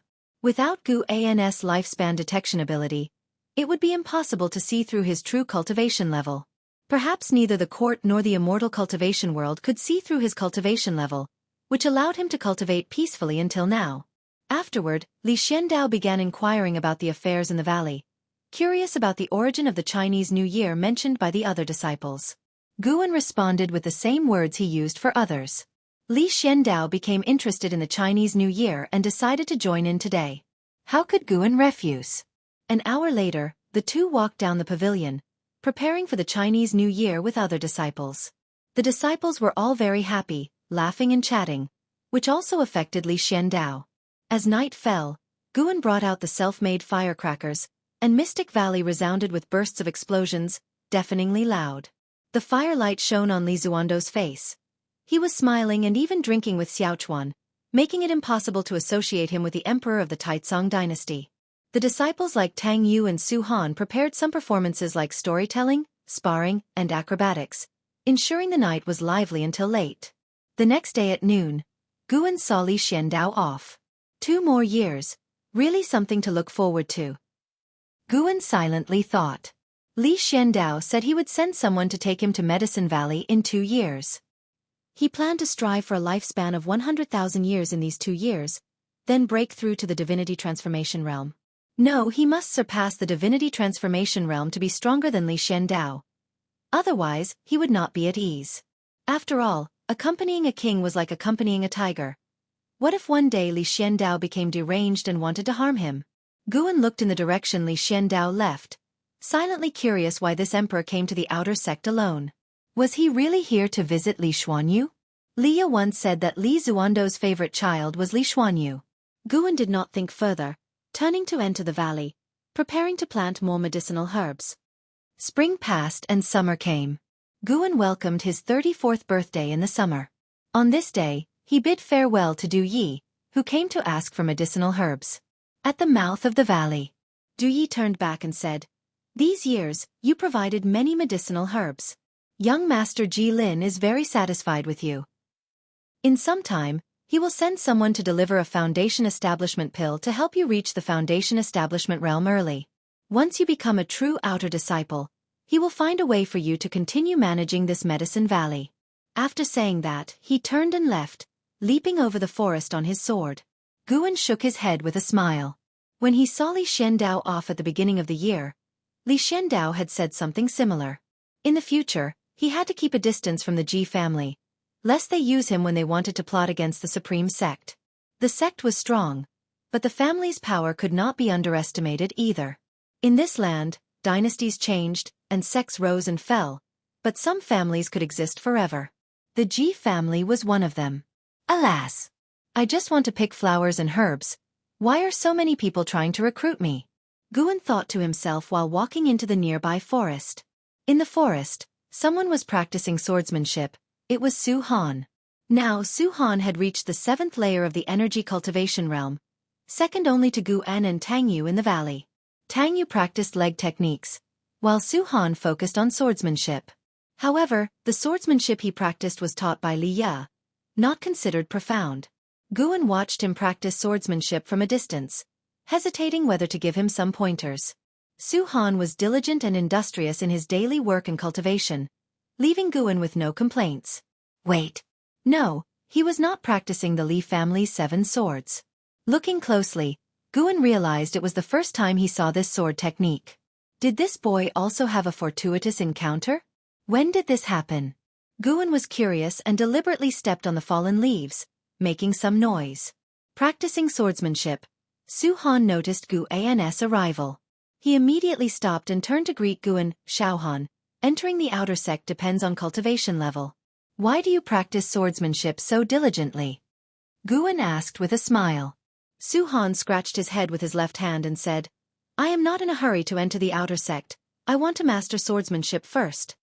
"Why do you think so?" "Entering the outer sect means taking on missions. If my skills are not strong enough, it will only cut off my future." Su Han's answer made Guan laugh. This kid knew exactly what he liked. Guan curiously asked, "Is your swordsmanship inherited from your family?" Su Han nodded and said, "It is my father's swordsmanship, but it is too profound. I have only managed to comprehend it recently." "Your father must have been impressive. Although I do not practice swordsmanship diligently, I have seen many exquisite sword techniques in the outer sect, none as good as the one you displayed just now," Guan asked curiously. Su Han shook his head and said, "My father was just a useless person. Since I can remember, he was blind, without any spells. He passed away when I was 7. Later, I found this swordsmanship manual in his baggage." Saying this, he took a sword manual out of his pocket and directly handed it to Guan. Guan took it and raised an eyebrow slightly. "Hateful Heaven Divine Sword. What a strange name." Seeing this name, Guan immediately wanted to expel Su Han from Mystic Valley. This guy clearly carried a grudge. Guan skimmed through it. With his achievement in the Nascent Soul Realm of the 9th layer, it was enough to remember it perfectly. However, mastering it still depended on one's aptitude in swordsmanship. He handed the sword manual back to Su Han and pondered, "This swordsmanship is indeed exquisite, but its mental method seems somewhat sinister. Do you really need to practice it?" This swordsmanship required tempering the internal organs with sword qi, causing unimaginable pain to the practitioner. Moreover, some of the guidelines were beyond Guan's understanding. Based on his sword Dao accomplishment, he could assert that this swordsmanship was very dangerous. Su Han was taken aback and asked, "Master, do you think I should not practice it?" Guan shook his head and said, "I just think this swordsmanship may bring you suffering. I do not know your background, so I cannot understand your feelings. Whether you practice it or not is up to you. If you choose not to, you can stay in Mystic Valley as long as you want. You will always be my student." Hearing this, Su Han felt touched. He put the Hateful Heaven Divine Sword back in his pocket and nodded heavily. Guan took a book out of his pocket, the latest volume of Investiture of the Gods, given to him by Du Yi. Du Yi said Ji Lin was obsessed with this book, causing his followers to read it as well. "The book you wanted." Guan handed Investiture of the Gods to Su Han and then turned to leave. Su Han held Investiture of the Gods, smiling. Returning to Medicine Valley, Guan began observing other servant disciples. First Li Ya, then Wuxin, and now Su Han, all with unusual backgrounds. Mystic Valley was too mysterious. Something felt off. An hour later, Guan returned to his pavilion. The other servant disciples did not appear to have any issues, allowing him to feel somewhat at ease. On second thought, it made sense. To join the immortal cultivation world, one must have an extraordinary background or experience. In their eyes, they were the protagonists. Until late at night, Guan quietly entered the 8 scenic caves. After playing with the sky dragon for an hour, he took out the heavenly residence sword and began practicing the hateful heaven divine sword. Multiple skills did not burden oneself. He decided to practice it until it was included in his attribute panel first. Suddenly, the sound of wind whistling through the branches of the green vine tree arose, the sound of a sword blade slicing through the air. In the distance, the sky dragon watched curiously, its dragon eyes reflecting Guan's sword training. At the end of summer, Guan went to the outer gate city. First, he visited the elixir hall to submit a year's worth of medicinal herb harvest, then went to the book collection hall to submit a manuscript. Since Investiture of the Gods became popular, Elder Lu Qiong valued him greatly, always receiving him personally, afraid word would leak out. Lu Qiong mentioned fearing Guan's reputation would be exposed, and he would be abducted by the demon path, causing the book collection hall to lose substantial spirit stone revenue. This made Guan even more cautious. After completing official business, Guan visited Lu Jiojia, who was delighted and invited him to visit Yilan together, whom she happened to be in the city. Not all outer disciples opened caves in the outskirts since constructing a cave was expensive. Most disciples chose to live within the outer gate, enjoying the outer gate's spiritual energy. In the courtyard, after sitting down, Lu Jiojia poured wine for Guan and said mysteriously, "Something big happened in the Supreme Sect." Chapter 39. Nascent Soul blocks the path. Despicable. What's the big event? Guan asked with a smile. Upon arriving at the outer gate city today, he indeed sensed the atmosphere was off, an indescribable tension in the air. Yilan spoke up. The sect leader and one of the elders are fighting for power. Recently, the emperor came to the Supreme Sect and appointed that elder's direct disciple as the national master, granting him a high-ranking official position and announcing it to the world. This boosted the morale of the people aligned with that elder, and they have been spreading unfavorable rumors about the sect leader. Lu Jiojia, slightly peeved as Yilan had spoken first, quickly added after she finished, "The sect leader's domineering ways have offended many elders. Over the years, disciples have repeatedly suffered injuries and deaths, with demonic invasions occurring in territories outside the outer sect. Many elders are unhappy about this. Now that the emperor supports the sect leader's opponents, their restraint is broken, and thus chaos ensues." Guan curiously asked, "Doesn't the sect leader have absolute power? Isn't he the strongest cultivator in the Supreme Sect?" "Of course not. The sect leader is elected by collective support from the elders. Within the Supreme Sect, the highest cultivation level does not belong to the sect leader but to the true inheritor. It's said he is the most talented individual in the Supreme Sect in a millennium.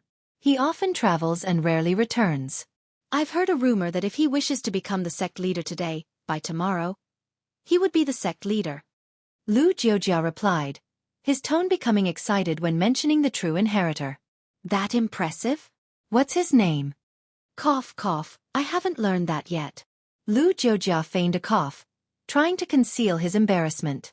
Yilan shot him a scornful look, then turned to Guan, whispering, "I've heard many inside stories at the law enforcement hall as well. The open and covert struggles in the main city of the sect have spread to the inner and outer sects. Senior brother, you must be careful in Mystic Valley. Those people will do anything for power." Guan chuckled. "It won't go that far, right? Would someone dare to slaughter Mystic Valley and then frame the other party?" As soon as he said this, Guan felt a pang of anxiety. Someone had already been raising a demon of greed outside the outer sect. What else was impossible? Yilan noticed his worry and placed her hand on his, comforting him. "Senior brother, don't worry, I will find a way to persuade the law enforcement hall to increase patrols in the various medicine valleys of the outer sect." Guan instinctively withdrew his hand, momentarily distracted by her touch. Actually, He had noticed it but feared reacting too quickly might arouse suspicion among his junior disciples. Lu Jiojia laughed secretly but was met with a glare from Yilan. You must be even more cautious than me. Power struggles like these can be more dangerous than battling demons outside. Guan advised earnestly. Lu Jiojia confidently claimed there was no way he would die. Yilan stated she was in the law enforcement hall, so no one dared to act rashly against her. The law enforcement hall oversaw all departments, offering its disciples power above ordinary disciples, but they had less time for cultivation, having to handle any incident in any department. Guan looked at Yilan with a sigh of relief. In just a few years out of the valley, Yilan had transformed from a little girl following him around into a capable and reliable presence. The three of them drank and chatted. Usually, Lu Jiojia and Yilan did most of the talking, and through their words, Guan gained a much clearer understanding of the situation within the Supreme Sect. He was deeply gratified. The junior disciples he had trained were now taking care of him. A unique sense of achievement filled his heart.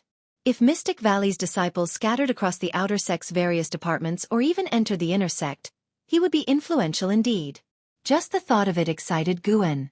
2 hours later, Lu Jiojia left first, and Guan declined Yilan's invitation to her residence to enjoy fine delicacies. He then left the outer gate city with her wistful expression in his memory.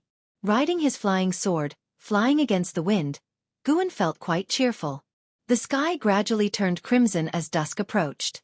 Guan's apparent cultivation level had reached the 9th layer of the energy cultivation realm, so his flight speed was not slow. He admired the undulating mountain forests along the way. In the blink of an eye, an hour had passed. Suddenly, while flying, Guan saw a figure shoot out from the mountain forest ahead, swiftly approaching, causing him to slow down. He saw an old man in white robes, stepping on a sword and holding a wine gourd. His nose red like a date, as if he had just had a heavy drink.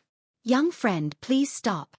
The old man's voice came, and Guan could sense that his cultivation aura was in the Foundation establishment realm. But to be safe, he used a lifespan detection. Lin Futian, Nascent Soul Realm First Layer 603/800/840. Well. Nascent Soul Realm. Guan cursed silently. The old man had cultivated a secret technique to hide his true cultivation.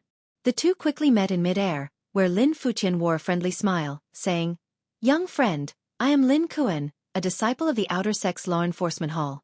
There is something I need to inquire about. Recently, demonic spies have been rampant. Shall we talk in the woods?" Guan nodded, realizing that refusing now would hardly be feasible. It was better to play along for the time being. They swiftly descended into the forest, and Guan casually plucked 2 leaves from a tree. Lin Futian took a step forward, cryptically asking, "Young friend, have you heard of Su Ruye from the Wanyin sect?" "Su Ruye? Very familiar. He was the one I killed. Back then, Su Ruye and Chan Ji wanted to take over his medicine valley and even injured Li Ya. How could he forget?" Feigning confusion, Guan asked, "I've heard of the Wanyin sect, but who is Su Ruye?" Su Ruye was a genius of the Wanyin sect, whose father is the vice sect hierarch. He died around this area, and lately, many Wanyin sect spies are investigating his death. Lin Futian stepped closer as he spoke. Guan immediately stepped back, maintaining a distance. Seeing his wary expression, Lin Futian grinned. "What? Young friend, are you suspecting him a Wanyin sect spy?" Guan shook his head. "I wouldn't dare, senior. I truly haven't heard of Su Ruye. Since you're from the law enforcement hall, why ask me?" "Ha ha ha," Lin Futian laughed heartily.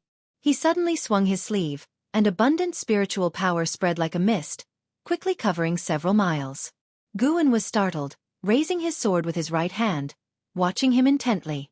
Lin Futian then opened his wine gourd, and a foul stench of alcohol wafted out. He grinned evilly. "Don't be afraid, you will have 15 of your fellow disciples accompanying you in here." Guan gritted his teeth. "Who are you? What is your background? If I must die, can't you at least let me die understanding why? Haven't you guessed already?" Lin Futian sneered, raising his hand to grab at Guan from a distance. A strong spiritual force bound Guan, pulling him toward Lin Futian. Guan's face showed despair as his body flew through the air, rapidly approaching Lin Futian. Lin Futian's left hand reached out to grab him, while his right hand held the wine gourd, pouring liquor into his mouth. Boom! Guan suddenly unleashed a terrifying aura, instantly shattering Lin Fuxian's spiritual force. Lin Fuxian's pupils dilated, reflecting a leaf in his eyes. The leaf was surrounded by sharp sword qi, moving as fast as lightning, piercing through Lin Fuxian's forehead, blood splattering as the leaf continued on its path. Rumble, one by one, trees were shattered, dust rising like a giant gray wall extending for miles. Lin Fuxian trembled all over, his face showing disbelief. Furious, he roared, "You actually hid your cultivation? Despicable!" Guan stepped up to him, placing his right hand's index and middle fingers together, pressing them against Lin Fuxian's chest like a sword. Boom! Sword qi exploded, bursting Lin Fuxian's body apart, dispersing the dust wave behind him. The powerful force bowed the trees outwards, leaving a trench several miles long. From the flying dust, a baby's figure shot out, its face aged and eerie. It was Lin Fuxian's nascent soul. He flew toward the horizon at full speed, hearing the sound of something slicing through the air. Instinctively looking back, he saw a leaf racing toward him, directly destroying his nascent soul, blood misting in the air. Guan raised his hand, calling his flying sword back, stepping forward, enveloped in sword qi, turning into a sword shadow and rapidly disappearing into the forest. Rather than heading towards Mystic Valley, he chose another direction. During the quick flight, a prompt appeared. You've successfully seized 25 years of Lin Fuxian's Nascent Soul Realm First Layer lifespan. It wasn't much, but it couldn't be helped. Although Lin Fuxian was in the Nascent Soul Realm, at 603, he only had 197 years left. Guan didn't dwell on it. He made a large loop before swiftly returning to Mystic Valley. Entering through a window into the hall of the attic, he sat at the table. With a grasp of his hand, a jar of wine flew over from the wine cabinet. He began drinking deeply. After a large gulp, he gently set down the jar. His right hand trembled slightly, and his heartbeat pounded. Phew phew! Guan struggled to calm his emotions. It was terrifying. Returning home and encountering a demonic spy. Worried about the commotion Head made earlier, Guan decided not to leave the valley for the next month to lay low. No, it's too dangerous. Today, a nascent soul attacked me. Who knows if tomorrow, it could be someone at the Divinity Transformation Realm or even higher. Guan quickly pulled up his attribute panel. Seeing his lifespan of over 91,000, his anxiety eased a bit. The Immortal cultivation path was indeed fraught with danger. Even a cultivator at the 9th layer of the Qi cultivation realm could be intercepted by a nascent soul great cultivator. Wasn't this frightening? Guan thought of the 15 souls in that wine gourd, feeling a wave of sympathy for them. He planned to aggressively harvest a batch of medicinal herbs to push his lifespan to 100,000 years, hoping to unlock new features, and then use the lifespan immediately. Guan took a deep breath, pulling out his copy of the Green Hero Travelogue to divert his attention. As night fell, cheers erupted outside from the disciples. Guan used divine sense to see that Tang Yu and Su Han were sparring again, with other disciples watching the spectacle. Normally, he would join in to watch, but he was in no mood today. Deeply engrossed in the Green Hero Travelogue, he gradually calmed down even though he still felt some lingering worry. After a while, footsteps approached, and soon, the door was pushed open. Zhan Qin hurriedly entered saying, "Master, senior brother and second senior brother are fighting." Her eyes fell on the cover of the Green Hero Travelogue, and she raised her eyebrows slightly. Chapter 40 Here Flying Leaves Again. Lifespan of 100,000 years. Guan closed the Green Hero Travelogue and asked impassively, "Don't they often spar? Why did they actually start fighting?" Zhan Qin withdrew her gaze and said urgently, "Second senior brother executed a sword technique, and first senior brother mocked it for being too soft. Second senior brother got upset, and he has already wounded first senior brother and refuses to stop." Upon hearing this, Guan immediately stood up. Master and disciple quickly went downstairs. At this moment, the onlookers were no longer cheering but constantly urging Su Han to stop. Under the night sky, Su Han's hair was disheveled, resembling a fierce ghost, swinging his sword madly. His eyes even glowed with blood, while Tang Yu, who faced him, appeared very distressed. His robe was slashed into strips of cloth, and there were 2 shocking wounds on his chest, from which blood gushed, staining his pants red. Wuxia and Xiaofan wanted to step forward to stop him, but Su Han's fierce sword moves kept them from getting close. Seeing Guan rush over, the disciples quickly made way. Guan stepped between the two in just a few movements, grabbing Su Han's right wrist with his left hand and blocking Tang Yu's leg with his left arm. Tang Yu was jolted back, astonished. How could the master's arm be so hard? He then breathed a sigh of relief, looking at Su Han with lingering fear. Su Han was immobilized by Guan's grip on his wrist, and with a forceful squeeze, his sword clattered to the ground. Wake up! Guan shouted in a deep voice. Su Han shuddered, and the bloodthirsty hostility in his eyes began to fade. Standing not far away, Wuxia was alarmed. The senior brother's hand was fast. Although Guan had reached the 9th layer of Qi cultivation realm, they always thought he wasn't that strong, mainly because Guan often downplayed himself. Guan's action just now refreshed Wuxian's understanding. He suddenly felt that the senior brother wasn't simple. Xiaofan, however, was used to it. Guan had also subdued an enraged Meng Lang back in the day.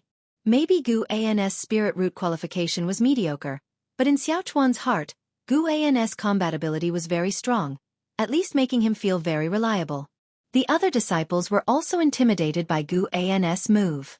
It was the first time they saw Guan take action, easily subduing Tang Yu and Su Han, who were at the 7th layer of the energy cultivation realm. Zhan Qin was the first to cheer, breaking the silence, and the others followed, surrounding him. Master, you're so powerful. Second senior brother, wake up. Master, has second senior brother deviated? It's all first senior brother's fault for mocking second senior brother. I've never seen second senior brother so angry. The disciples chattered, while Guan focused on Su Han. Su Han panted heavily, his body suddenly going limp like mud, but with his right hand held by Guan, he couldn't fall. He looked up weakly at Guan saying, "Master, Before he could finish, his head tilted and he fainted. Guan let 2 disciples help Su Han back to the house and then turned to Tang Yu. Facing the master's gaze, Tang Yu blushed, not knowing how to explain, but he felt very aggrieved, having been injured. "Go back and stop the bleeding first," Guan said expressionlessly. On hearing this, Tang Yu quickly bowed and left. Guan looked at the others saying, "Aren't you dispersing? No cultivation today?" With that, he turned and headed towards the attic. The disciples watched his back, looking at each other. Although Guan didn't say anything very harsh, they all thought he was angry. Little did they know, Guan simply wasn't in the mood to lecture. That night, all the disciples in the valley harbored their concerns, unable to calm their minds. Guan stayed alone in the attic, and in the second half of the night, he felt several powerful divine senses sweep across.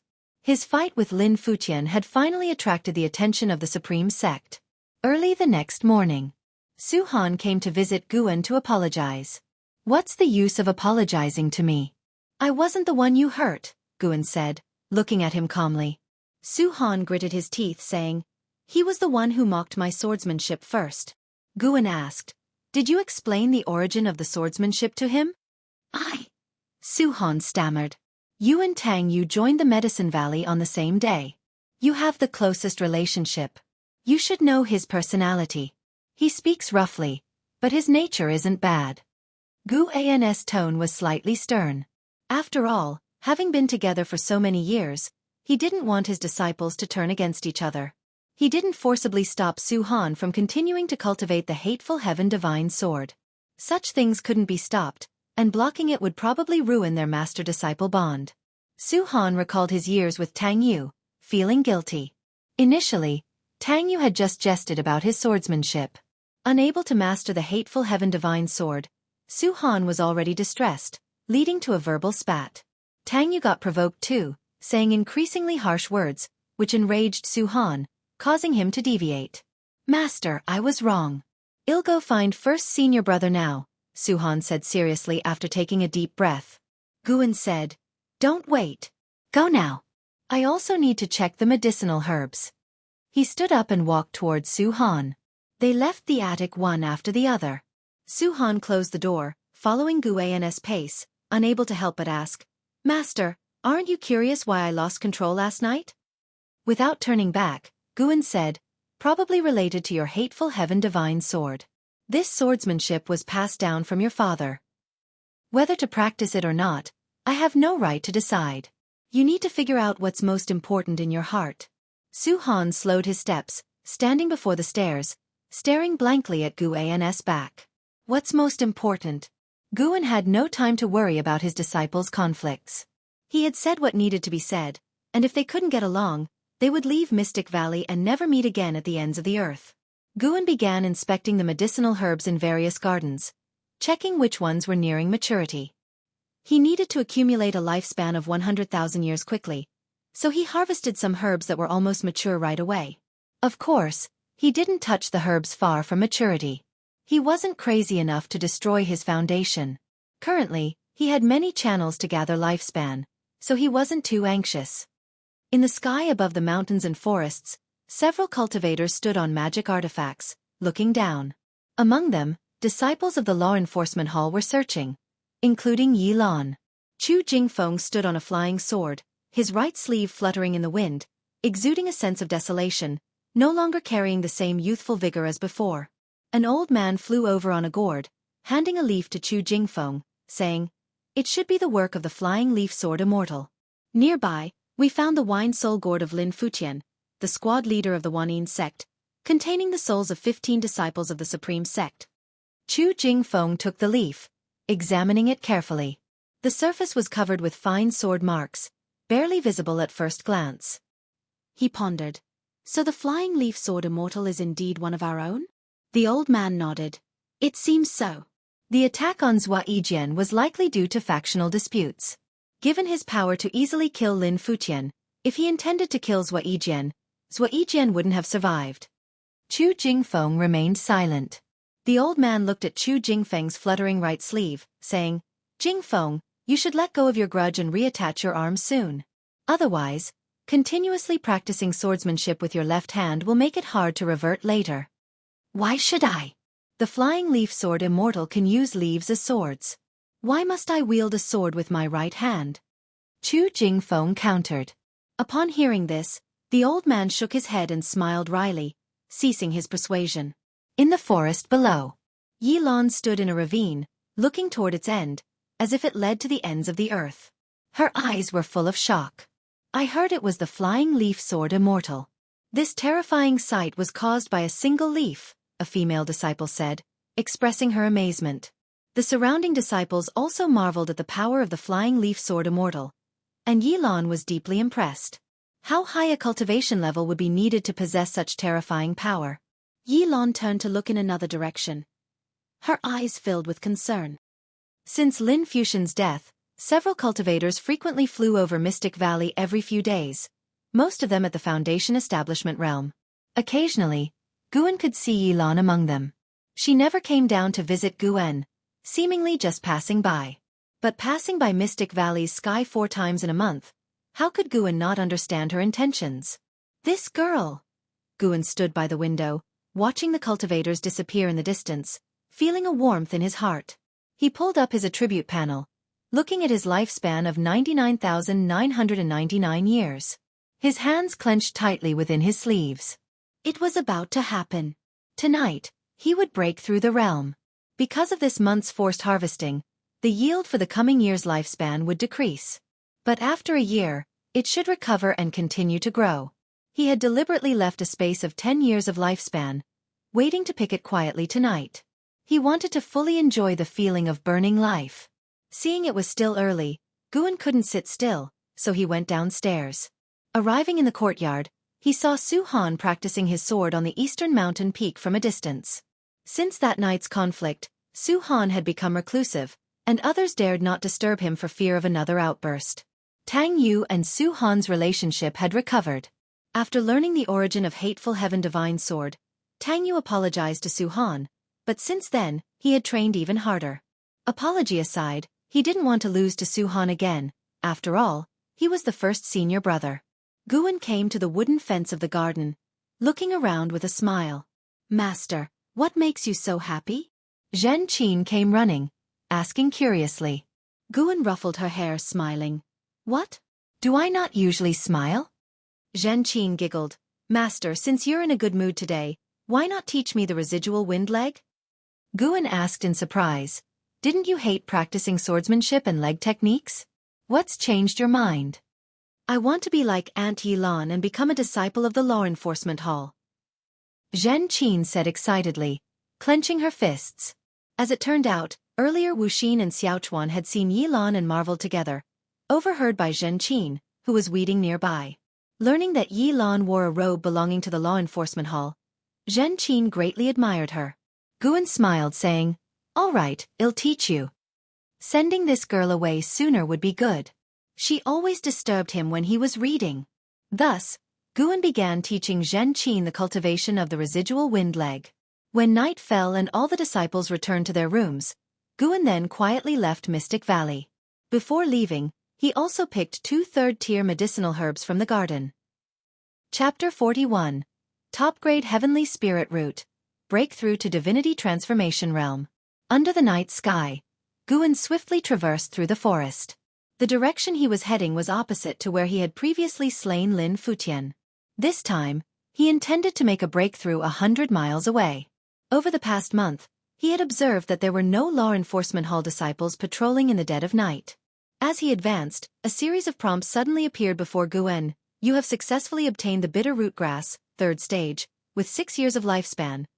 You have successfully obtained the bitter root grass, 3rd stage, with 7 years of lifespan. For the first time, your lifespan breaks through 100,000 years, activating the lifespan deduction function. Lifespan deduction. Consume lifespan to deduce the cause and effect of the great Tao and fate, the amount of life. Span consumed depends on the causality deduced. Lifespan deduction?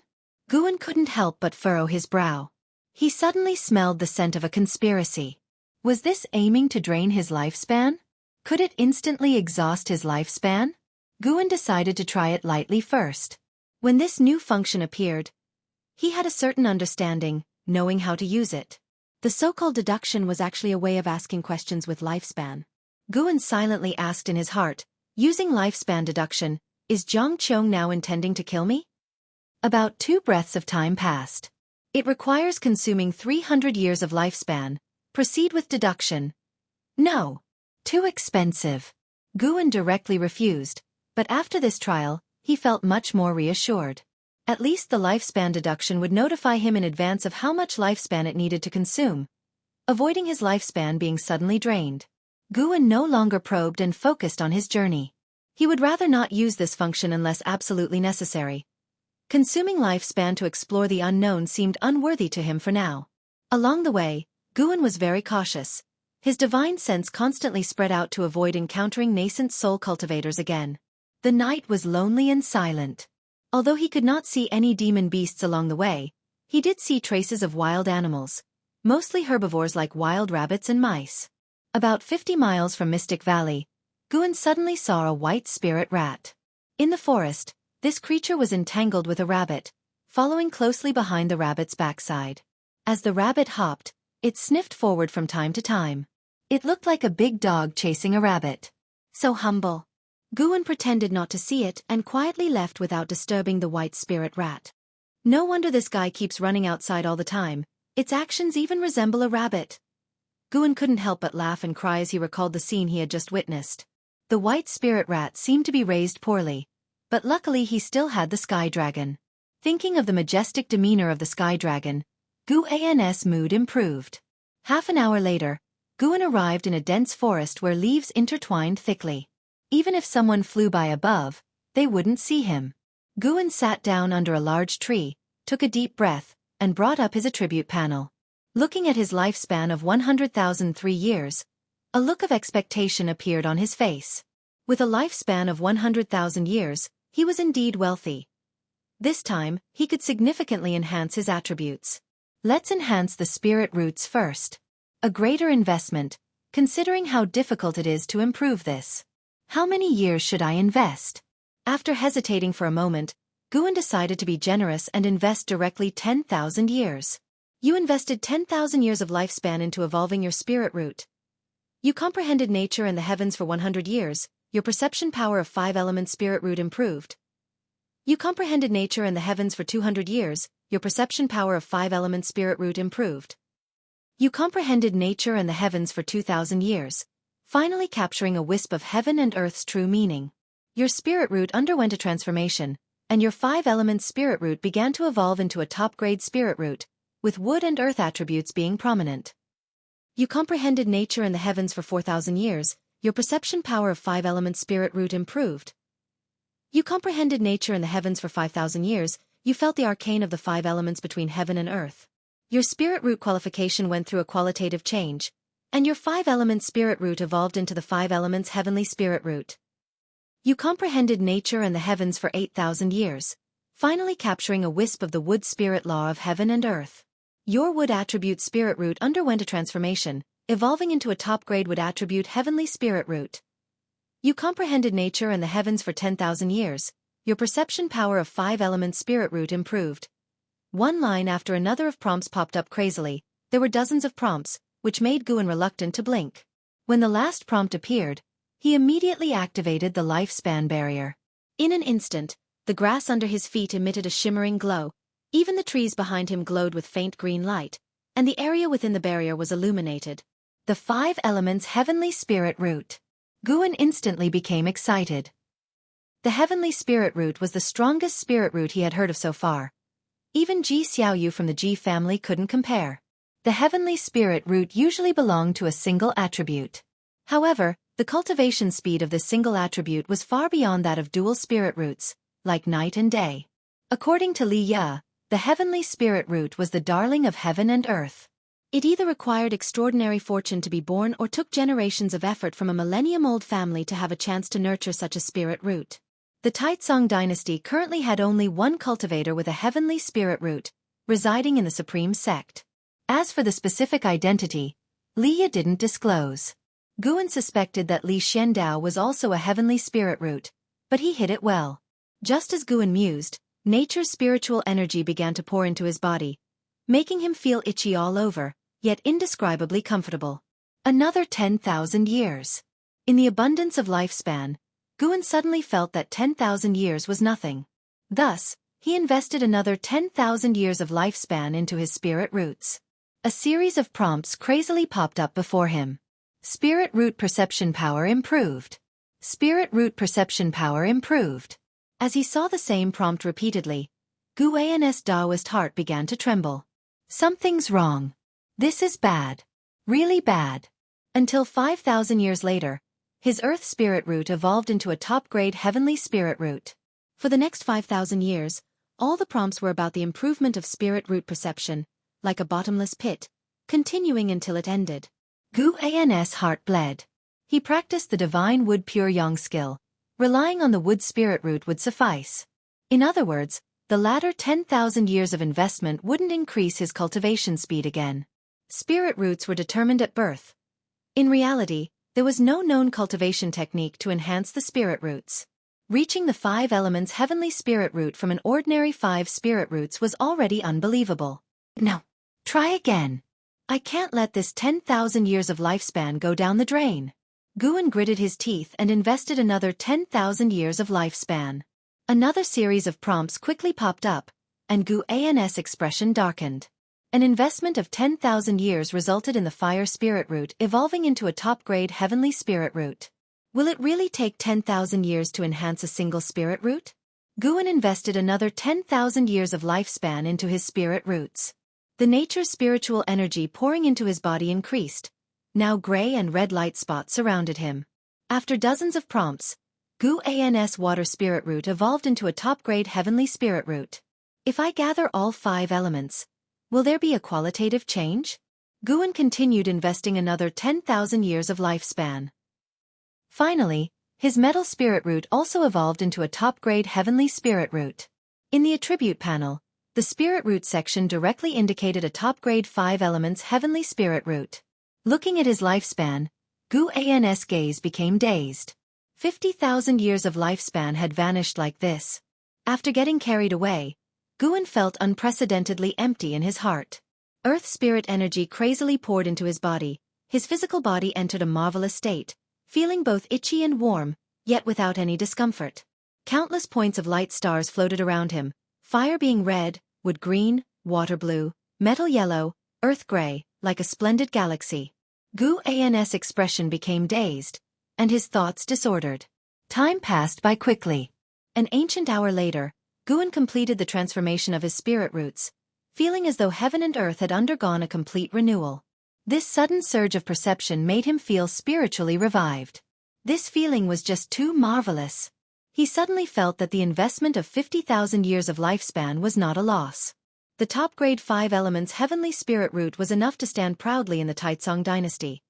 As for the entire mortal world, he couldn't say for sure, as he was still unsure of the world's vastness.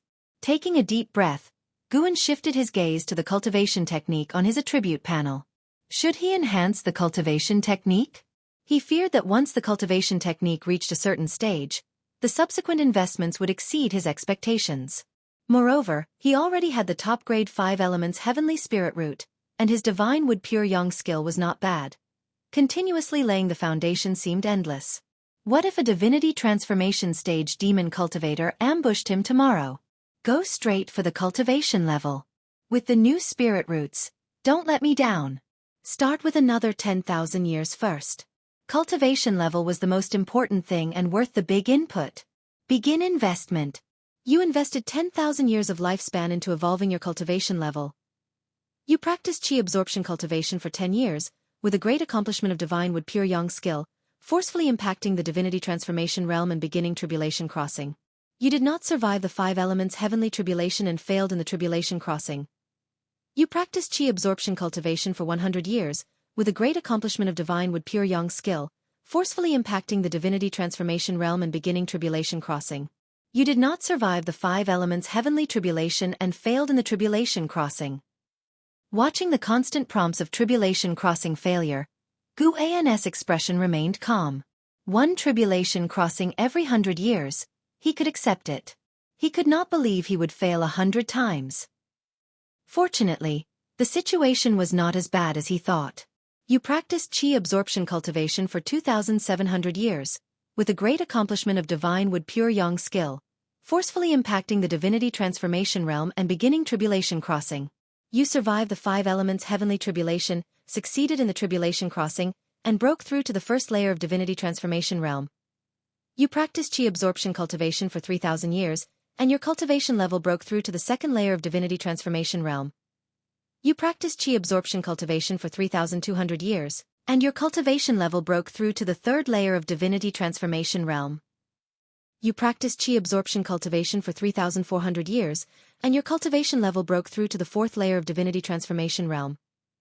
You practiced Qi absorption cultivation for 3,700 years, and your cultivation level broke through to the fifth layer of divinity transformation realm.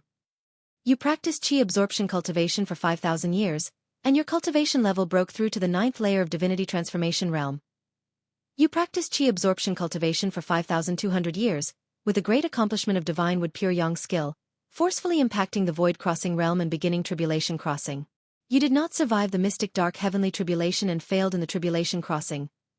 You practiced Qi absorption cultivation for 6,400 years, with a great accomplishment of divine wood pure yang skill, forcefully impacting the void crossing realm and beginning tribulation crossing. You did not survive the mystic dark heavenly tribulation and failed in the tribulation crossing. Alright, failing again. 1 tribulation crossing every 200 years. Guan could accept it. At the same time, he was pondering one question. It seemed that spirit root qualification couldn't determine the success rate of tribulation crossing. Could it be that one's own strength was the key to tribulation crossing? Spells, divine skills, formations, secret techniques, magic artifacts, etc.